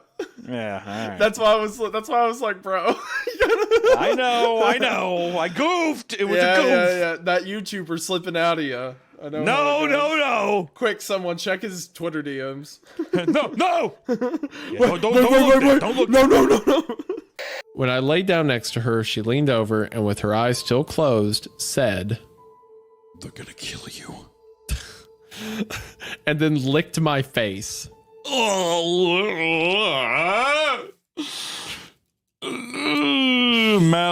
pina coladas. Wasting away. Yeah, you know what my ass would be doing? People are sitting there. They're like, "What are we gonna do about my wife? I love her, right?" My ass is on a plane. I'm like, take me down to Kokomo, but not too fast. We'll take it slow. Aruba, Jamaica. Ooh, I want Jamaica. Ooh, I want to take it to. Some people claim that yeah, zip it away at Margaritaville. Pour me something tall and strong, make it a hurricane before I go insane. It's only 12:30. Just the idea of ditching, like biblical levels of running away, like Jonah levels of like trying. Yeah, I'm seriously going to. Anytime I watch any of these like movies now, horror movies, I'm just going to think about a person listening to fucking the Beach Boys, whatever. I could hear a woman screaming down the hallway, her cries rising as something meaty pounded into her. Okay. That just came out of nowhere. That was like all right. Well, that was uncomfy all at once. Yeah, see. I get blamed for laughing at a child getting his head blown off, but all right. Something meaty pounded into her. I wasn't laughing at that. I was laughing at like the story had none of that. And then it's no, I know, yeah. Well, I mean, to be fair, it could be like thuds of a punch. To be fair, sure, it could be like just like in the Tommy Taffy story, where when something was going on, WWE stars. It was a WWE game. Yeah. I had two horrifying thoughts in that moment. The first being that Nicki Minaj's Anaconda was one of the most. I might have ruined it, Hunter. I'm sorry. I might have done this. This might be my fault. That Nicki Minaj's Anaconda was one of the most discomforting songs to hear playing in an operating room. That should be illegal. I agree. I do think that would be kind of. Imagine like cutting open. So I know that they do that a lot when my wife does surgery. Which, granted, her surgery's on primates, so I think the level of what you can do around the patient's different. Yeah, but I just can't imagine blaring Nicki Minaj in an OR. Yeah, I just feel like I don't know. I bet you there's all kinds of music that fucking plays, but to me, I'm just like that just feels oddly inappropriate. You're getting your stomach cut up, but it's like boy toy named Troy. He used to live in Detroit. Dick bigger than a tower. I ain't talking about Eiffels. Exactly. You're just watching your rib cage get removed. My anaconda don't. My anaconda don't. You're just saving time on the tapes. You helped me load up the car. You know how many tapes we have. If we run out of time on this tape, we'll get another. It's not a problem. His face, that reaction is so good. His on this tape. Oh, God, okay. He looks so upset. Listen, I mean, you brought your dog.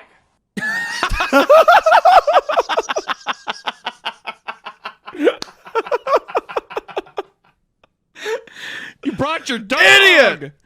Fuck. Stupid. Just don't read them right off the page. You got to be a little bit more human with it. Because don't I've be had so... the script in every scene. Exactly. Yeah, act. How about that? Considering how much you're paying us and everything. Why would I pay you for what you're giving me? I mean... Alex the Chad. Dude. What? Yeah, you already spent so much money on tapes, you can't afford actors anyway. God damn. You and your tapes. Her whole body was visibly tense. Blood ran down her fingers and onto the floor. Jesus, Lynn. You playing hide and seek?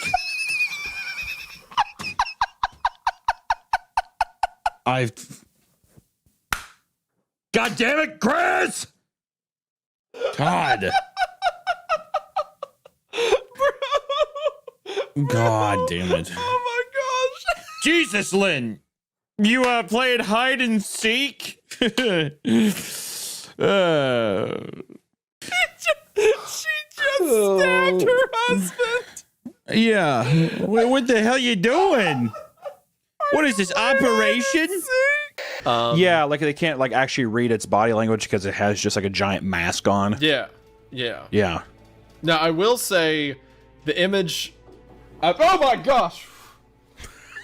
Here we go, dude. I love it. Every episode. Shut up. Every episode. He already. I wasn't thinking about it. I'm busy. I am working, honey. Every time, dude. Anyway. It's Mr. Bear, run! Shut up. I can't work under these conditions. Okay. I'm freaking out. I'm freaking out right now. I had the strange, fleeting impression that the doors were standing like silent granite monoliths erected by some ancient, forgotten civilization for some unfathomable guardian purpose. That sentence sounds like something you or I would say midway through an episode. Very, that was a CreepCast comment. Yeah. And here's a classic Creepcast for people's fucking bingo cards that I see. That's very Lovecraftian of him to say. You think I don't say that? Especially this being, in my mind's eye, a very Lovecraftian thing for him to say. Dad's upset.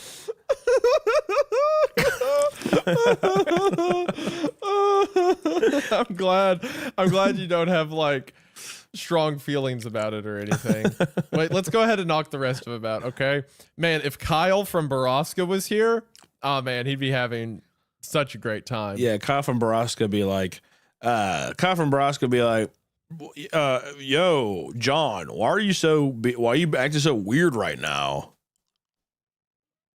Yeah, I'm definitely not holding up something to the camera for you to not be able to see. My wife isn't here to get me, so that one won't work. I already made a you're going to want to see this joke.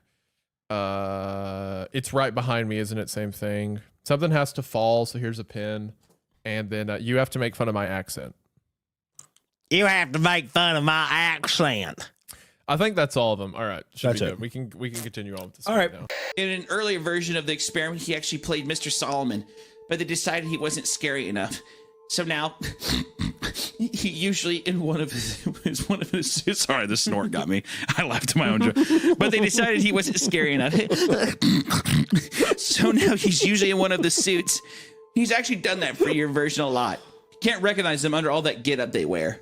What experiment has been going on for 6 years that they just have just for this one guy who's kind of dumb, and they have like 800 actors as a part of it, and they have all these facilities all over the city for one guy. They're paying Thomas.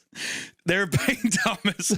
Over the course of 2 years, they've given this man like $160,000 to be like, oh, Rachel, my beautiful bride. How you look, the paintings are very beautiful today. And this one actor. And now she grows conscious after 6 years. Rachel, Hello, my do you have a painting for me? I love you.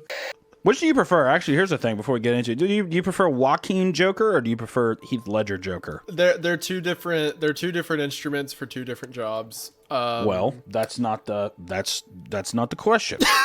Which one? Which one do you like more? Say it with your chest. Gosh, they're such different characters. I guess I like the Ledger one more. That I don't have a. Let me just say, I don't have a Joaquin poster. So I think that speaks volumes. Told you I think things. It speaks volumes. Says some things. You know, I don't know. Anyway, There's a where couple are things. we? What are we doing? That's left right game. Hello. Left, right game, yeah.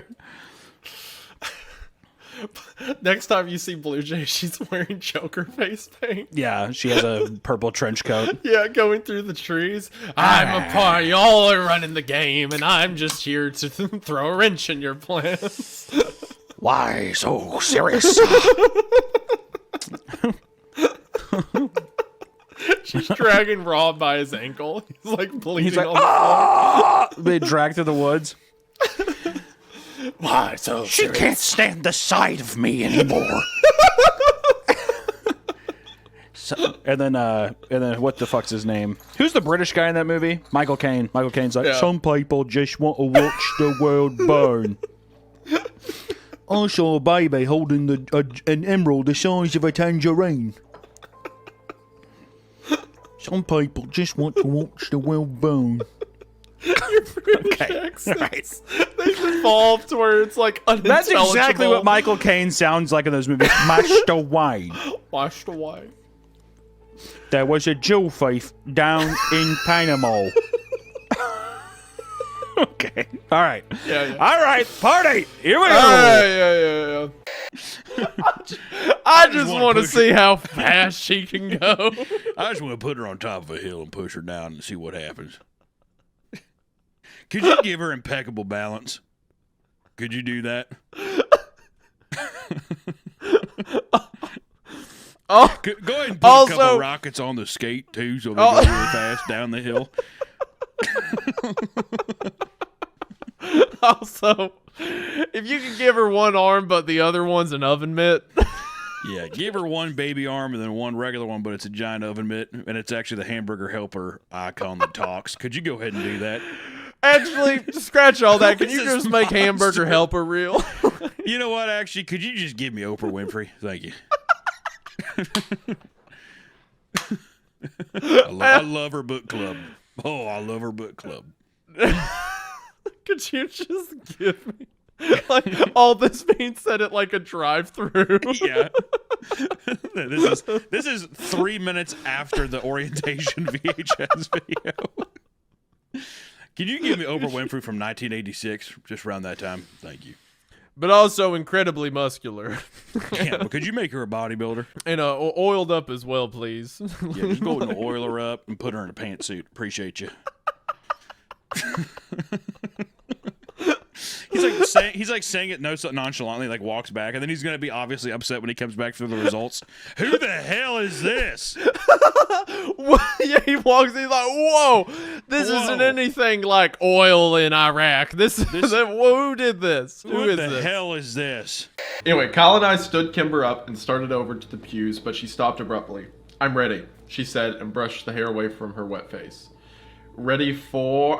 Is that Kyle asking that? It's probably Kyle. Ready for what? The funeral's about to start. Yeah. Yo, Kimber, baby, where are you going? The concert's getting ready to begin. Kyle, this isn't a concert. It's a funeral. Yeah. Oh, shit. That's why people are so sad. Oh, that makes sense. Should I not have found the Bluetooth? I got the Wi-Fi password from the guy out front, and I got I found the Bluetooth for the speaker, so I was gonna play some slow jazz or something to kind of set the mood. Yeah, I found out what the airplay was, and I'm gonna play Kevin Gates music videos for the rest of for the funeral, if that's okay.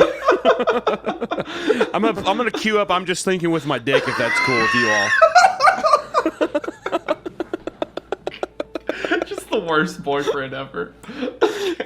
But at the same time, he's the best character in this. Yeah, he's hilarious. He's like the worst person, but he's the best guy. Yeah, I'm so glad he's here.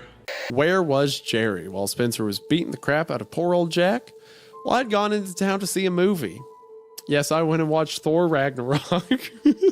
Jesus Christ. If you haven't seen it, go see it. It was awesome.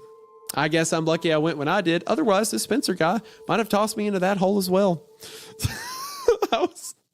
I love Marlboro. He's such a fun character. A former cult member who's just assimilated into this group, and he's like, I was seeing Thor Ragnarok. They never let me used to see movies in my old group. I was the one that found Jack. When I came back to the gas station, I couldn't find anyone anywhere. So I went searching until I noticed that door at the edge of the hall cracked open slightly. I also found a really poorly made bomb behind the register, but it didn't. Fuck. What is it? What's the point of playing? I die whenever I do anything. You die because you can't figure out the secret. What? Semantics. What are you talking about? The beauty in your suffering. I can't, bro. Part of it's exasperated by you, admittedly, but... Recording 17, and the first line is this. The fucker is still here. Yes! Okay, I'm excited. Keep going. This is great. This is like football. Go. The fucker is still here. Sarah takes one final breath, and the sound of a match being struck is heard loud and clear. Oh my god. Get fucked. I'm in hell. Here's the thing, and I really want you to take this into consideration. Okay. They are not seeing any of this. They are hearing this on a recorder on a phone. Audio. Yeah. So you just hear like, get fucked. Can I tell you a story about that movie? Pleasure. Yeah, go ahead. I saw that movie when I was very young in the theater on my birthday, on my actual birthday. And you got an erection. No, my mother was with me. That's you rubbing off on me. Continue. Okay, my bad. My mother was with me, and it was the end of the movie when King Kong gets shot, and then you see his face, and he looks really sad, and then he falls to his death. Right?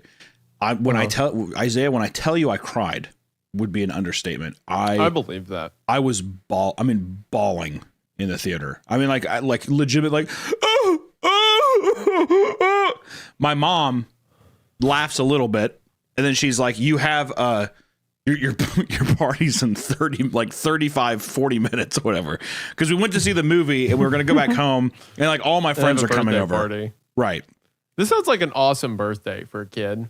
It was very good. My mom was very good with birthdays and stuff, but she was cruel in other ways. But hysterically she was crying cruel in other ways. And you would think that the credits roll and you can kind of like sniffle it up. And you're like, oh, all the way home. I mean, just bawling the entire way home. Couldn't fucking process it. That's why I always say if Peter Jackson ever makes a game, I'm playing it, because even the Lord of the Rings games for PS2 were very good too. Two Towers and Return of the King, very good. I never played very good. They're very good, very fun.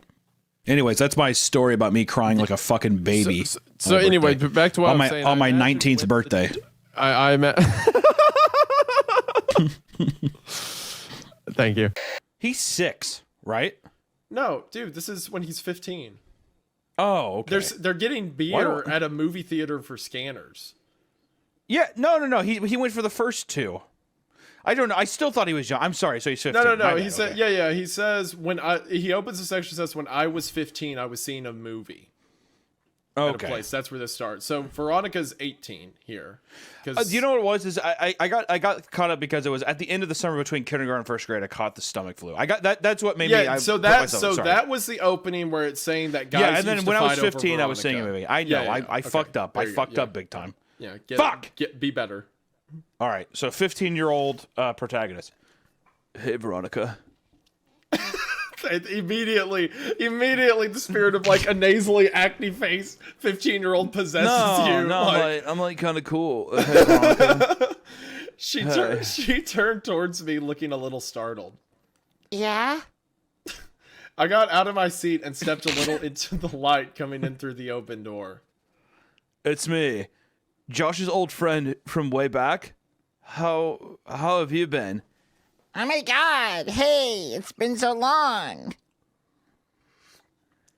Okay, so I just want you to know that in my head, when he was like, oh, dirty blonde, beautiful, my brain went to, what's that girl's, Sydney Sweeney, right? So now I'm imagining the noises you're making coming out of Sydney Sweeney. That kind of sounds like Sydney Sweeney, right? Oh my god, hey, it's been so long. Sure thing, buddy. Also, like it's not an expert Mesoamerican archaeologist, if you ask me, but he does have some history with like runic examples of the ancient, of lost tribes dating pre-12th century. So he's all right. He knows most of the edges.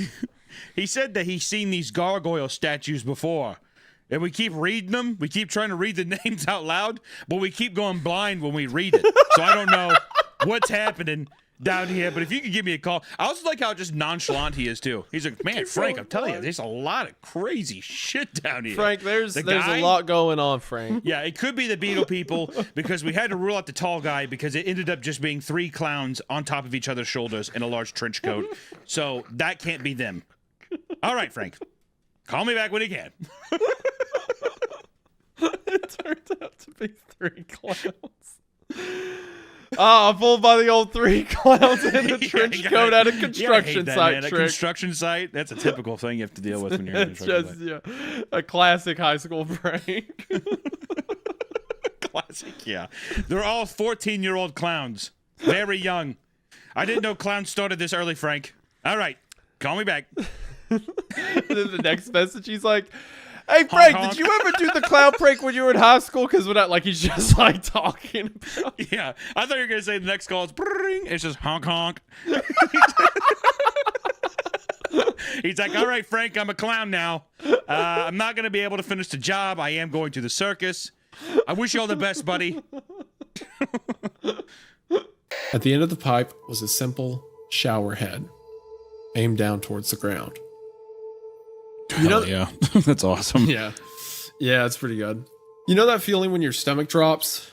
In this case, I think mine literally did because I that was the story. Ugh. What? Oh no, I'm just listening. Oh, sorry. I thought you thought I asked. You know when your stomach drops? like I personally was asking you. That wasn't part of the story. Oh yeah, no, I definitely do. Yeah, I know that feeling. No, you're feeling. Hold on. There's like there's like. Oh my god! Yeah, sorry. I'm just now realizing. Okay, yeah. That was too good because I kept reading the words on screen, and you're like, yeah, oh yeah. Well, I was like sitting there, and I was like, yeah, I my stomach did drop. Wow, Isaiah, good point. I never thought of that. Well, in a way, I'm wondering, did he even put out that the funeral was going to happen? Is he just embarrassed? Is he just mad that he's like, oh, I look stupid now? Like, I don't know. Man, that is a lot of heavy things that I'm sure Sam cannot unpack.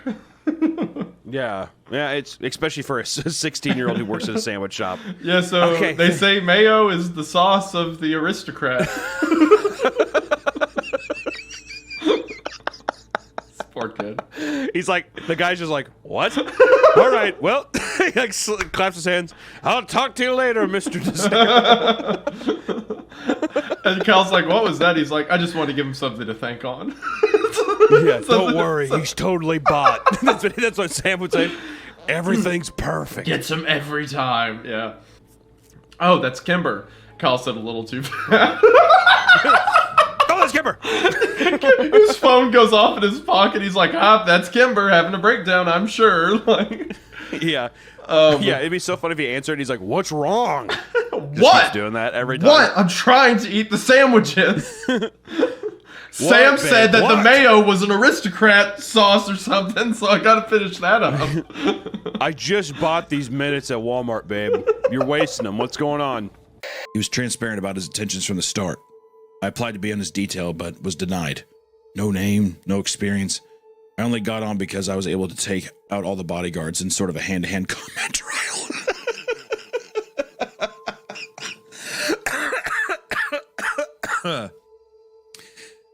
I only got on because I was able to take out all of his bodyguards in a sort of hand-to-hand combat trial. Guess those trips to the police academy finally paid off. Boy, oh boy, the fall. The fall from grace. Agreed. How does James and Scott know more about the statue than we do? Oh my god, so much dialogue. Because he had almost 80 people on his staff who did nothing but travel every corner of the globe. Are you still here?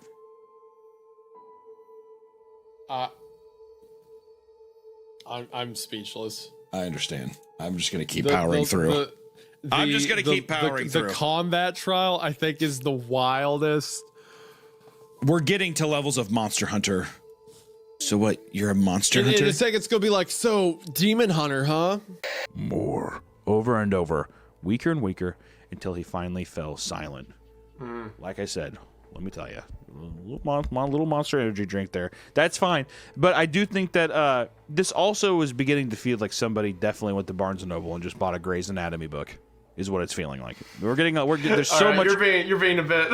Yeah, I think I'm still into it. I think you're being a bit mean. No. I'm saying that I'm just saying I like it too. Listen, when I say these things, it isn't a direct me being like this is bad. I'm just saying that like with how medical it's getting so quickly, it definitely feels like someone was just like, okay, well, what's this? And then they just kind of.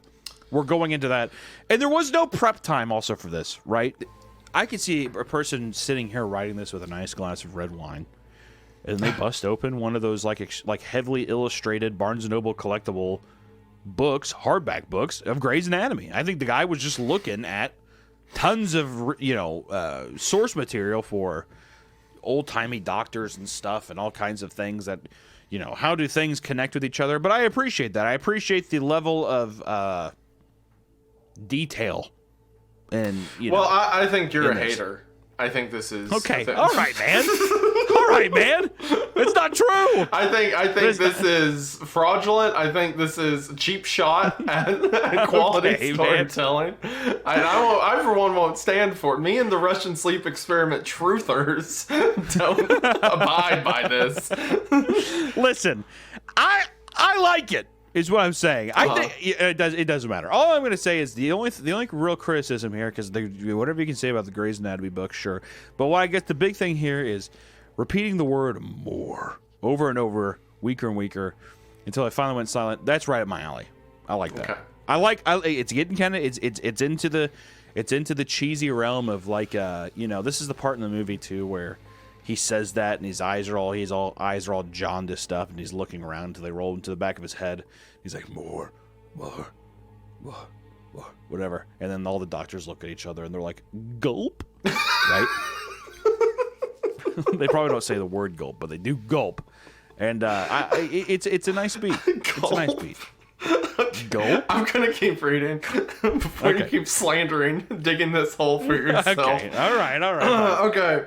I waited hours standing in the doorway with my shotgun cocked and ready to put down whatever it was that was waiting in the woods. It was then that a man in a mobility scooter rolled Leave my deceased grandpa alone. I can't. That's too wild of a story to not bring up. He was a retired grain man, but I was sure if I brought up Sandy's name, he'd be more than willing to help me search for him. Thankfully,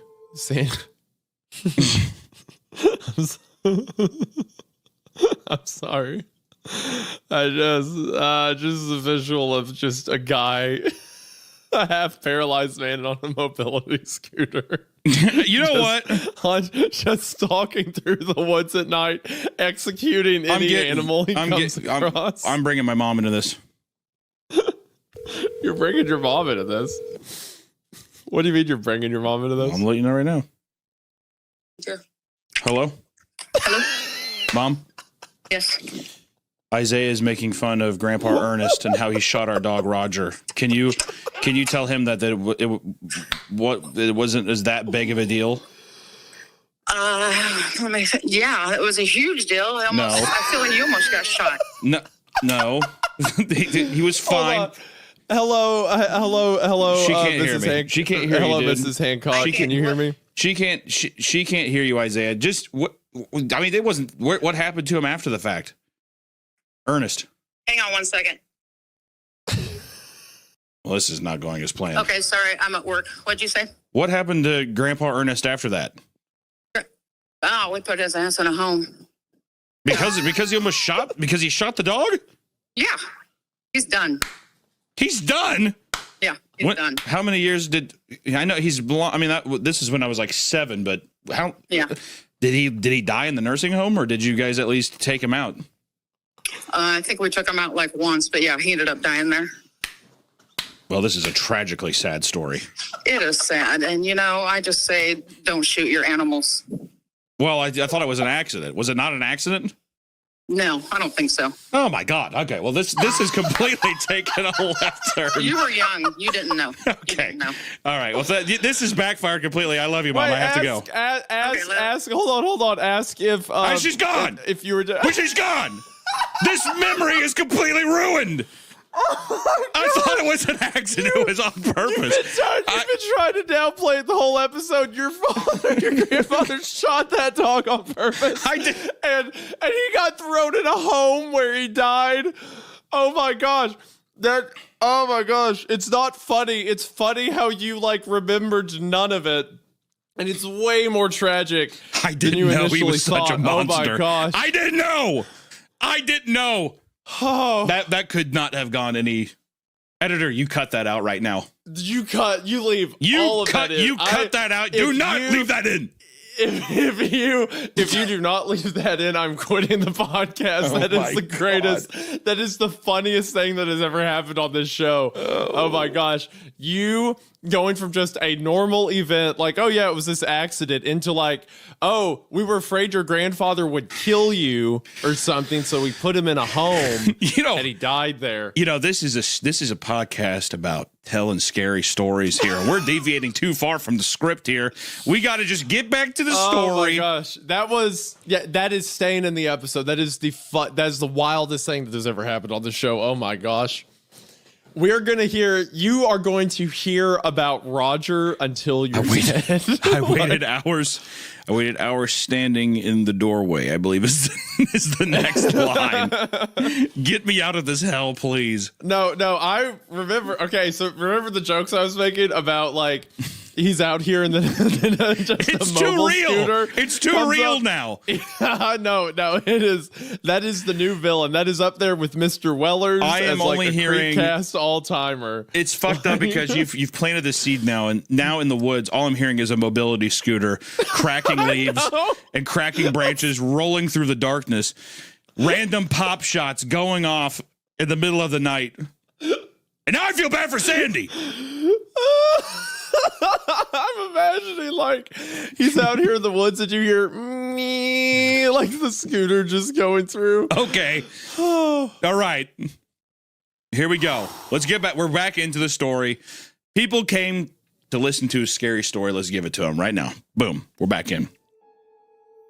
Her mom, Laura, admitted to me that something had happened to Faye as a child at the cabin. What up? What a fucking bitch. Honestly, I would be like, you know what? You're going in the same house with her. I called you over this in confidence, and you lied to me. Dude, you knew something was happening, and you lied to me. You kept this from me. This is my life and your daughter's life. Sorry, I have to admit something, but something did happen to Faye as a child. Why didn't you tell us?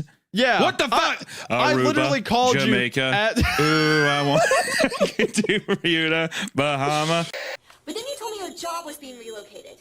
What is going on? I don't have to fucking tell you anything, dude. These two absolutely insane people. Yeah, exactly. Each other. Two people visited by the Hat Man religiously, and now they're like, "Stop lying." Well, maybe they're taking turns having God, these wait, like Isaiah. paranoid fits. Isaiah, what if Jay is perceiving that Jessica's getting back shots by the Hat Man, and then she's just hearing tequila all night from his room? She's like, oh my God, he's back at it. That's why she's so mad. Yeah, exactly. That's why they both fucking hate each other. Because it's like 3:30 in the morning and she just hears tequila. And then him is just a slow fucking Slender Man the whole time. So they're both just like insomnia-ridden monsters, basically. That's why each of them keep coming to the other one's door like, stop! stop! Exactly. Please. That's why they're so on edge around each other. Hey, fuck you. That song sucks. He's like, what are you even talking about? I mean, I haven't even listened to Tequila in, I don't know, 45 minutes. Also, just like, I'll say this. I know at least a dozen guys who would commit unspeakable crimes for Jessica. Just like, she just has the phenotype that absolutely insane men would kill themselves over. I can't explain that in a rational way, but someone knows what I'm talking about. Tequila. My commune with the heavens has ended, and I'm returned to the cold, unforgiving earth. It doesn't welcome me back. I hit the slope. Man, she must have been falling for a while, huh? Yeah, I mean, if she like had glide to have, time, I'm gonna to guess have that kind of. Yeah. I'm gonna guess she lives because the dead deer break her fall. But she's got to like she impales herself on all the antlers. Yeah, she's got to break a bone or something, at least, right? I hit the slope. Yeah, she's got to break a bone or something, I think. Definitely. Is that me? Break arm. Is that what you're doing? Is that me? Is that my voice? Yeah, that's you. That's what you Stop that. Cut that out.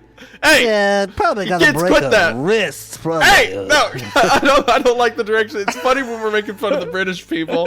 Cut that out. I hit the slope, immediately bouncing off one shoulder and landing on the other. That's what I think of immediately bouncing. Boing. Thank you, Hunter. That's the sound people make when they hit the ground really hard. Ooh, yeah. Yeah, Minecraft Steve noise. Okay.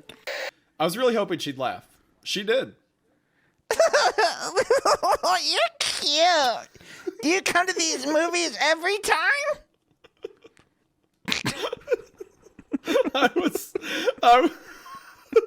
I was still reeling from what she said. Does she really think I'm cute? Does she really think I'm cute? Does she just mean I was funny? Does she think I'm attractive? I suddenly realized that she had asked me a question, and my mind grasped for what it was. Yeah!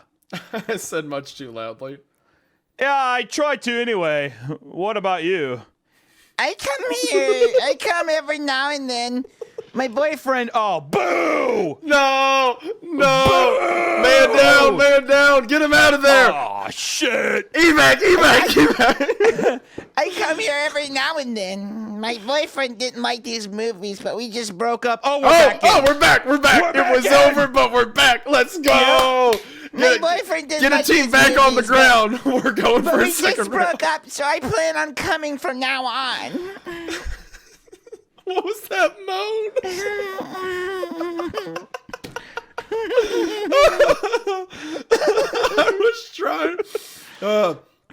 I was trying to be casual, but failed. Well, especially him, 6 years old. He's What like, is "Oh, with why?" us reading stories that are representational of like childhood abuse? Why does that keep happening? There's a lot of horrifying things, whatever, but I just think, is there anything more horrifying than this? It's hard to pinpoint. I think I would transfer my paycheck to the author if all of a sudden Kyle from Baraska just walked in the door. I was like, yo, this chicken sucks. Yo, Mr. T, is it my turn to dance with you yet? You've got sandwiches. Puts on I Kissed a Girl and I Liked It by Katy Perry. He's like, damn, that chicken smells sweet. In my mind, Kyle's there right now making this better. He's becoming my guardian angel. He's my comfort character, yeah. He's the big safety blanket. Yeah. I must have gotten turned around because I was walking for what seemed like ages.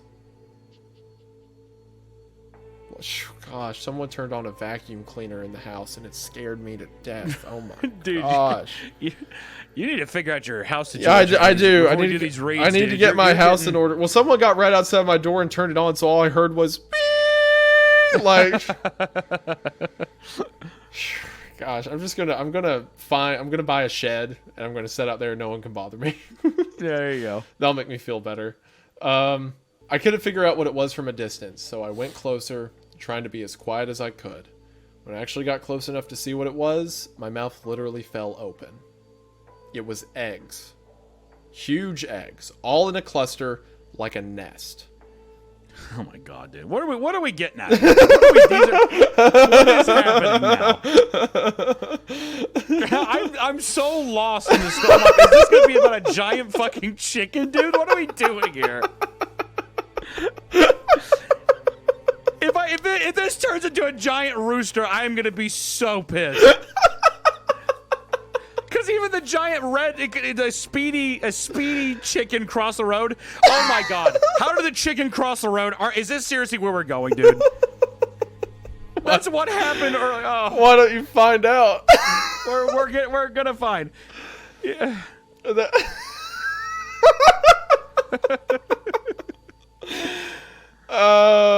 They were enormous. It's hard to explain their size, but you can sort of see them in relation to my boot here. So what do you mean it's hard to explain? I see them. They're giant. In the previous photo, there's a tree and they dwarf the tree. It's literally these eggs are like what? They're bigger than a basketball. Yeah, they're like basketball size. Just these big giant white eggs in the middle of the forest. Yeah. Yeah, and especially he's a very selfless guy by not learning literally any Spanish when living with this with the person. Not even fathoming communicating with this guy he lives with. Just and I will say, and I'll say this: stepping over him culturally, socially, I thought I was being kind. I thought I was being kind when I would walk in and say "Hola," but looking back on it now, it feels pretty rude. I should have just been like, "Hey, that's probably not that bad."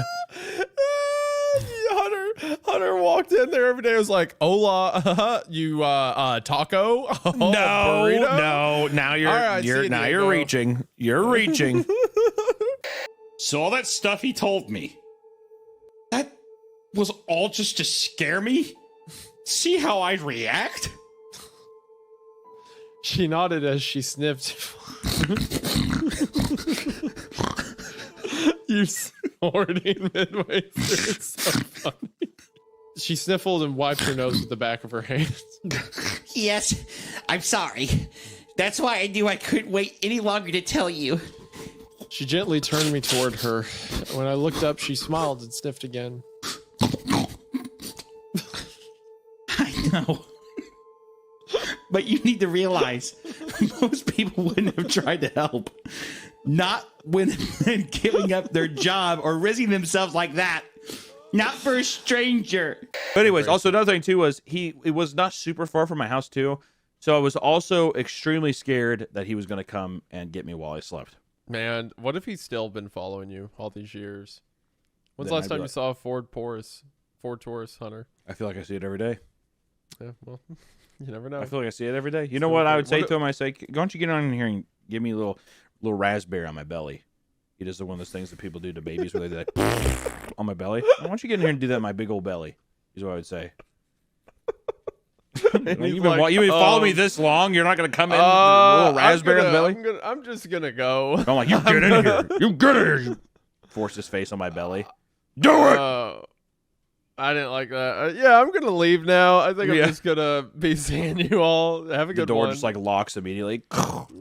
You're going to give me a raspberry on my belly and I'm going to pretend to be a big baby. Oh my gosh. Yeah, you should, that guy should probably Holy just die. shit. Like, I was just going to molest you or something. I didn't want it to be weird. No. No, none of those memes. Only raspberries. Ugh.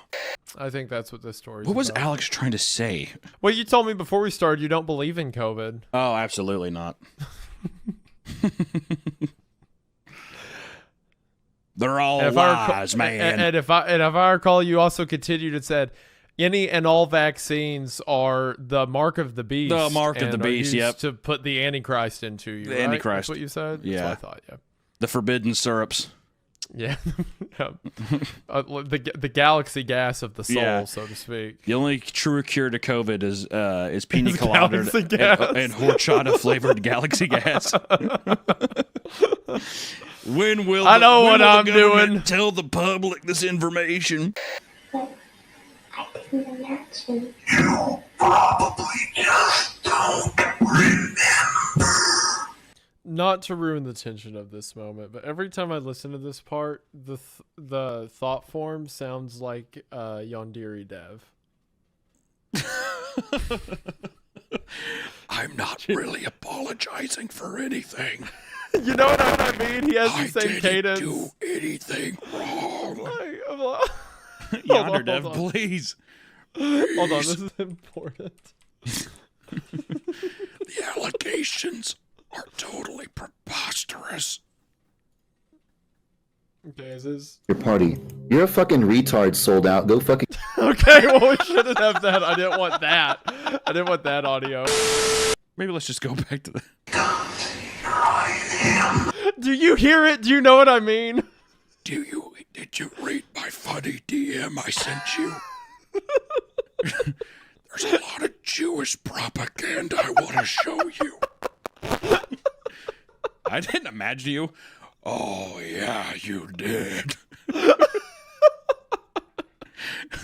I've been rolling around in that head of yours for long. What's the favorite? Oh, you are manipulating me in this situation. I'm 16. I'm like 38 years old. Okay, I'm glad. I had to share that. It's been on my mind. I can't. Okay. Yeah, did you look it up?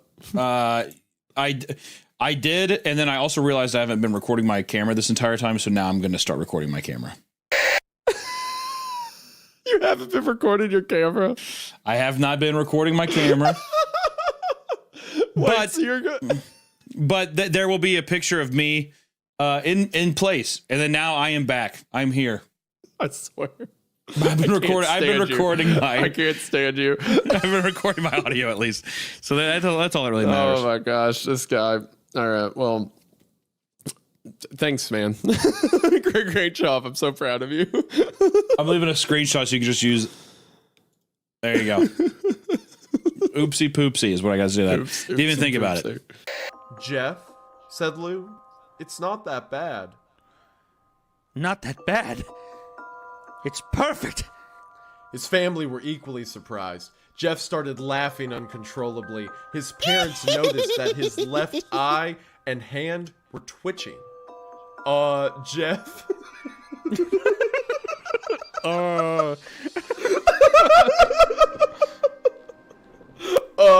Jeff? Are you okay? Okay. I've never felt more happy. Look at this face. It goes perfectly with me. He couldn't stop laughing. He stroked his face, feeling it, looking at it in the mirror. What caused this? Well, you may recall that when Jeff... The story... This is how it's written. Well, you may recall that when Jeff was fighting Randy, something in his mind, his sanity snapped. Now, he was left as a crazy killing machine. That is, his parents didn't know. Doctor, said Jeff's mom, is my son all right? You know, in the head? Oh yeah. I love that the doctor says this. He's like, oh yes. This behavior is typical for patients that have taken very large amounts of painkillers. If his behavior doesn't change in a few weeks, bring him back here, and we'll give him a psychological test. What? What? Every part of that paragraph is absolutely insane. The idea of Jeff, like, getting burns on his face, like, laughing, loving his face, and then, that's so good, Jeff. Jeff? It's the Are you alright? It's the equivalent of, like, the whole, guys, you're gonna want to see this. Guys, he's right behind me. He's right behind me. My doctor told me that I must have been sleepwalking, but then he showed me something that made my blood turn cold. He lifted up my shirt to reveal a sewn-up incision where my kidneys were.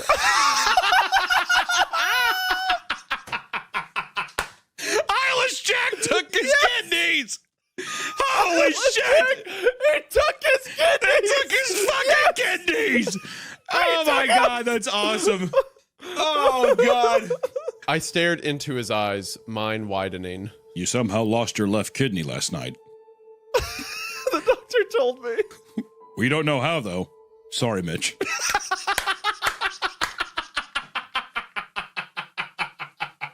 Oh my god! That makes the doctor, to be fair, that makes the doctor so suspicious. We don't know how, though. I'm sorry, Mitch. I don't know what Oh, happened.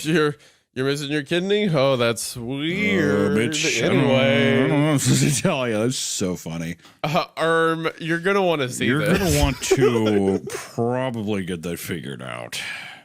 That's the health. Do you remember in Jeff the Killer? Jeff's little brother is like, I stabbed that kid. The cop's like, well, that's a year in juvie. It just takes him straight to jail. Yeah, I'm the judge and the executioner. You're going to juvie for 1 year. This is the healthcare equivalent of that. You just lost. Oh, you lost your kidney last night? Well, that sucks. Sorry about that. Yeah.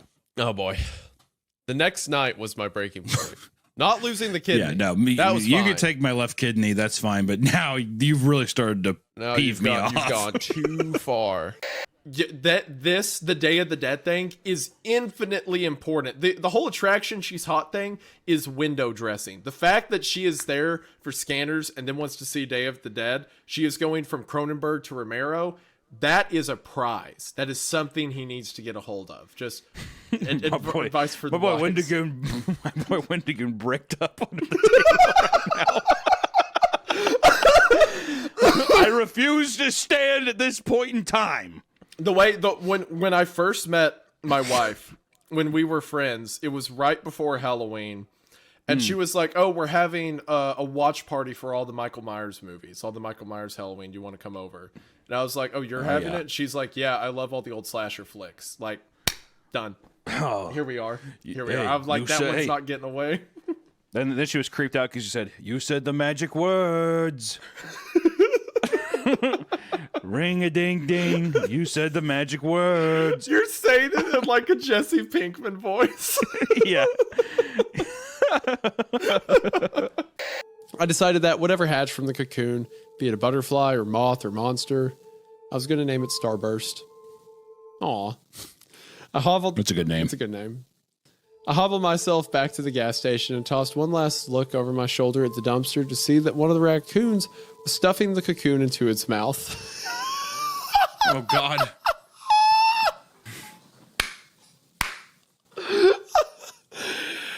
It devoured the whole thing in a couple bites before making eye contact with me and dashing off into the woods.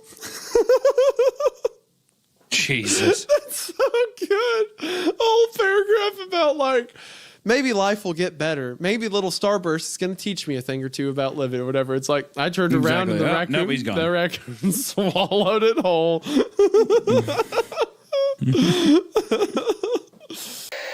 Oh my god. Tapes, let's go. More Tapes!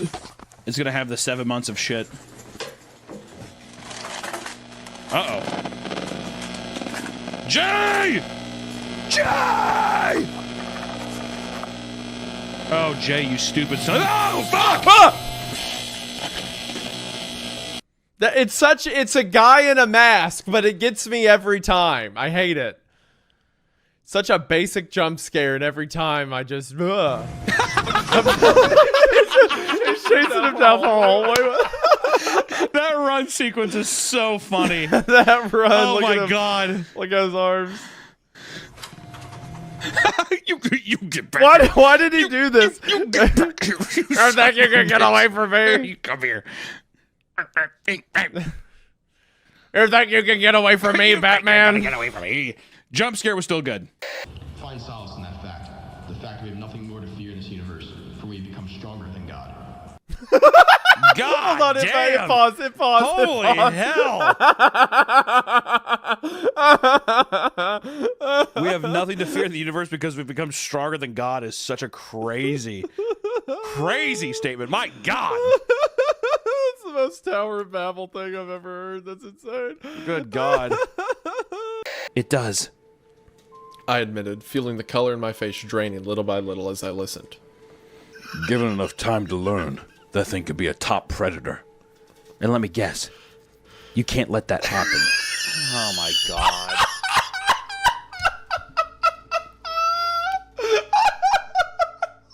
Yes! Yes! Oh my gosh! Dude. I love it. Oh, dude. That was Dude. great. Oh, This is bordering on like, I'm down to read until the end of part 1, but this is getting this is tragic. Out of all the things we've read so far, this is come on. And we can't let that happen. And let me guess, you can't let that happen. Oh my God. We can't let that happen. All in due time, I replied and pushed play on the recording. What is this? What is this? Oh. Oh my gosh. I can't. If this isn't, to those listening, if this doesn't, like, if you don't realize why this is so funny, the dialogue goes, it is a kid who just met this man who keeps saying stuff like, it's a predator, one that can't be stopped, one too powerful. And the guy goes, it could be a top predator. And the kid goes, and let me guess, you can't let that happen? And then the guy goes, we can't let that happen. Like, it's the most, like. But you see here, Clancy is taking control and he says, all in due time. No! He's mimicking Marcus. The kid who just found out that his sister's a full-grown immolation. detective, a full-grown X-Files detective man is having this kind of camaraderie with what we assume to be a 15 or 16-year-old child. In a minute, there's going to be like a thumping in the closet, and then Marcus is going to go, Clancy, you're going to want to see this.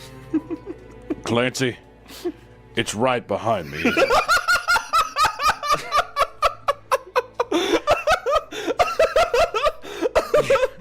Her idea of affection was a side hug.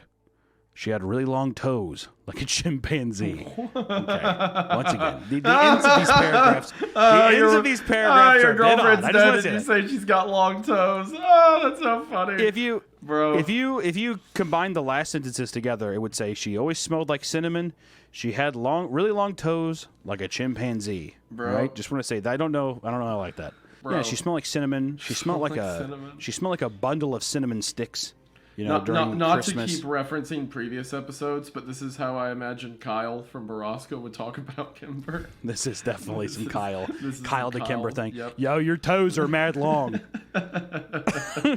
Yo, hand me that remote with your foot. I just want to see if it's possible. Those dogs are barking.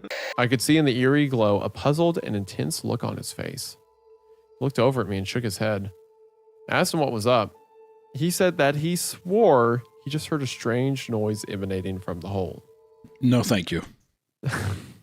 No, thank you, sir. Yeah, a strange noise. It's just Electric Avenue playing at the very end of the tunnel. We're gonna rock down to Electric Avenue. But it's like really vague and like echoey. Like, yeah. like way up the Take it cave, yeah. higher. Yeah, he's like, Ted, I hear some strange things in this hole. What's it doing to me? I'm feeling something. He starts dancing, he starts twerking. I ain't felt like this since the divorce. Yeah, that makes me want to get up and gyrate. That makes the most sense, just in terms of continuity. And if so, it means Jim Melgren is a goat, because this guy's hunting everything down piece by piece. This isn't even a part of any of his research either. This is just what he likes to do. He just likes cutting open dead mice. He's like, this mouse feels really weird against the blades of my scissors. It feels good. Jim You ever cut up a Likey. mouse? You ever cut a mouse? Jim Likey. Whoever edits this, if you remove any of my Jeff Goldblum impression, I'm going to break something. Okay. Let me have it. I turned on Solomon and started to run towards him when he shot me. Suddenly I was on the ground convulsing as what if it just ended there? What if it just ended? That'd be great. Yeah. And there it is. All right, well, that was the end of the story. 3 months after being identified as a good candidate, she was taken. And after the initial adjustment period, she became a largely compliant asset that quickly rose to the top of our talent pool. Were you thinking the same thing I was, that like that was all just a bunch of like fluff? I mean, I don't even fucking know anymore. We're getting into some like X-Men origin shit. Yeah, and I'm that's like, what I'm saying. It's like a superhero. I am thing, folding yeah. in like a neutron star in myself now. I'm. And whether you believe that the future is set in stone or not, I'm all for giving it a helping hand. 7 years ago, I began the Thomas Project. Oh my god, dude! Fucking kill me! Jesus Christ! 7 years ago, God, 7 years ago, I began the Thomas Project. Over the course of that time, I had overseen the screening and hiring of 43 men named Thomas at several different sites, all with one very specific job. So, like I said, this is should be in British accent here. So let's read this first part here in a nice British accent. Sorry, I've not been in touch, guys. It's been a busy month. However, I'm pleased to announce that, as of yesterday night, I finally touched down in Phoenix, Arizona. I'm posting this log from my first American hotel room, which offers a gorgeous view of both the state hospital and a local prison. Auspicious times. Drop me a line if you're in the city, or if you have any information at all. Okay, so I want you to know that that's a better British accent than I've been doing, but you did sound like either AI or a robot butler. You know what? If you're in the city or if you have any information at all. I had to align all of my chakras to get that out. Okay, I think it worked well. It worked very well. Good. The following footage, okay. Private investigating Sean Kane have been helping police to locate victims connected to several paintings. Oh boy, looks constipated. The last body he found before his disappearance was the body of Tom Harris. The killer had The killer had climbed the killer had climbed the stumbling drain so pipe good. up to the 3rd floor and entered Tom's apartment through his bedroom window. What is with hold on, pause real quick. What is with you? Like, anytime you have to read text, normally it's impossible, but if you're playing a role, you could read an encyclopedia. Fine. I don't know. It's like you switch into a brain mode where you're just like perfect. I feel like I might be dyslexic. Unless you're playing a character, then it goes away. Yeah, I don't know. Maybe that's just because I read things in, like, when I'm voice acting, I have to read scripts, and that's the only time I read. Maybe, who knows? You're playing a character without dyslexia, yeah. so it just goes I'm a away. character who doesn't have dyslexia. Perfect. So the train noise and the looped recording of a crying happened at the same time, and you're like, all right, I'll clock in tomorrow. I'll see you then. Yeah, exactly. Damn, man. Well, are we still going to Long John Silver's after this? I just like to think that Russell goes to nothing but like extremely popular, commercial. All right, so we went to Red Robin last week, but I guess I'll meet you at Long John Silver's tonight. So I'll see you though, and I'll clock in early tomorrow, man. We'll see He you. has never been inside of a fine dining establishment. No, absolutely not.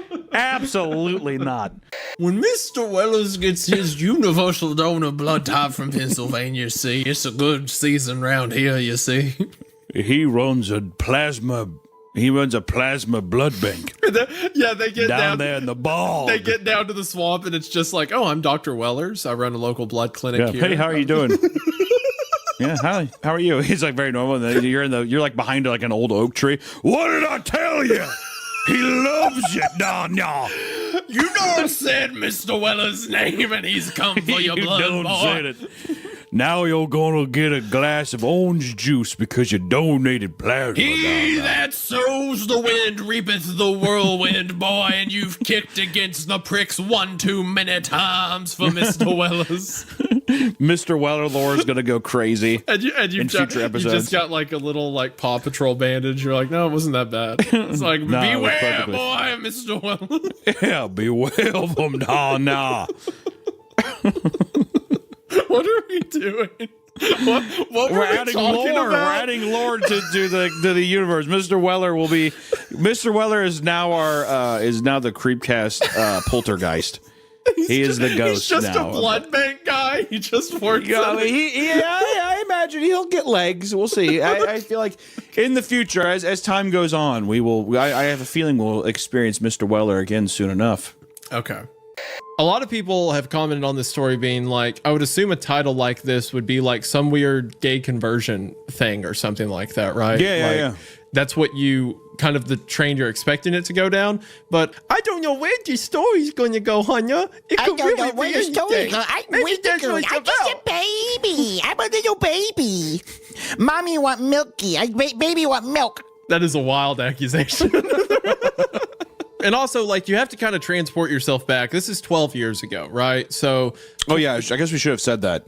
This is posted 12 years ago, so it's been a while. yes, by user Wreath, by the way, REATHE. So for credit, we were going to mention that at the beginning, but at the end, I mean. But oh, you did? Oh, okay. Well, I don't. It's just that whenever you start talking, my brain just kind of like zones it out and quits paying attention because I don't care. I don't know how to process words. I'm just a little baby.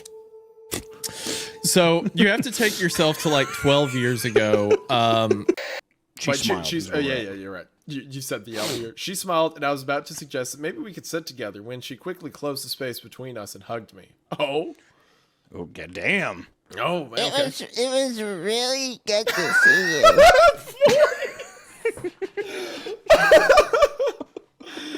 She said with her arms around me. I was trying to think of what to say when I realized the biggest problem was that I had forgotten how to talk. Luckily, Ryan, who I could hear approaching from the hallway, came in and spoke for me. Dude, you know the movie's over, right? Let's get the fuck out of... Oh, yeah! Oh, man. Veronica let go and said that she'd see me next time. She was played out of the room by the porn music Ryan was making with his mouth. Bow, chicka, wow, wow. I was furious, but it dissipated as soon as I heard Veronica laughing in the lobby. How'd you unlock that door? I asked as we ran across the parking lot. Scott isn't the only one who's good with programming. Ugh.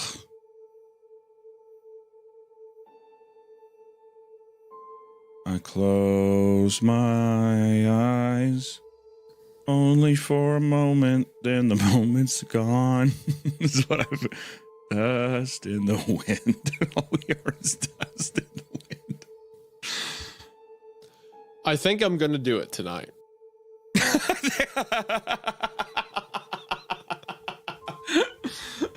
I don't think I could do it anymore. I think it's right before the tour. Also, right before our first date at the tour. They didn't line up no matter which angle I went at it from. All that we know for certain right now is that someone died on a fire. So, Monster Hunter, huh?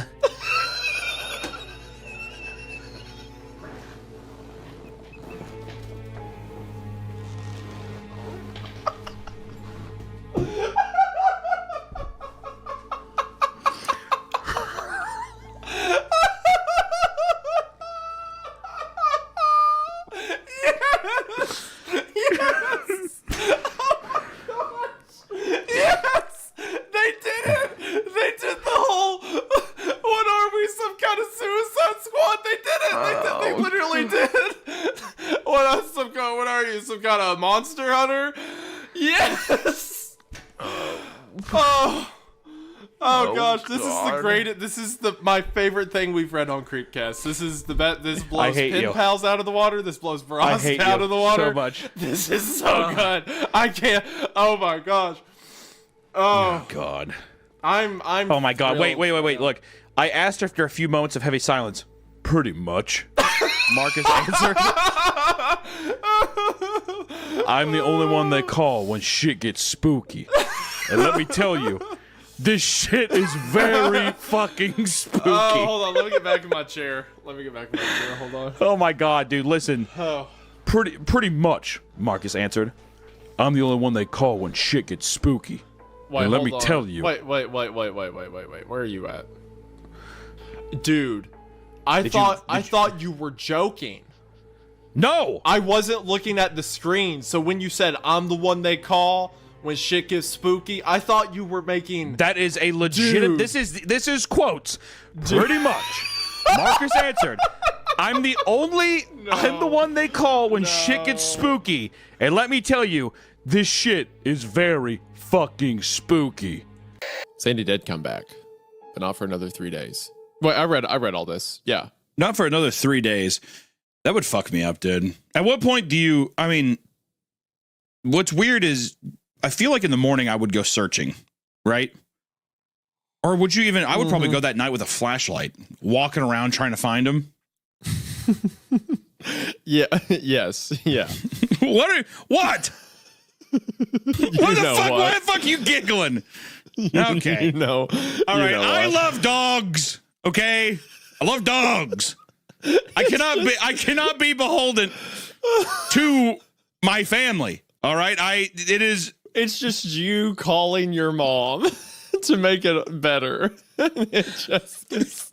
I needed clarification that it wasn't a big deal. It backfired immediately.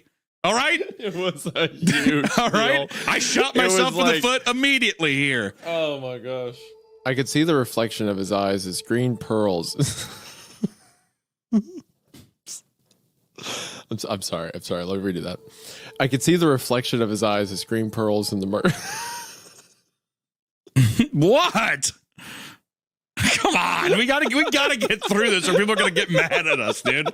I'm telling you, we have to get through this. When I read reflection, my mind filled. In his eyes, I could see the reflection of the mobility scooter getting closer. The dog wasn't even looking at him, dude. It was from behind. Come on. This story has completely been derailed. People are going to be so fucking mad at us. I'm sorry. If there is an audio listener, I am so sorry for this fucking horrible. I'm a horrible person. I'm Here we go. Sorry. It is not funny that a dog lost his life. I love dogs. It's just funny that Hunter was witness to all of this and processed none of it until 5 minutes ago. Oh, man. Oh. Okay. just the image of like a guy who's paralyzed but still has a rifle for some reason. Okay.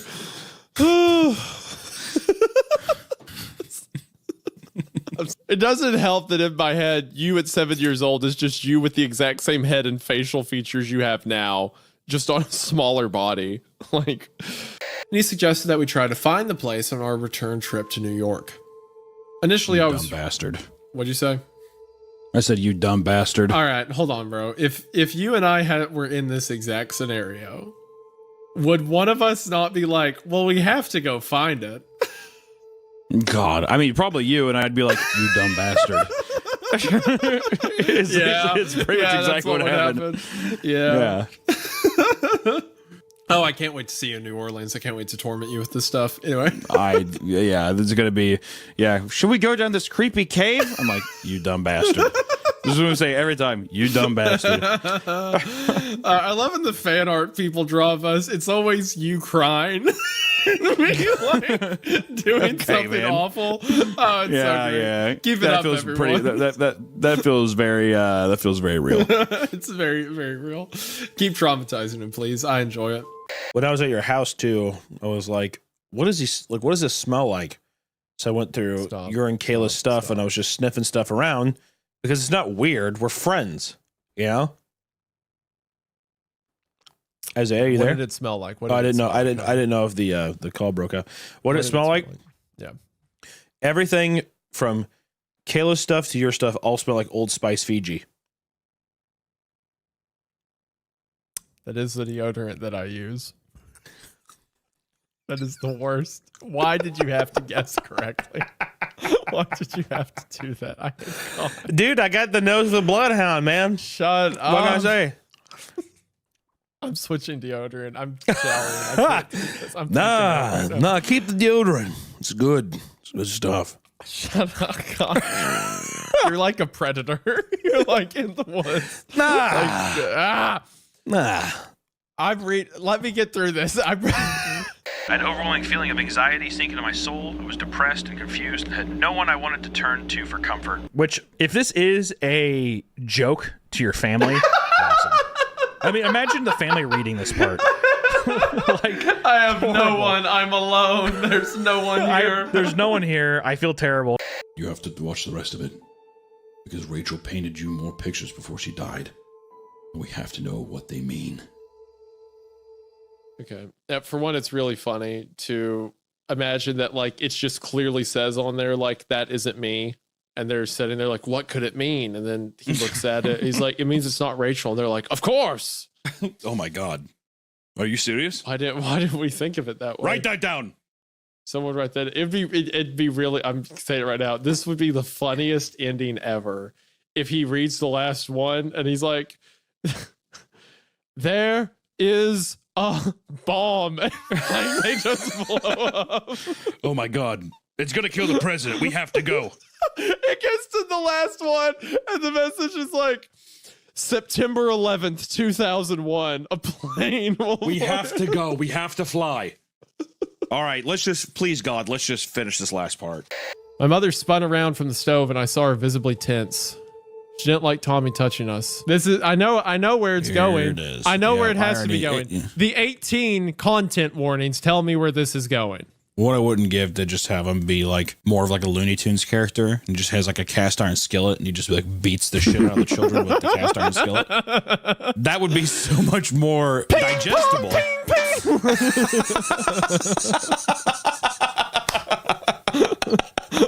I would be thrilled if he dropped an anvil on one of the kids. Oh God, absolutely. That would hit like a drug at the moment. It would be awesome. But no, we don't get that. No, oh, absolutely not. Spoke to me in my own voice. The first thing he said was, The hole will fill with snow and blood. so yeah, that amped up my fear quite a bit.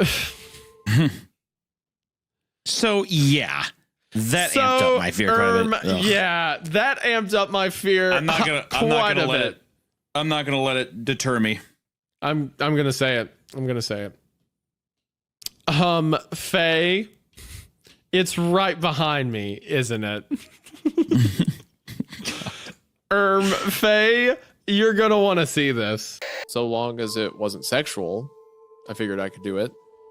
I wear the pajamas, watch cartoons, and ask for help coloring in the lines. I guarantee you, that sentence is a cope. He 1,000,000% would have let it become sexual. I don't believe a guy who's wearing SpongeBob cartoons, kicking his feet, going, "Can we?" You tell me. Would it whip it out? Absolutely. As soon as it was put on the table that he'd get his dick and balls sucked in some pajama, like a fucking SpongeBob onesie, that shit would have happened in a heartbeat, dude. Yeah, in a heartbeat. Once again, our audience much the same. I would imagine if I had to guess these ingrates. There's a lot of them that are getting excited just hearing this, but I'm sure. Really fun use of just like dilapidated buildings too. Well, it gives the overarching feeling that the operator kind of persists in rot, right? Like he's on the fringes of, society. Kind of like the Upside Down. It's I hate that reference. It's like he's he's always in the If only could I'll make a deal with God. I get him to Hey, Hunter, did you see him behind that tree? places. There's a tree out there. Do you see Slender Man behind it? It's a tree, Hunter. It's not entry 5, Do you so see him, no. boy? Entry Do you 5 see gang him, rise boy? up. Entry 5 gang rise up. Oh my god. Have you ever thought about how Slenderman is super inspired by Vecna?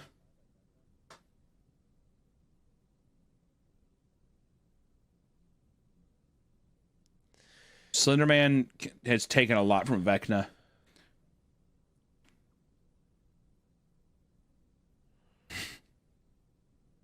Jay's kind of like Eddie Munson a little bit if you think about it too.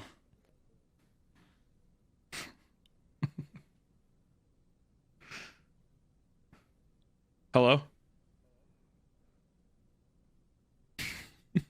Isaiah, are you there? I'm here. I just there's a tree, man. There's a tree. Be careful, buddy. I don't want you to get scared. The most defeated. I'm here. I'm here. I saw her. She was alone and she was beautiful. Oh yeah. I was every time. Anytime a woman's mentioned. Anytime a singular woman is mentioned, I'm just like, oh my god. Oh yeah, a woman. My queen. My queen. Girls. Oh brother. Oh brother. Ladies, even. Get it out of here. Oh, ladies. Who called in the smoke show? Ooh. Okay, hold on, real quick, fellas. He's playing it way too fast. That kind of move, that's like after your first or second confirmed date. You don't trick a girl into showing up with friends. The friends aren't there, and then you're trying to hold her hand. Way too fast. I legitimately thought that you were going to say something about putting your penis in the popcorn bucket. No, of course not. That's the third day. Guys, he's playing it all wrong. He's playing it all wrong. You cut a hole in the bucket. Yeah. Yeah. You get the Dune popcorn bucket. Perfect. What'd you expect? Yeah, the first video of mine is going to be the rise and fall of Wendigoon. Okay. Yeah, that's cool. And then I'm going to have that. I'm going to make a video that's actually talking about how if we analyze Meatcanyon's cartoon history, we can actually see a history of alt-right supremacism throughout his works and these tones. You team up with the guy who made the video on you to make it on me. It's both of us standing in front of a green screen. Yeah, I'm like, what the hell is? I'm like, dude, what are you doing? The enemy of my enemy is my friend. Yeah. The enemy of my enemy is my friend. Exactly. That's the first line. That's the first line in quotes by some guy. Just read the sentence at the end of this paragraph. The beginning chords to Highway to Hell blasted from the speakers. Hell yeah, dude. What are we getting punked? Highway to hell. Yeah, I will say this is to where I'm like, this isn't cute. This is just, this is the cringe is building up like beads of sweat on my skin. Maybe part 3 is supposed, maybe it's like Army of Darkness. Oh my God, wait. Why not? I shrugged as I turned it up.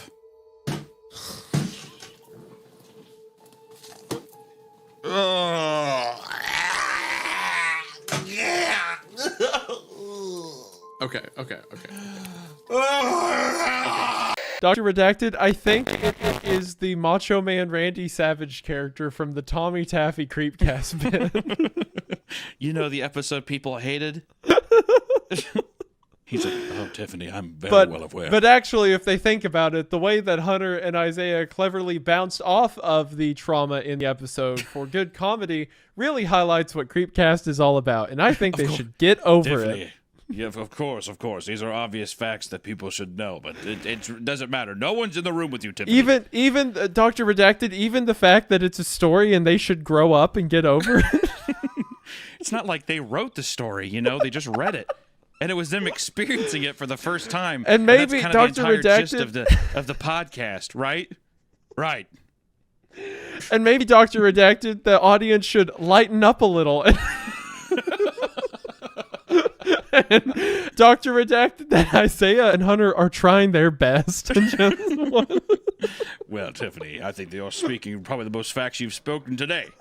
Your mind That's could be more clear. Tiffany. That's right. Tiffany, you're right. My God. Now, what's on the screen?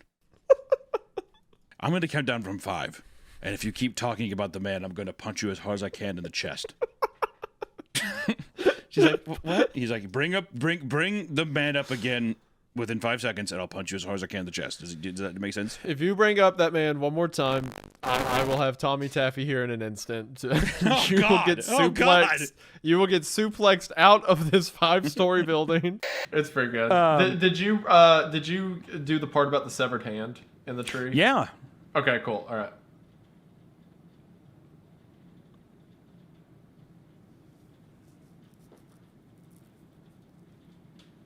Yeah.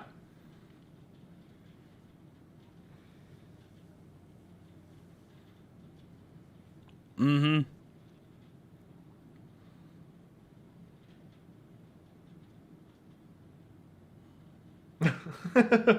The things that you have issues with aren't like things people have yes or no's about. It's like core human experiences. You're like, well, it's just funny, death. Or it's also like, oh, you know what? I hate the smell of food. Like, yeah, I didn't say death was funny. I'm saying that out of nowhere, in a story, right? There is let's say I have this deal of like, I went to. Every day I'm slightly more convinced you are bug people in a hunter-shaped costume. That's fine. Actually, I'm a collection of grasshoppers. Yeah, just inside of human leather. It's pretty much what I am. That's all I am. Yeah, I'm a grasshopper scarecrow. That's what I am. I'm fine with that. Scarecrow. Every now and then we'll be out to eat or something like that. Hunter will like go to eat his food and like grasshoppers fall. And he's like, oh, I gotta quit doing that as he's shoveling the back end really quick. I picture whenever I got dinner with you and Kayla, I'm like, you guys are like, yeah, I really love this place. And it's just me stiff, like my eyes and my mouth open, and like grasshoppers are just like hopping out of it. And you're just talking to me as if it's a normal conversation. I'm just... Yeah, just like, oh man, how do you like the food? And you're like a mannequin over there with grasshoppers pouring out on the table. Like, yeah, my neck, everything. Yeah.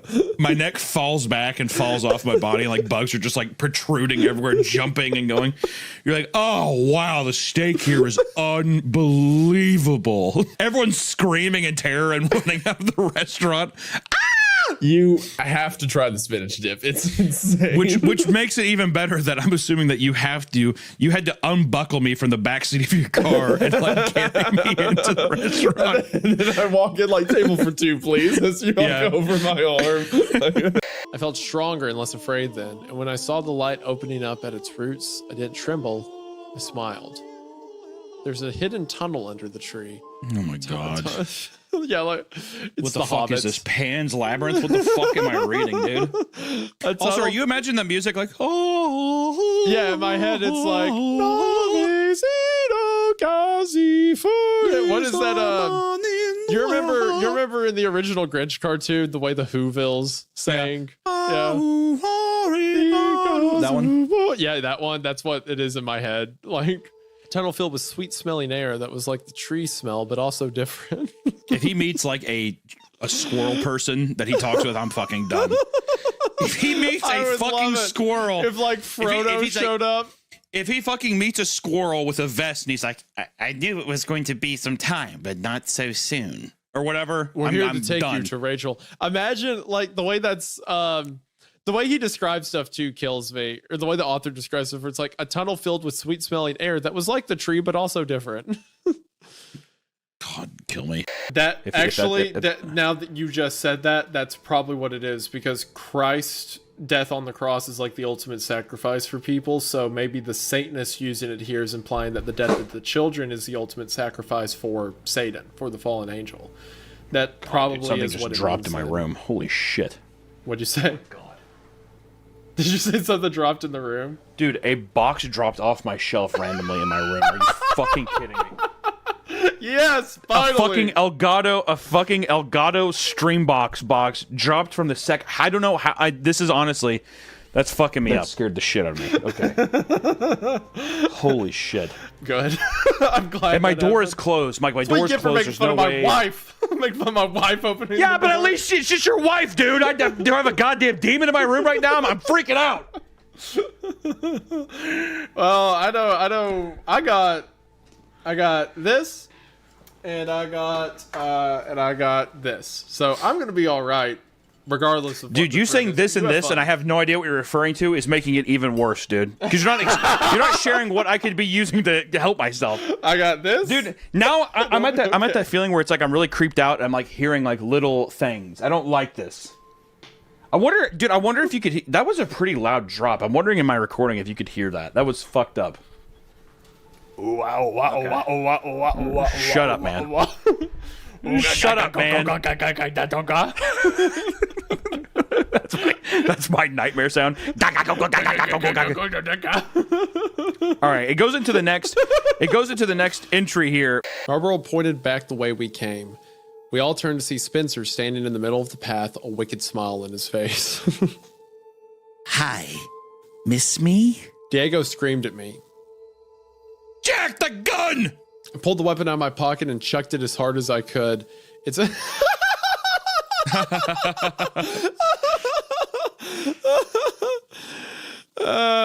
it smacked Spencer right in the face and he fell over. I was very proud for the 2 seconds it took me to realize what I had done wrong. Just,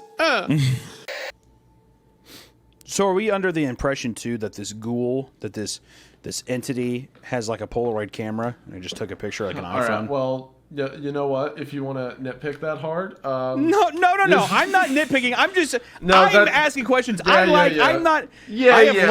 have learned my lessons from the Russian sleep experiment. I am not nitpicking. I am just posing a question, and I am thinking visually of like an iPhone 4S floating around and taking a picture. Is that the case? I need to know. I'm just curious. It could be, or maybe it's eyes or cameras, Hunter. Have you ever considered that? Maybe it's one of them old camera-eyed ghouls. An apple ghoul? Is that an apple ghoul? It's an apple ghoul for sure. No, that's actually very you. I think Blue Jay would have appreciated the information last night. Yeah, well, she didn't ask. I'm glad you made it, Rob. Glad you made it too. They build them tough down in London. I rest my head back against the luggage. I'm from Bristol. Of course. Yeah, of course. That's, sorry.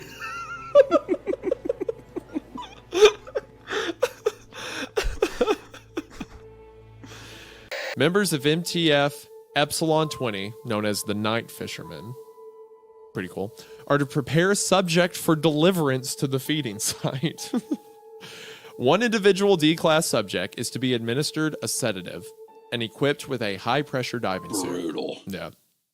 God, they're gonna give a guy Ambien and put him in a fucking suit.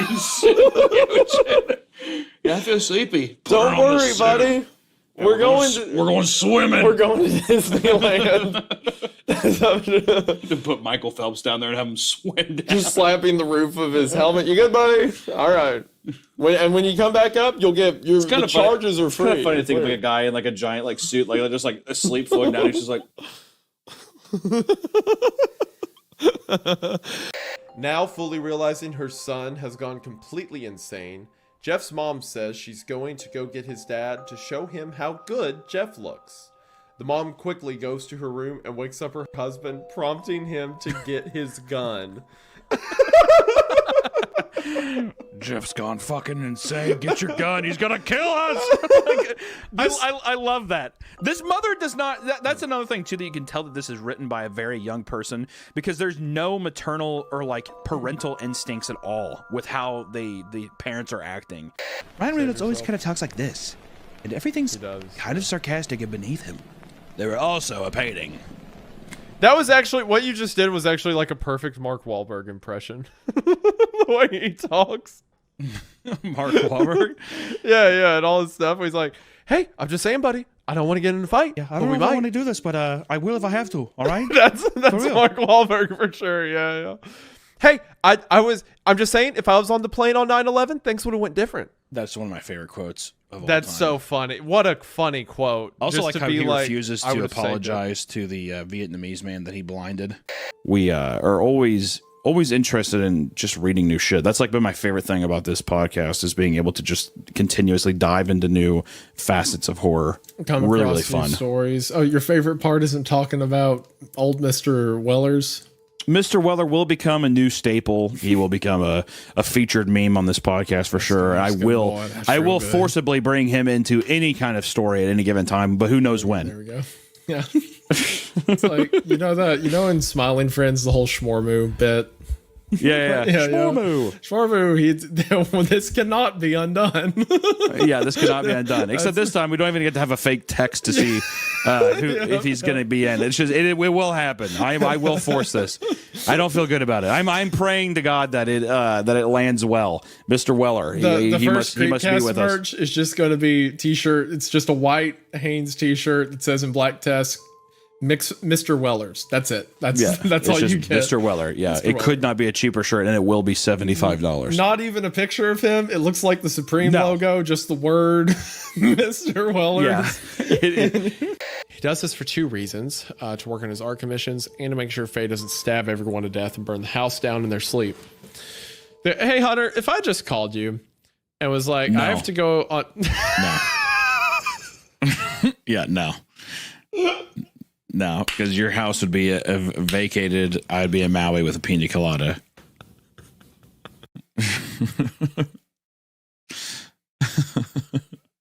Wasted away, get a margarita. But when they hatch, they need to feed. Dude, we're gonna get into giant alien chickens. How do you feel about that, giant alien chickens? I mean, I don't know. I mean, I don't know. I also am getting a feeling that this is Greg's real mom. I want to say that. I'm putting that on. I'm putting that bet down. All right.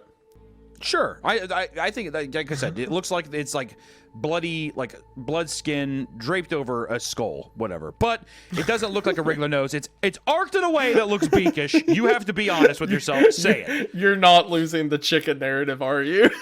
I am refusing until it proves otherwise. We are in giant egg chicken territory. I don't know. Okay. All right, so the giant chickens are out there. I like this one of like the blurred photo of like the bloody skull thing. Oh, it's fun. It's a really fun photo. I think that's neat. Yeah. How good is that? So good. Bro, I think my skin is just moving. Like, oh my heart. Oh, it's so the good. That's too close now, Isaiah. Oh, what? The monster, he's too close now. He looks too close to us. Tell him to leave. What monster? What monster? Uh-huh. Are you talking about the monster that got her in the dog kennel? Oh, stop. What are you talking about? Don't you know? I know what you're... I know those big, juicy lips are spread open and showing those big-ass white teeth because you're smiling your ass off. What are you talking about? Why are you talking about my lips? My big, juicy lips. I like the word juicy being applied to me in any respect. What are you talking regardless about, of what you're talking about. That's a compliment, juicy. I don't know about that. All right. If my wife said it, maybe I take it as my big, juicy lips. I didn't feel like a compliment. Well, yeah, because it's such a crazy and such a powerful and oh my god, don't you start. As soon as we start talking about Benny, what? You do not do this to me right now. He's got his ears pinned back. Kayla? Oh, thank God. It's her. Yes, it's her. All right. Oh, you want to show the audience your star pillow? Oh, Hunter can't see. That's a very cute star pillow. It's adorable. We were, of course, mortified, pressed on, hoping that this was just a sick joke. Yeah, that's what I like to do to my workplace friends. Display images of children I killed.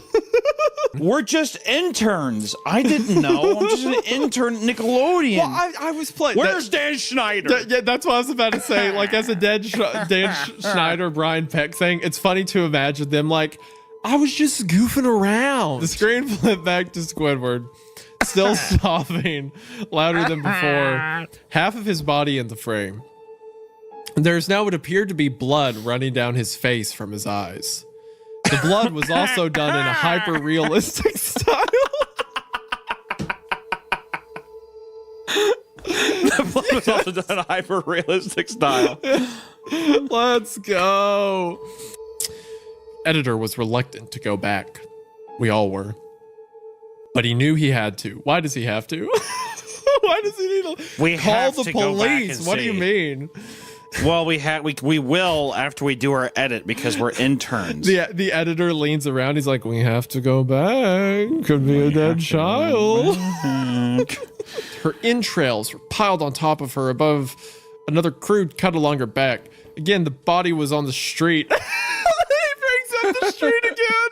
It's very important to mention the street. The body was on the street, and the photographer's shadow was visible, very similar in size and shape to the first. I had to choke back vomit, and one intern, the only female in the room, ran out. The show resumed. Yeah, this is for men. This is a men's group. This is for the Get boys. out of here, toots. Get out of here, woman, loser. Read the next line.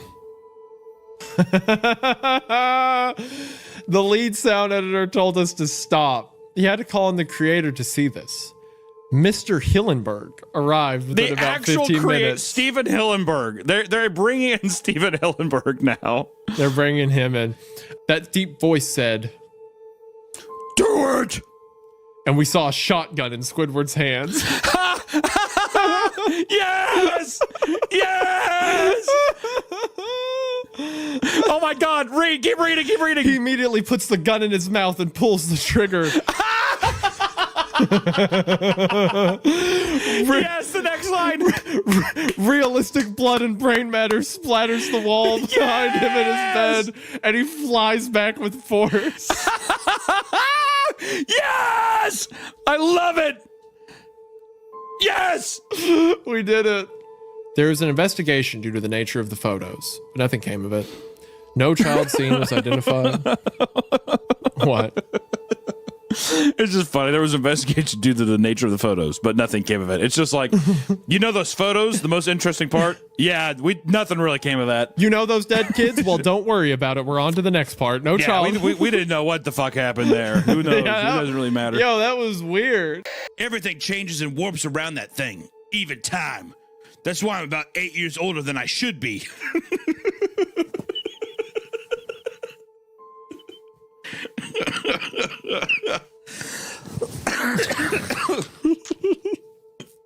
I gotta explain every single fucking thing to you, by the way.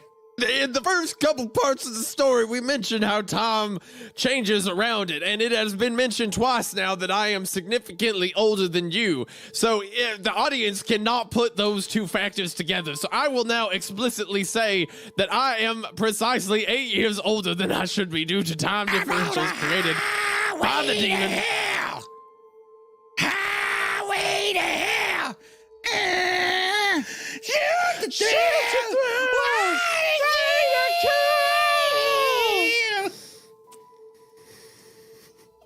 So that is going on the speakers blaring, and the guy's like, yeah, but that's even why he doesn't really travel like we do.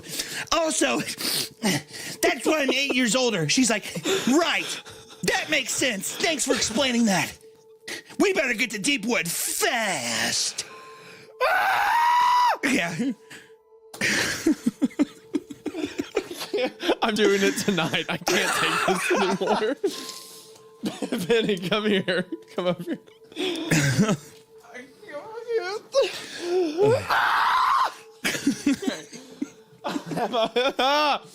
Look, kid. It's like I told you time and time again tonight. I can't force you to do anything, but consider it, okay? As he said that, no, don't make me read this next phrase. As he said that, he pulled out a Oh my God! He pulled out a business card for the Monster Hunters. Oh fuck! I cried for most of the way home, hands clenching the steering wheel so hard my knuckles were white. So, as he's driving away, something chucks the deer head Some at just the fucking car. like as hard as they, and it had to break through glass to fall into the back seat, basically. Absolutely beamed that deer's I mean, like a fucking asteroid like going into the back. fastball push. Yeah, literally. It's like Randy Johnson throwing a fucking deer's head into the back seat of a car at the speed of sound. Just that would actually be like a fun shot for something, right? So imagine that you set up the shot where I'm being a nerd here, but like the camera's in the back seat looking at the back of his head, right? And you have the rear view mirror that sees his face. And then in the rear view mirror, you see something fly just full speed. Yeah. And it Bambi's comes like face rolls just over like the camera. Yeah. Yeah. It'd be really funny. That'd be a good comedic beat.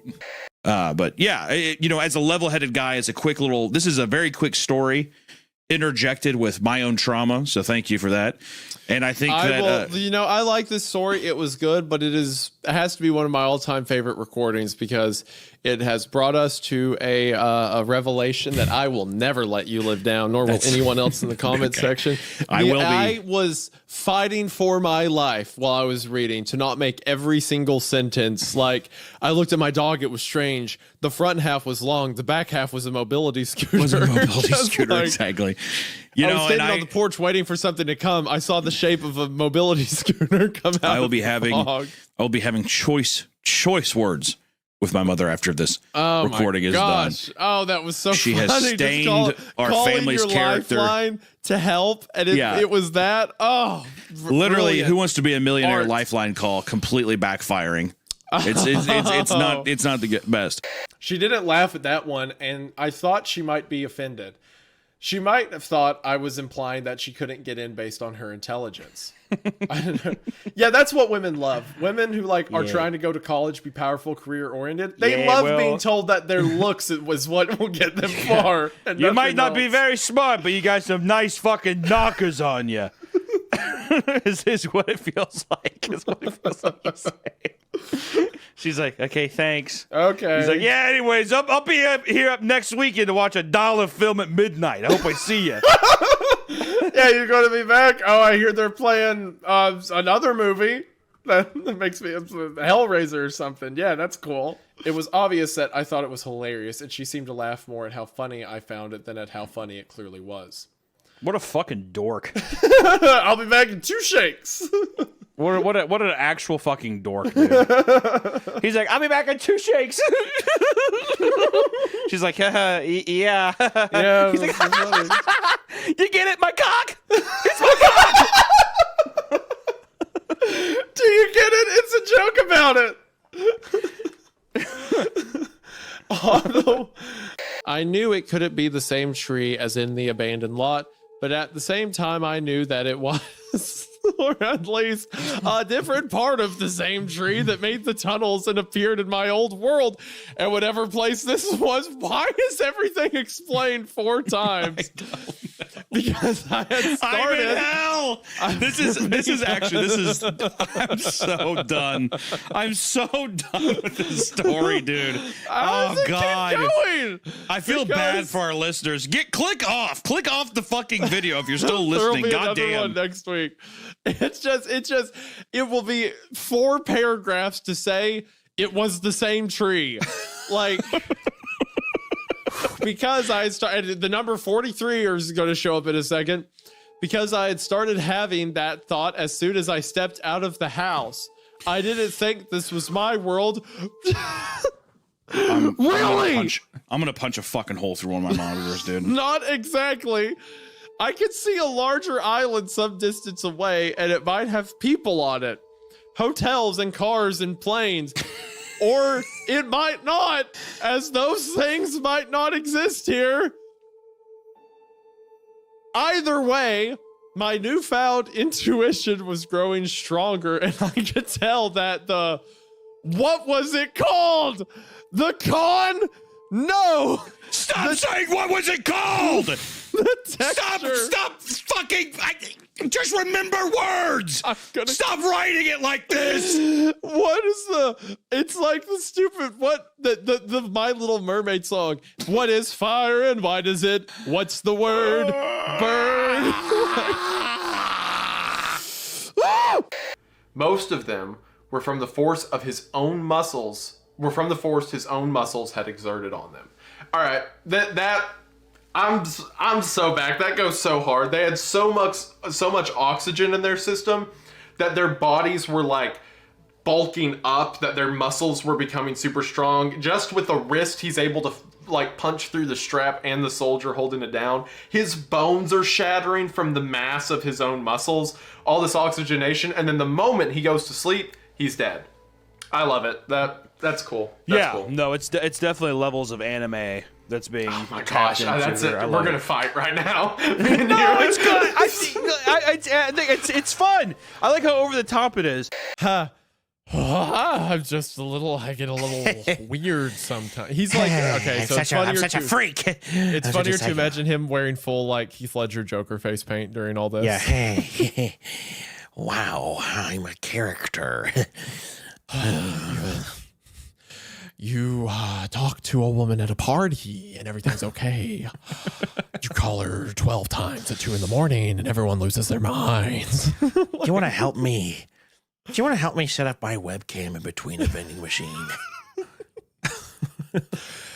You place a security camera outside of your building and everything's fine because it's all part of the plan. It's but simple. You set up one little webcam between a vending machine staring directly at the weird redheaded girl's front door and everyone loses their mind. It's simple. We kill Amy.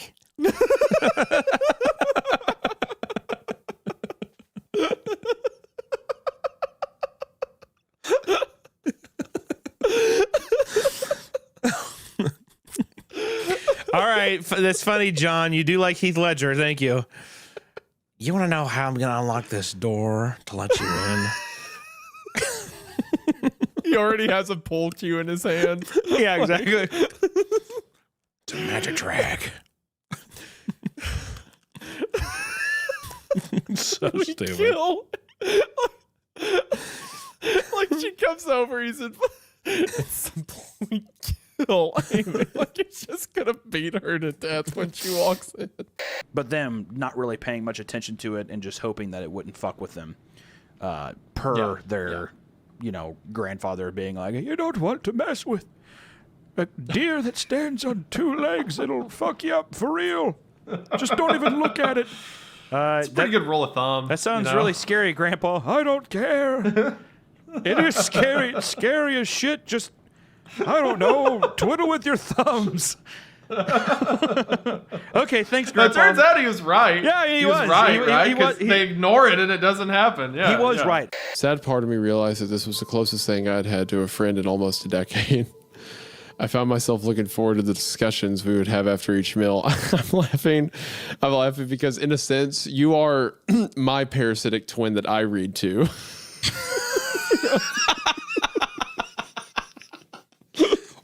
What do you mean? I was just reading that. What? And it was like I would read to him, and the part where it's like sometimes it would talk to me. Yeah, sometimes. Sometimes I would have to This is the CreepCast origin story. What if it ends and it's like his name's Hunter? I'd be like, this is fucked. Bro, that would. Yeah, I was a big-lipped Hawaiian shirt-wearing man. There it is. And the twin could control fire, and also there you go.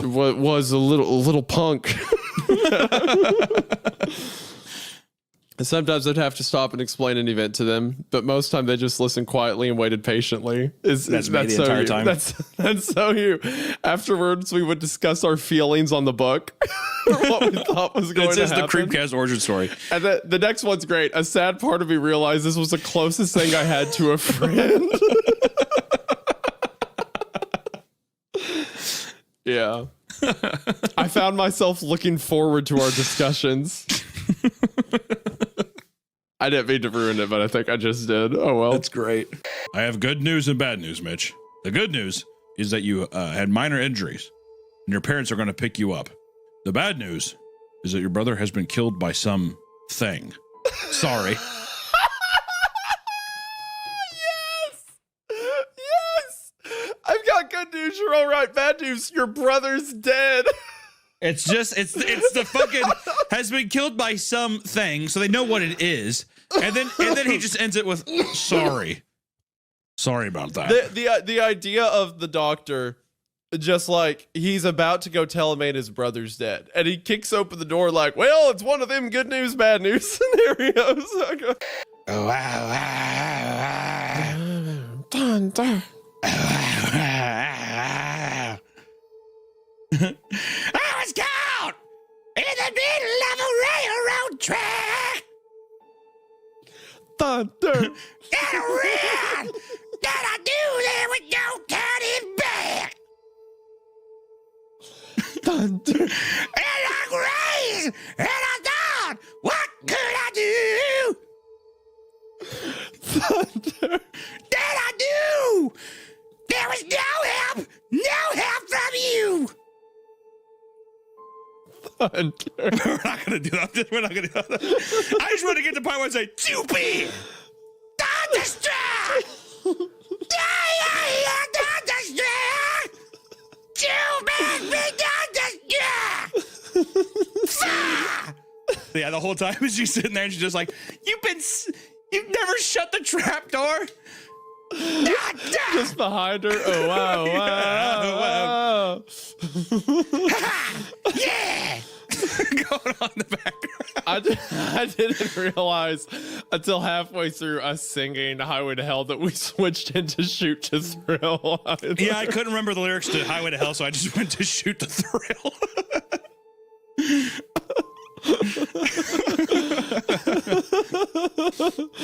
Okay. I crawled into his outstretched arms as something loud banged against the wall from my sister's room. Oh my God. Okay. Well, no, that means that like she got thrown, right?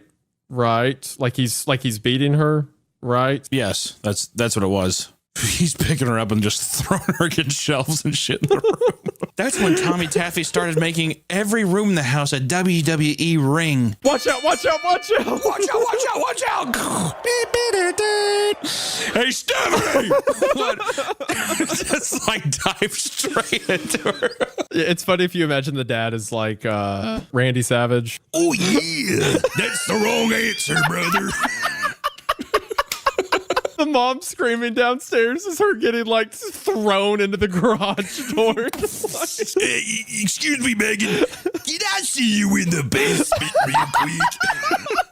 They've completely renovated it to be like a fucking giant stadium down there. The end of the story, the kid goes down there and it's like a rope ring. Like Vince McMahon is down there and he's like, if you beat Tommy Taffy, you get a contract, kid.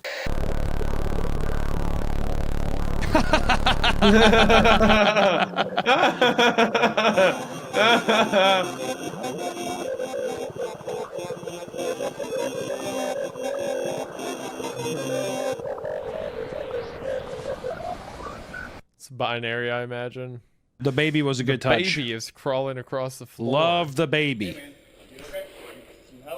I told you not to follow me! I don't know what you're talking about, guys.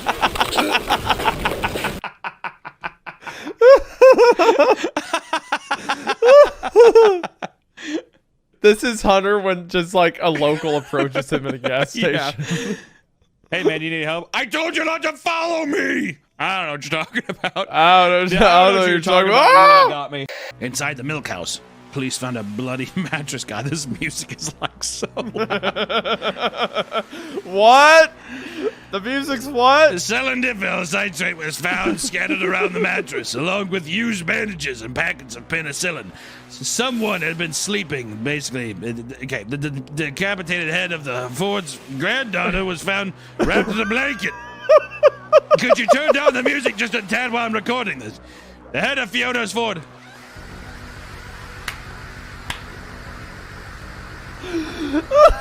Nah.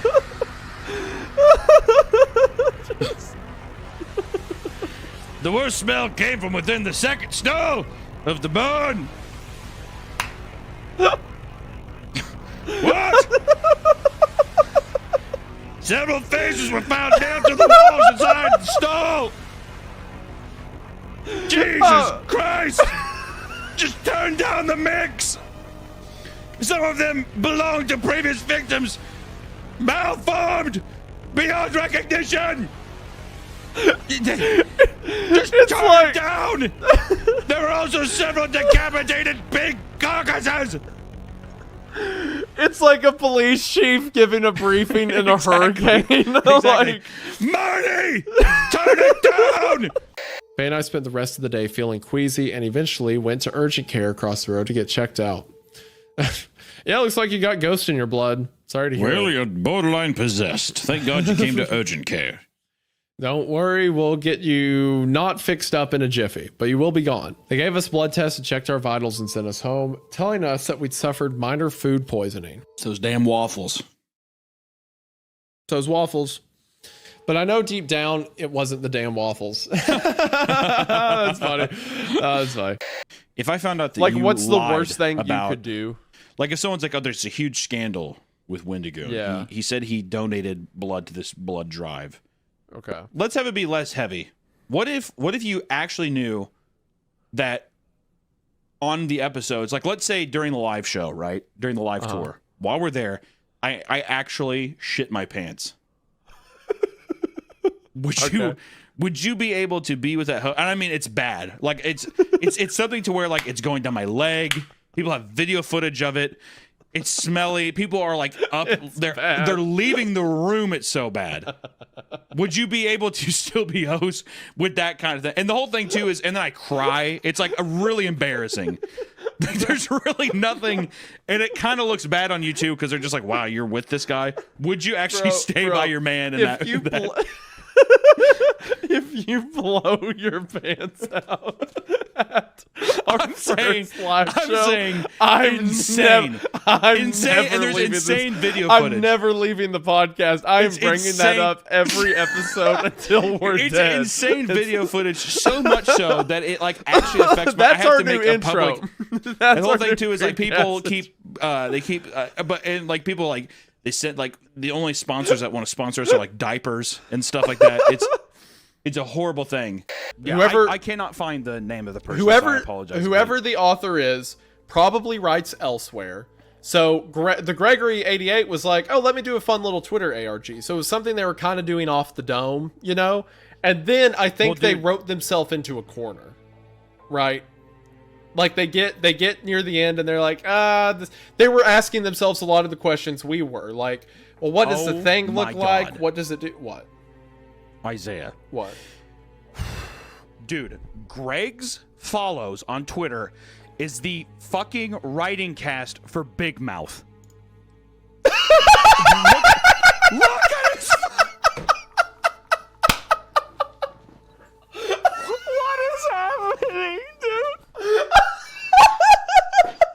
He follows Nick Kroll, Paul Scheer, and John Mulaney.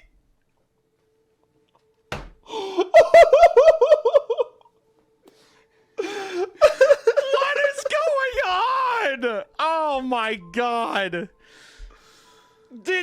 Was this Twitter ARG written by a Big Mouth writer? There's no way. Oh my god. Oh god. This is John Mulaney. Oh god. Oh my god. There's no way. I'm done. I'm done with this. Did we just get trolled super hard? This is, I can't tell if I just got trolled or what's going on, but this, we have to, I'm going to let the listeners and the listeners and the viewers figure this one out on their own, but I am mentally tapped. When I was little, before Daddy died, he thought, what? I'm dead, dude. I walked away, and that's the first thing I came back to. How fucking much longer is this? I'm actually getting mad. It's got like 5 paragraphs left. Oh my god. Or 5 little sections. You didn't hear any of that. Okay, all that description about the tree and the beach, he just goes back into the tunnel. It was entirely just a sign. He sees everything. He's like, this is weird, and then goes back into the tunnel and then finds another house. But to see me in the future, and then they put something from the tree in me that had been in her, that killed her, and then I escaped, and then I figured out where to go to find the tree from the thing she had painted, and somehow I knew how to go in the tunnels to find different spots. I'm pretty sure the tunnels led to different worlds, and I got this sledgehammer in the night. Hold up. God damn. Take a breath. You're going to pass out. Okay, hold on. That paragraph was actually funny because, like, this has been so absurd. It's like, well, there was a woman and that woman was you. Anyway, I found out it was about me and they put the tree that was in her. It's in me now. I've got a hammer. I stopped drilling and yanked my earplugs out just in time to hear the most terrible scream I have ever heard trail off and echo into the darkness of the cavern. Fuck that, dude. Oh my god. You have to imagine too, it probably sounds like one of those fucking Aztec death whistles, whatever. Like yeah. Or something like that, you know? Yeah. Just a massive screech coming from the hole that you're drilling into. And it's so loud that it is louder than a masonry drill bit over your that you heard through your earplugs too. Yeah. Hey, yo, bring Whip back. We need Whip to check it out. Whip? Put Whip in the hole. Whip's an anaphylactic shock up on the grass mound up. He can't make it down. He's just turned 18 the other day. Whip's having a rough go of it. Maybe you should set this one out. Yeah, just shove him in, fuck it, seal it back up. We'll be all right. B, I told you, if you ever want your daughter to love you, we're putting Whip in that hole. I don't think he'd make any noise. He's a silent lover. Yeah. Just like he would barely move at all. Damn! Slenderman makes you do all the work. He probably just stands there and like looks down. Like, okay, I don't know. He just stands there and looks down. Yo, Slenderman, you freaky with it.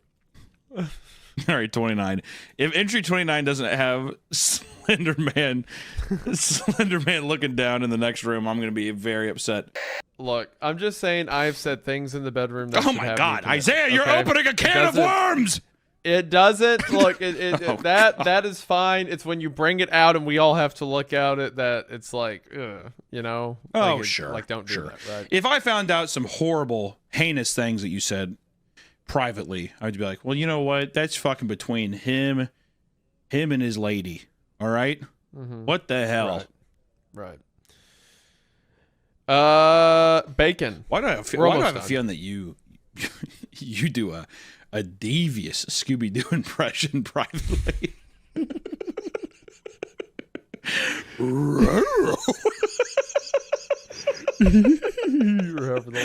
Yeah. That's why, you know why I think that is because I remember when I went to visit Isaiah and his wife, I went and I looked in their their kitchen. I was like, what is all this for? And it was a huge stack of bread and salami slices, and they were pretty much preparing this giant 12-foot tall sub. And they're like, don't even worry about it. So I imagine that you folded them like a deck of cards and ate it in one gulp, just like a big old Scooby-Doo himself. So that sure, I'm tracking everything you just said, except for what relation is that to the bedroom? Your Scooby-Doo impression. In the bed. So you're saying I do the whole salami sandwich eating thing as a mode of foreplay? Yes. Yeah. Okay. Yeah. So if I'm Scooby, then who is Kayla? Yeah, I mean, I'd say Shaggy. Okay. Right? I mean, that makes no sense. That's the natural conclusion, Sure. I guess. Yeah. That'd make the most. Like Scoob! Come on, Scoob, put the sub down. You're doing like all kinds of like fold it like a bunch of deck of cards like he does in the show. You guys chase each other around your room, but you do that thing where you run in place for 3 seconds and then dart off. only leaving a cloud of your silhouette in the wake. Oh, there he goes. Oh my god, Kayla, that was so much fun. Our foreplay is just like Hanna-Barbera cartoon skits. Not even with the sexual undertone. It's just like the jokes from cartoons. You sit outside your bedroom door because Kayla locked it, and you wiggle the doorknob like Fred Flintstone. And you do Kayla.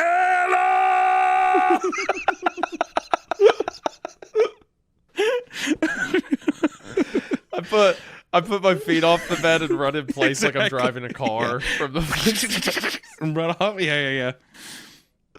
Yabba-dabba-doo. That actually to have your room where you make love be called bedrock is pretty sick.